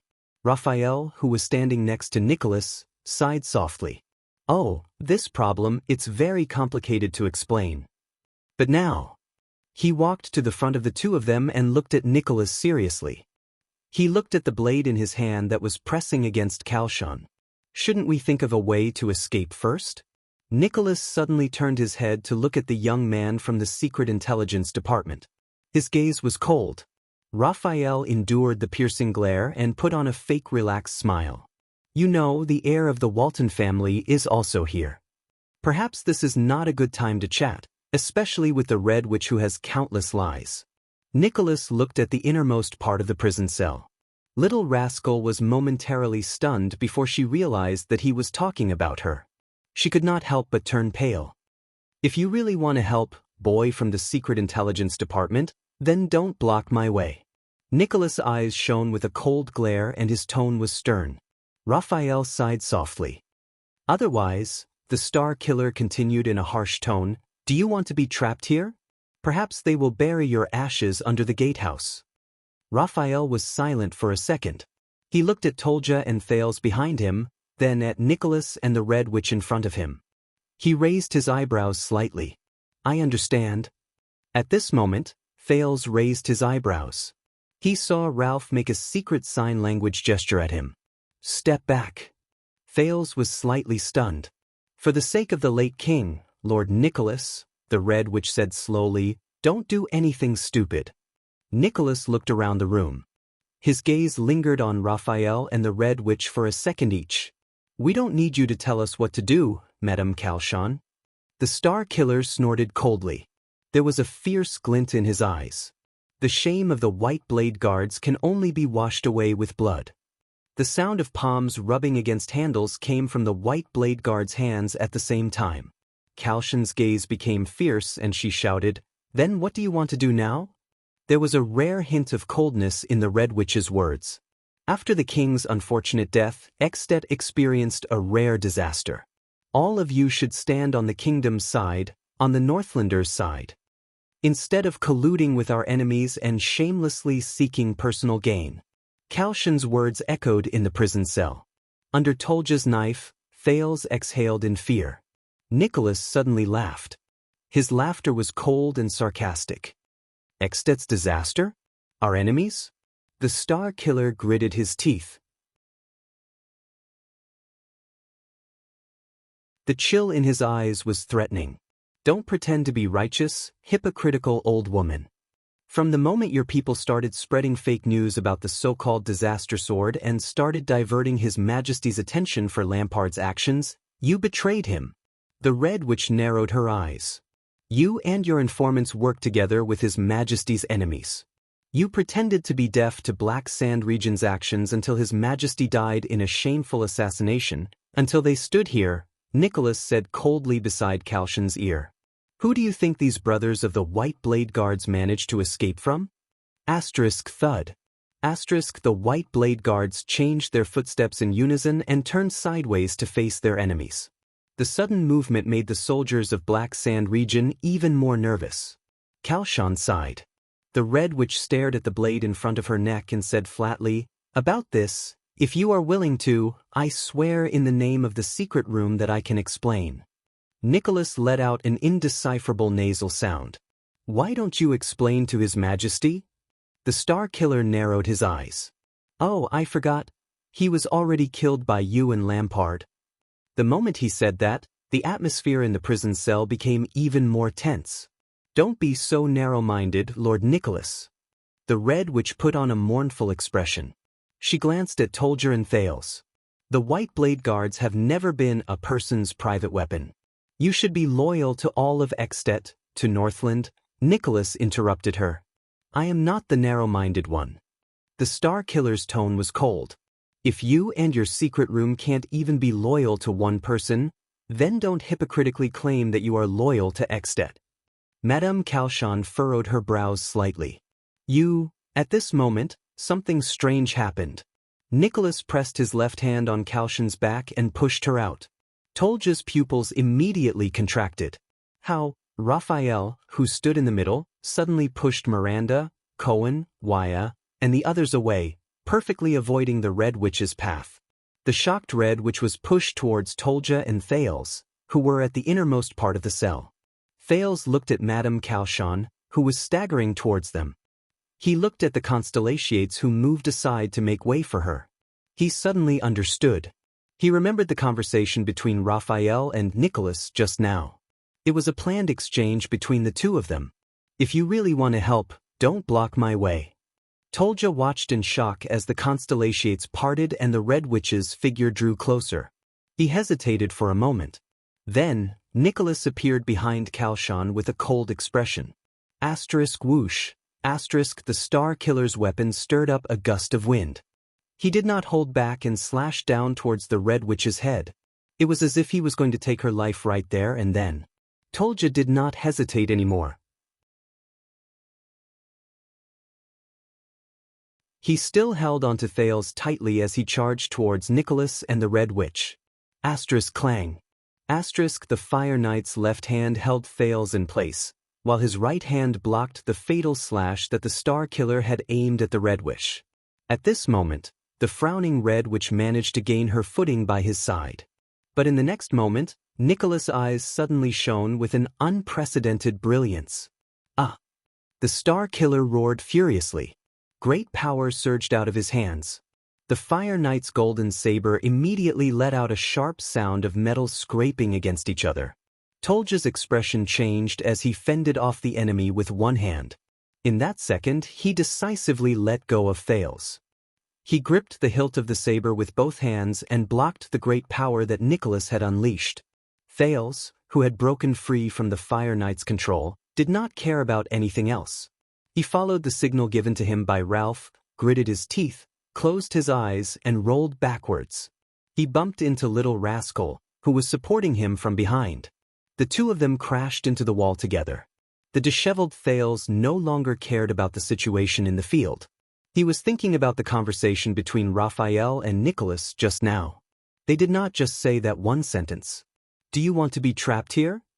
Trapped here? The moment this thought appeared in his mind, Thales felt a tremor under his body. "What's wrong?" Little Rascal asked in surprise as she hugged him. He did not know how to answer. He did not have the chance to either. Bang. There was another loud sound of earth and rocks exploding. The ground under Thales and Little Rascal suddenly sank and cracked open. Again? The thought emerged in Thales' mind. In the next second, both of them sank into the cracked ground. He did not know whether it was Ralph's psionic ability or the effect of the explosion, but the air in the room began to howl again. Dust rose, blinding everyone's vision. Thales hugged Little Rascal tightly and shut his eyes. Asterisk bang. Asterisk he felt a pain in his buttocks. Then he and Little Rascal fell into a pile of soft sand. Everything around them was dark. Thales propped himself up with difficulty. Beside him, Little Rascal's coughing could be heard continuously. Above them, the sound of a fierce struggle came from the cell they had been in earlier. They were not the only ones who fell. "Your Highness." A figure pulled him up. Waya's anxious voice traveled into his ears. "Are you all right?" Before Thales could answer, a dozen more figures fell from the sky and crashed into the sand. Amidst the flying dust, Thales covered his mouth and nose tightly. Enduring the pain in his buttocks, he pulled Little Rascal up. He felt gloomy. Why do these people like to play this game so much? Act according to plan. Let's go. Nicholas' voice came from the darkness. There will be backup at the end of the secret tunnel. Our men will bring up the rear. Before Thales could complain, he and Little Rascal were picked up by the waist by a tall and muscular figure, one in each hand. Little Rascal cried out in surprise. "Damn it!" Cohen's exasperated voice rang above Thales' head. "It's too dark, I can't see the road clearly." In the midst of the chaos, the sound of bodies falling and the intense sounds of weapons clashing could be heard from above. Soon, the sounds were getting closer. "Star Killer!" Another loud crash was heard. The Fire Knight Tolja's furious roar came from behind them. "Stop them!" The intense sound of metal clashing could be heard. "Throw a few torches down." It was the Red Witch's voice. Even after such a huge accident, she still commanded calmly, "Before that, anyone who tries to move is an enemy." Thales felt a chill in his heart.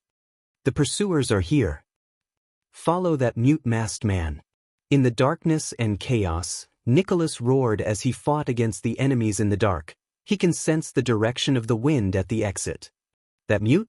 The police officer took 2 steps forward and said impatiently, "I can't even see where he is." In the darkness, Thales felt that Cohen's arm was about to choke him until he fainted. His sin of Hell's River was activated without warning. Waves surged into Thales' eyes, and his surroundings were suddenly filled with strange colors. "Shut up, big guy." Thales gritted his teeth and angrily knocked on Cohen's arm. "Listen to me." The police officer who was holding him immediately froze. Thales forced himself to calm down. He found Ralph in the chaotic field of vision, the figure that was emitting a faint green light. He then said to Cohen, "Take 5 steps forward, no, 2 steps for you, then turn left." "Hurry up." Thales did not feel any movement. He anxiously urged, "Don't just stand there." Cohen seemed to have come back to his senses. He followed Thales' instructions and took a step forward. But the police officer carefully took a step forward. When he felt the solid ground beneath his feet, he asked in surprise, You can see?" Thales was slightly stunned. "Go straight ahead. As long as you eat more animal livers and fruits." Thales lied without batting an eyelid in the field of vision of the sin of Hell's River. "You can also find light in the darkness." In the darkness, Cohen nodded skeptically. Amidst his bewilderment, Cohen followed the path that Thales pointed out and ran after Ralph. The sounds of fighting behind them became more intense. In Thales' field of vision, a dozen of them followed Ralph and ran into a narrow tunnel in the dark. "Nicholas!" Tolja's furious roar came again. "Don't even think about it." The next moment, a bright light suddenly shone from behind them, illuminating their surroundings. Thales narrowed his eyes and saw his surroundings clearly. The tunnel they were in was very narrow and full of dust. Even the ground was uneven and stony. Ralph took the lead, moving like the wind. Thales and Little Rascal were held in Cohen's arms, while Miranda and Waya followed closely beside him. Everyone was running nervously. The white blade guards protected them closely behind them. Only the Star Killer and Raphael were nowhere to be seen. The light behind them grew brighter and brighter. Thales could not help but grab Cohen's arm and turn around. Then he was stunned. There was nothing behind them. There was only a blazing fire. It was as if an invisible, huge fire snake had rushed into the small tunnel and was about to devour them. The surrounding temperature immediately rose. "This is the rising sun saber." The Star Killer's furious roar came from behind them. "Damn it, Secret Intelligence Department. If you don't want to be roasted, get out of the way." Amidst the fire, two figures appeared in Thales' eyes, which had been modified by the sin of Hell's River. One of the figures emitted a light that was like countless needles, scattering in all directions. He pushed the other gray figure away. Then the hedgehog-like figure, probably Nicholas, suddenly swung his saber at the back of the tunnel. The next moment, the fire snake seemed to have crashed into an invisible barrier and was blocked in front of the two. It was like a vertical wall of fire. This reminded Thales of the air mystic's air wall.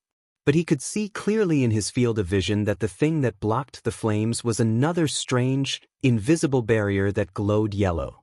It was connected to Nicholas' severing soul's blade, which was also glowing yellow. "You can't run." The Fire Knight's furious roar came from behind the flames. "Do you still have alchemy balls? The ones that can explode?" In front of the fire, the gray figure turned around and asked Nicholas, who was beside him, "You can't hold them off for long. They will catch up to us sooner or later." Thales could tell that it was Raphael. Just now was the last of the guard stock. "If we use them, we'll have one less." In the field of vision of the sin of Hell's River, Nicholas, who looked like a glowing hedgehog, raised the severing soul's blade and blocked the growing flames. "Is there really no more?" Raphael's voice came. "Do you think that's a snowball made by hand?" Nicholas turned his head and said angrily to the people from the Secret Intelligence Department, "Do you think you can take one out so easily?" Raphael did not speak. He turned around abruptly and swung his left hand in the direction of the flames. A ball-shaped object was flung out by him. "Damn it!"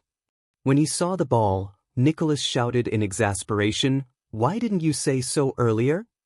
Then he and Raphael both turned around and dashed out.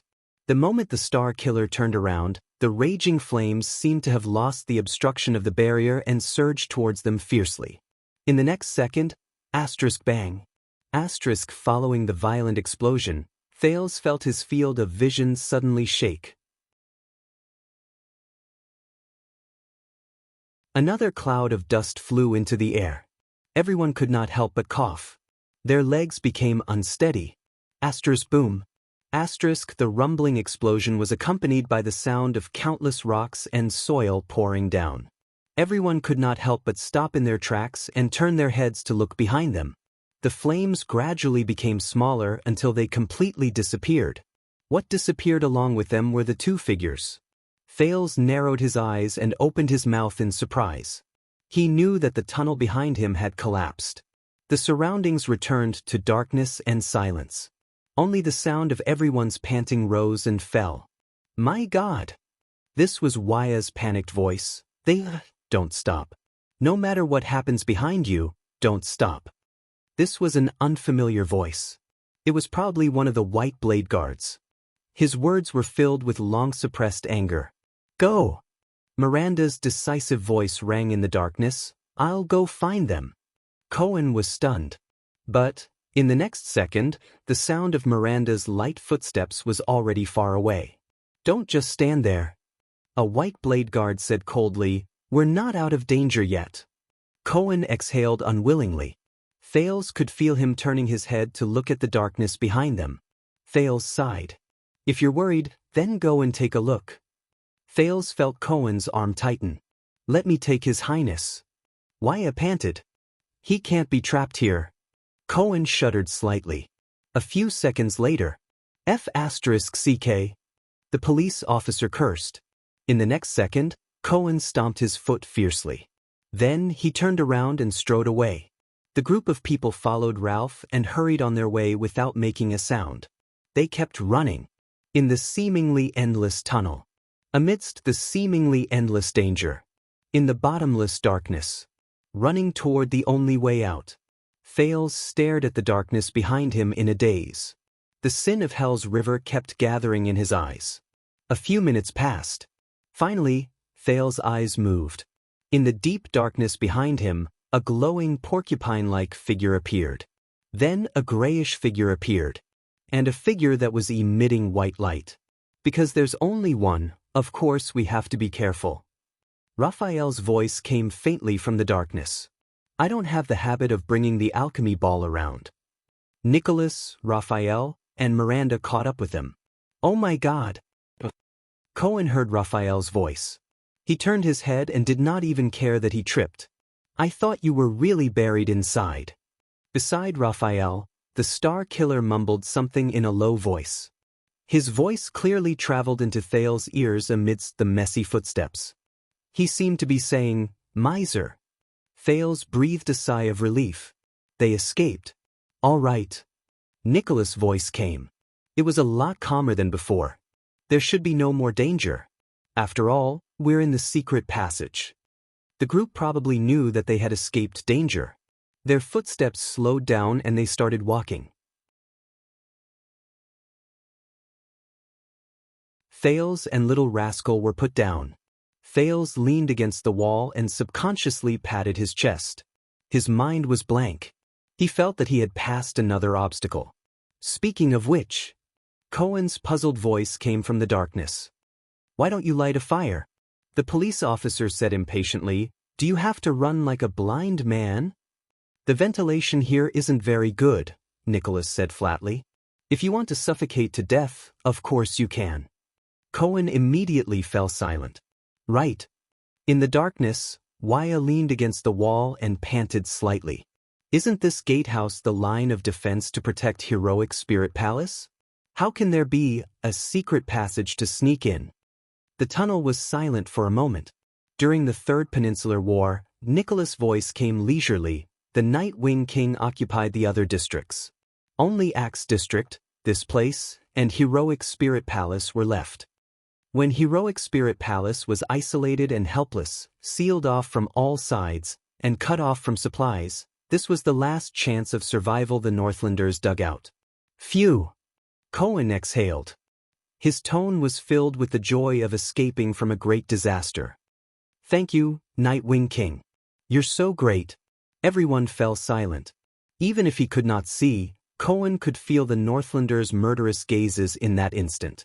The sound of Miranda's elbow came from the darkness. And Cohen's pained cry. I was just... A few seconds later, the police officer's awkward voice rose. Just kidding. After the war, this secret passage became top secret. Even the secret room had to be kept a secret. Nicholas snorted in disdain. Only the commanders of the White Blade Guards of every generation knew about it. In the darkness, the Constellation's footsteps suddenly came to a halt. Even the White Blade Guards stopped in their tracks. Thales was stunned. Wait. The prince raised his head and looked at the needle-like figure in his field of vision. His tone was full of surprise and bewilderment. Are you talking about the commanders of the White Blade Guards of every generation? Nicholas said nonchalantly, Yes, what's wrong? Cohen sucked in a cold breath. Miranda, on the other hand, sighed. The commanders of every generation. Thales exhaled in pain. Was the commander before you also considered the previous generation? Nicholas' breathing instantly froze. Raphael sensed that something was wrong. His questioning voice rose behind him. Is there a problem? Thales turned his head. With the vision given to him by the sin of Hell's River, he looked at the front of the tunnel. It was pitch black in front of them. It was their only way out. In the darkness, Thales said weakly, and...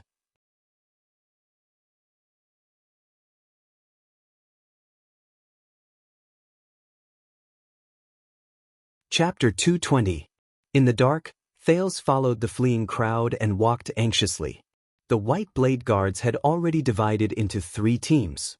One team went forward to scout for danger, and another team stayed behind to guard against possible pursuers. The last group of guards stood guard around them. Nicholas walked at the front of the team and sighed deeply in the dark. When did this happen? He asked hoarsely. No one answered him. Then, Miranda's voice came from the side. If I had to guess, the swordswoman said flatly, it was from the beginning. Nicholas was silent for a second. He might have just been tricked, the current commander of the White Blade Guards said dejectedly. You know, Black Sand region fabricated information about the disaster swords and passed it to Caslin. Thales exhaled. He felt the mental exhaustion begin to attack him again. No matter what lies ahead, please, hurry up and end it. Enough, the impatient Cohen replied to the Star Killer. He walked at the back of the team and his voice was a little loud. Your hypocritical former boss personally appeared to deal with us, the police officer said mockingly. He hid among the soldiers of Black Sand region and knocked me down with 2 punches. Then you should feel honored. Nicholas raised his head abruptly. Suppressing his anger, he said coldly in the dark, not everyone is qualified to take 2 punches from Caslin. Cohen furrowed his brows and was about to retort, but Raphael interrupted him. Raphael narrowed his eyes. To be able to persuade the ground shaker to help. Now we know how they quietly and effortlessly deceived us into opening the gatehouse. Nicholas lowered his head and did not speak. No one saw that at that moment, his eyes were filled with complicated emotions. Thales thought of something. Wait, if Caslin knew about this secret passage from the beginning, the prince muttered in the team, then how did you still have the chance to sneak in? Nicholas raised his head. But the person who answered was Cohen. Maybe he wanted to wait for all the White Blade Guards to arrive, the police officer said through gritted teeth, then finish us off again. The others did not speak. The atmosphere became very oppressive. Look, they were guarding us. First, they waited for the Secret Intelligence Department, then the White Blade Guards. Before Cohen finished speaking, he said indignantly, besieging the enemy and attacking the reinforcements, is there a more vivid tactical example than this? Nicholas punched the wall fiercely. Bang! A muffled sound rang out. Even in the darkness, everyone looked at him. The Star Killer raised his head and exhaled. Nicholas' gaze turned cold again. Go to hell, Caslin, the Star Killer said coldly. Raphael snorted softly, his meaning unclear. At this moment, perhaps, outside of the debate. Thales' voice cut in abruptly. There was a hint of fatigue in his voice. What should we do? The second prince said quietly, if this is the only exit of the secret passage. Nicholas clenched his fists lightly. The Star Killer suddenly laughed. We don't have a choice, he said softly, don't we? Therefore, the group of people could only continue to walk on the secret passage in a strange atmosphere, waiting for the unknown dangers on the road ahead. Walking towards the equally mysterious exit. Thales sighed softly. But at this moment, he could only abandon all distracting thoughts and focus on moving forward with the team. Another child's figure moved to his side. A soft and gentle voice traveled into his ears. Thales. I can't escape, can I? Little Rascal's expression could not be seen in the darkness, but Thales could hear the sadness and despair in her voice. Thales sighed. He was already annoyed. Right now, he was not in the mood to comfort the little girl. Don't worry, Thales said absent-mindedly. Even if there's an ambush ahead, we'll definitely find a way to escape. But Little Rascal's voice suddenly grew louder. She seemed to be a little agitated. Thales was slightly stunned. I'm not talking about that. She panted in the darkness, her voice terrified. I mean, they all found me. I can't escape, I can't leave. Little Rascal's reaction even made Nicholas and the others, who were talking on the other side, involuntarily look at her. It was only then that Thales realized what Little Rascal was talking about. She means... Thales moved closer to Little Rascal. The second prince held his breath. He felt Little Rascal's body rise and fall slightly beside him. They call me Miss Walton. Little Rascal whispered quietly, trying her best to keep her body steady. But Thales could still feel the fear in her heart. Thales' mood darkened. They won't let me go. Little Rascal had already unknowingly sounded like she was about to cry. So that's how it is. They had agreed in the butcher's shop. This little maid had planned to sneak away after escaping danger. But now, Thales raised his head and glanced in the direction of Nicholas and the others. The white blade guards found her, the red witch recognized her, and Lampard knew that she was here. King Nuven had not only left her a ring, an identity, but also a curse. A curse that once she joined the game, she could not leave it. The prince's heart was filled with sadness. Not only that, Thales immediately thought of the present after King Nuven's death. Dragon Cloud City was in chaos. The Walton family's future was in jeopardy. The Cloud Dragon Spear might not be able to rule this city anymore. Extet, the kingdom of the Great Dragon with 600 years of history, was about to fall into an unknown whirlpool. Its future was uncertain, and its fate was uncertain. Also, Lampard was leading his army and vassals to pin the crime of assassinating the king on Thales' head, even though he was not completely innocent as the Prince of Constellation. He was continuing to carry out his conspiracy in the dark that no one knew about. What does that ambitious and ruthless person want to do? Where will he bring Dragon Cloud City, Extet, and the two powerful countries in the Western Peninsula? And these? Thales turned his head. In the darkness, he could vaguely make out the little maid's silhouette. Were these things really something that this little girl, who had experienced life and death in a single night and was sobbing softly in the darkness, could bear? Thales sighed softly. He felt Little Rascal's hand in the darkness. It was a pair of small, dusty hands, trembling and cold. Little Rascal's hand shrank slightly. "Are you afraid?" Thales asked softly, using his softest tone. Little Rascal's sobs stopped for a moment. "Yes." She nodded in the darkness where no one could see. "I'm sorry, but it's right to be afraid," Thales said flatly. Little Rascal's breathing suddenly froze. "I'm as afraid as you are," Thales' voice rang beside her ear. Little Rascal was stunned. "So we have to remember it." The prince recalled that night in Red Street Market. He could not help but clench his fists slightly. Remember this fear of being at the mercy of others, of being unable to make your own choices. "I hate this feeling," Thales muttered. "This disgust even surpasses the fear I feel." Little Rascal did not speak. She listened to Thales quietly. "So, try to hate it. Hate this situation where you have no choice but to become a Walton." Thales held her hand gently. "Then, you will no longer feel afraid of becoming a Walton." Little Rascal said softly, "Disgust?" Thales pressed his hand against hers. "Yes. It is precisely because of this disgust, to avoid this fear, to be able to choose freely one day, that we will become stronger," he said in an unquestionable tone. "No matter who you want to become, there is no need to be afraid. When you can face the future without fear." The prince took a deep breath. For some reason, at that moment, Lady Jine's figure actually appeared before his eyes. It was the day she wore high-heeled boots and strode valiantly into the Hall of Stars alone and arrogantly behind the king. It was the unique demeanor she had when she turned a blind eye to the countless gazes around her. Thales' pupils constricted slightly. At that time, you will definitely not be controlled by anything and will definitely be able to make your own choice. Little Rascal sniffed and fell silent. Thales, on the other hand, was lost in his own thoughts and did not speak. Soon, the first batch of White Blade Guards returned to meet up with them. When they heard their footsteps, Cohen and the others nervously unsheathed their swords. However, the other party brought a few strange pieces of news. "What? You didn't find anything?" Nicholas furrowed his brows.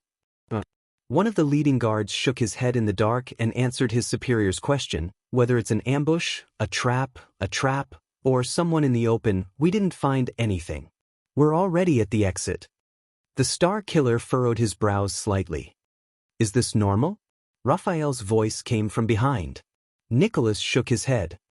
"It shouldn't be like this," the commander of the White Blade Guards muttered. "Caslin should know about this secret passage." Cohen's voice also came from behind.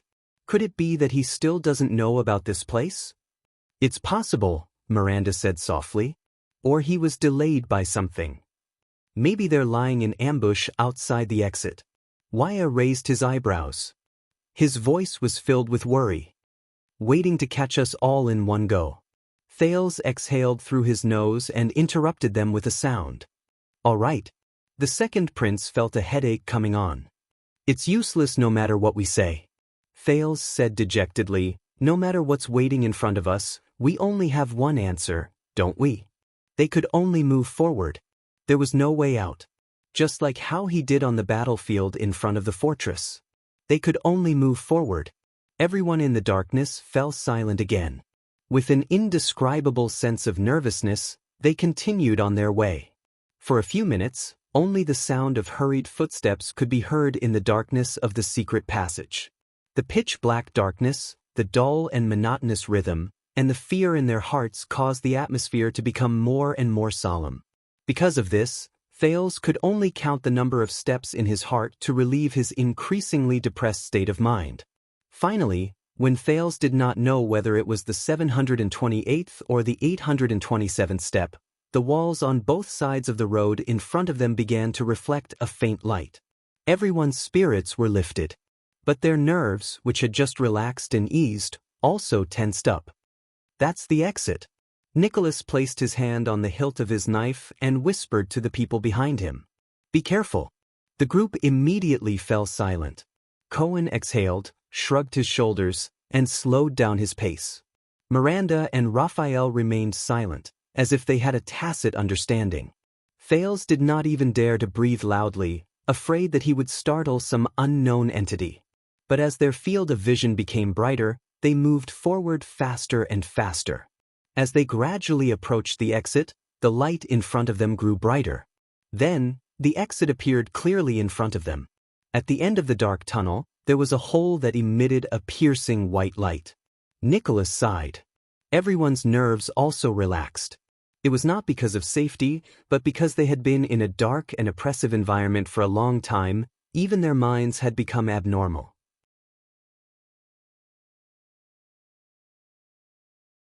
So, the moment they saw the exit, they felt as if the thing they had been anxiously waiting for had finally come to an end. Even though, this is not a good outcome. A silhouette stood at the exit quietly. Thales' heart sank. Is it the person who will receive us? He asked softly. Of course not. Nicholas shook his head. He no longer lowered his voice.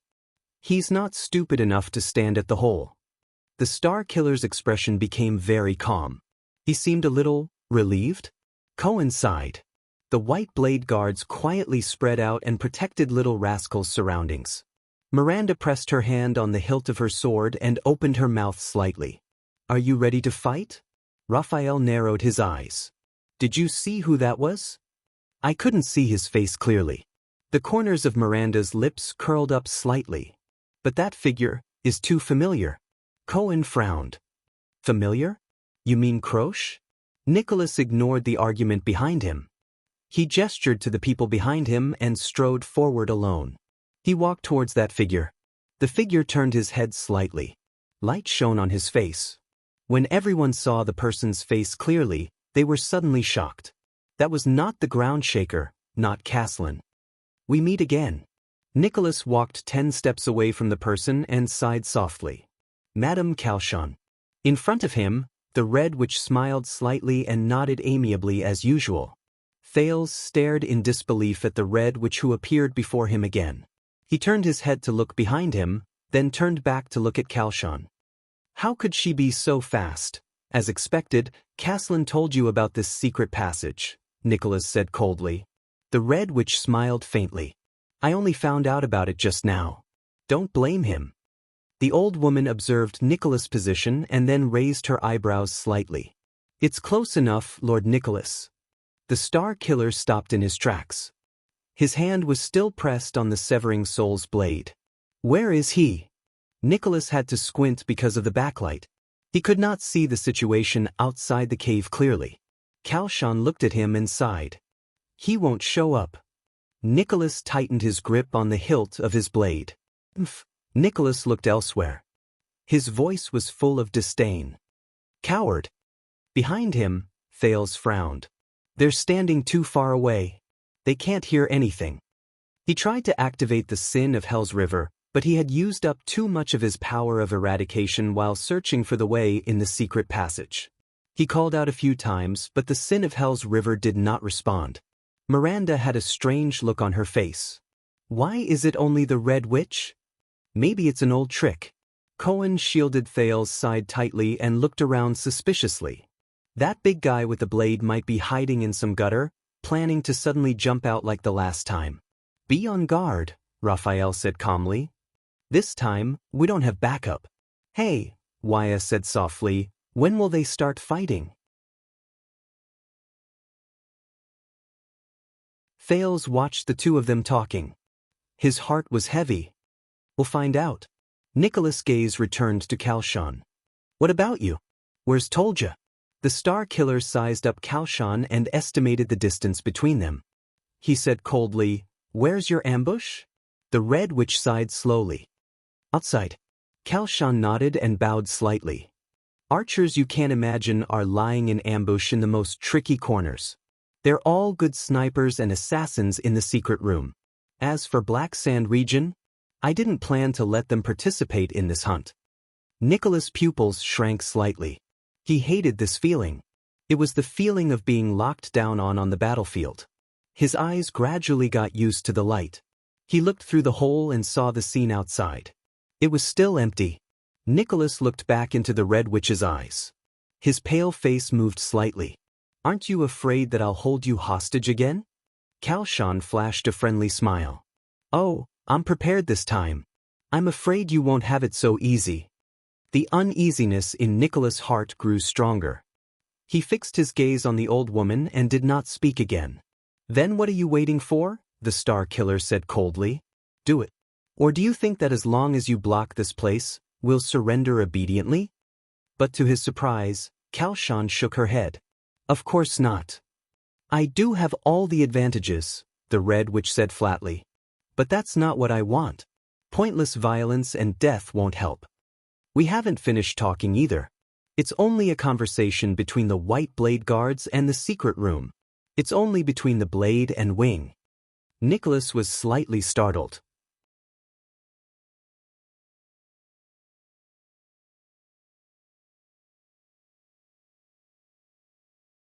Chapter 221. Anti-theft. Do not subscribe, change back later. If Thales were to make a list of most trusted people in the Constellation Court, Yodel, who never showed his face, would undoubtedly be at the top. From the escape from Red Street Market to the danger he encountered in Vine Manor to the assassination in front of Renaissance Palace, the masked protector had risked his life to save Thales many times. The most recent time, he almost lost his life for Thales. Not only that, the masked protector was the only person in the Constellation Court who knew his identity as a calamity and still kept his secret. Thales especially cherished this. But now, when he heard Yodel's name in the kingdom of the Great Dragon, Thales realized that he knew very little about this mysterious secret protector of the royal family. He knew nothing about him, whether it was his appearance, age, background, personality, or experience. He could not help but be ashamed to admit that Yodel was more like a familiar stranger to him. Yodel had sacrificed a lot for him, but he had never cared about his condition. No, there is. Thales thought. Gilbert told me that Yodel and the 5 war generals of Extet have a deep grudge. For example, he stabbed the Fire Knight of Black Sand region, Tolja, in the back. This was also the reason why he could not come to Extet. And now, a roar of laughter came from the other side of the hall. It seemed like a dozen Northland nobles were playing some game. Thales then turned his attention back to the kind old woman in front of him. This old woman from Extet claimed that she was Yodel's. Thales sized up the old woman named Kalshan, trying hard to find similarities between the two of them other than the fact that they were mysterious. He hesitated and said, "Mother, please do not doubt me. At my age, I will not joke about my son." Kalshan smiled and shook her head. Thales nodded awkwardly and looked at Put-Ray for help. "What's going on? Who is this old woman?" But Put-Ray still stared at the old woman with a vigilant expression. He shook his head slightly when Thales glanced at him. "I haven't seen him for a long time. I miss him a lot." Kalshan did not seem to care about the exchange between Thales and Put-Ray. Her eyes were filled with nostalgia and love as she spoke. That child has been a man of few words since he was young.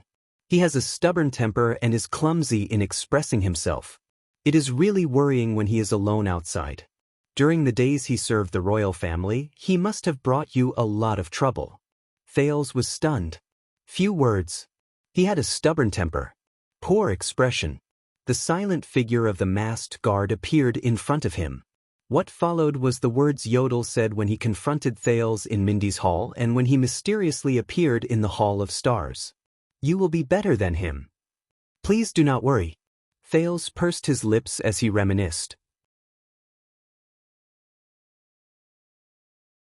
I believe that he is very well now. Another uproar came from the noisy hall.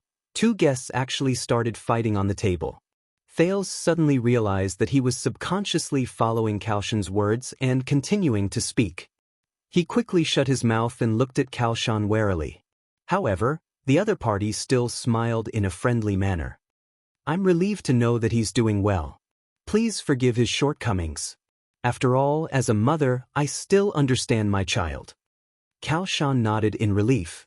Then she sighed and said, Little Yoder has a rare kind heart. Thales flashed an ugly smile. The scene of Yodel swinging his sword in the dark and taking a person's life appeared before his eyes. Benevolent? He could not help but feel puzzled. Yodel's mother? Why is she in Extet? This old lady… Wait a minute. Old lady? A memory flashed through his mind like lightning. Thales looked at Kalshan. He shuddered and cried out in surprise. The old woman was still smiling at the second prince of Constellation. Her posture was elegant and her expression was kind. Thales remembered. On the day he left Eternal Star City and set off for Extet, the king and suzerains came to see him off.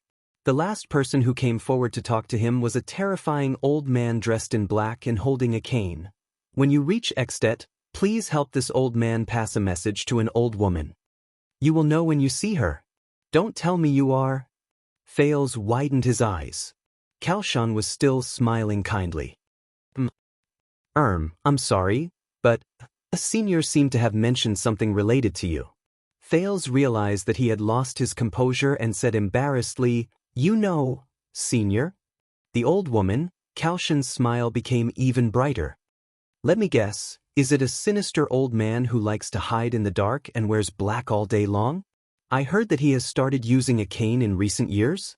Thales frowned. Do you know Murat? His vigilance was immediately raised to the highest. A person who can be specially mentioned by the head of the Secret Intelligence Department. Other than dangerous, he really can't think of any other adjective. Hearing the Black Prophet's name, Putre frowned and looked at his prince. I can imagine how you feel, Your Highness. Kalshan smiled. I think knowing him is not something to be happy about, is it? Thales had an answer. Maybe Murat is reminding and warning me. The second prince sighed. He said, If I meet an old woman in Extet who takes the initiative to come up to me. I'm sorry, these are Murat's exact words. It's okay. That old man looks polite, but he doesn't know what manners are. Kalshan shook her head nonchalantly, and the wrinkles on her face smoothed out. Heartbreakers are best at provoking people's hearts. I won't fall for it. Heartbreaker?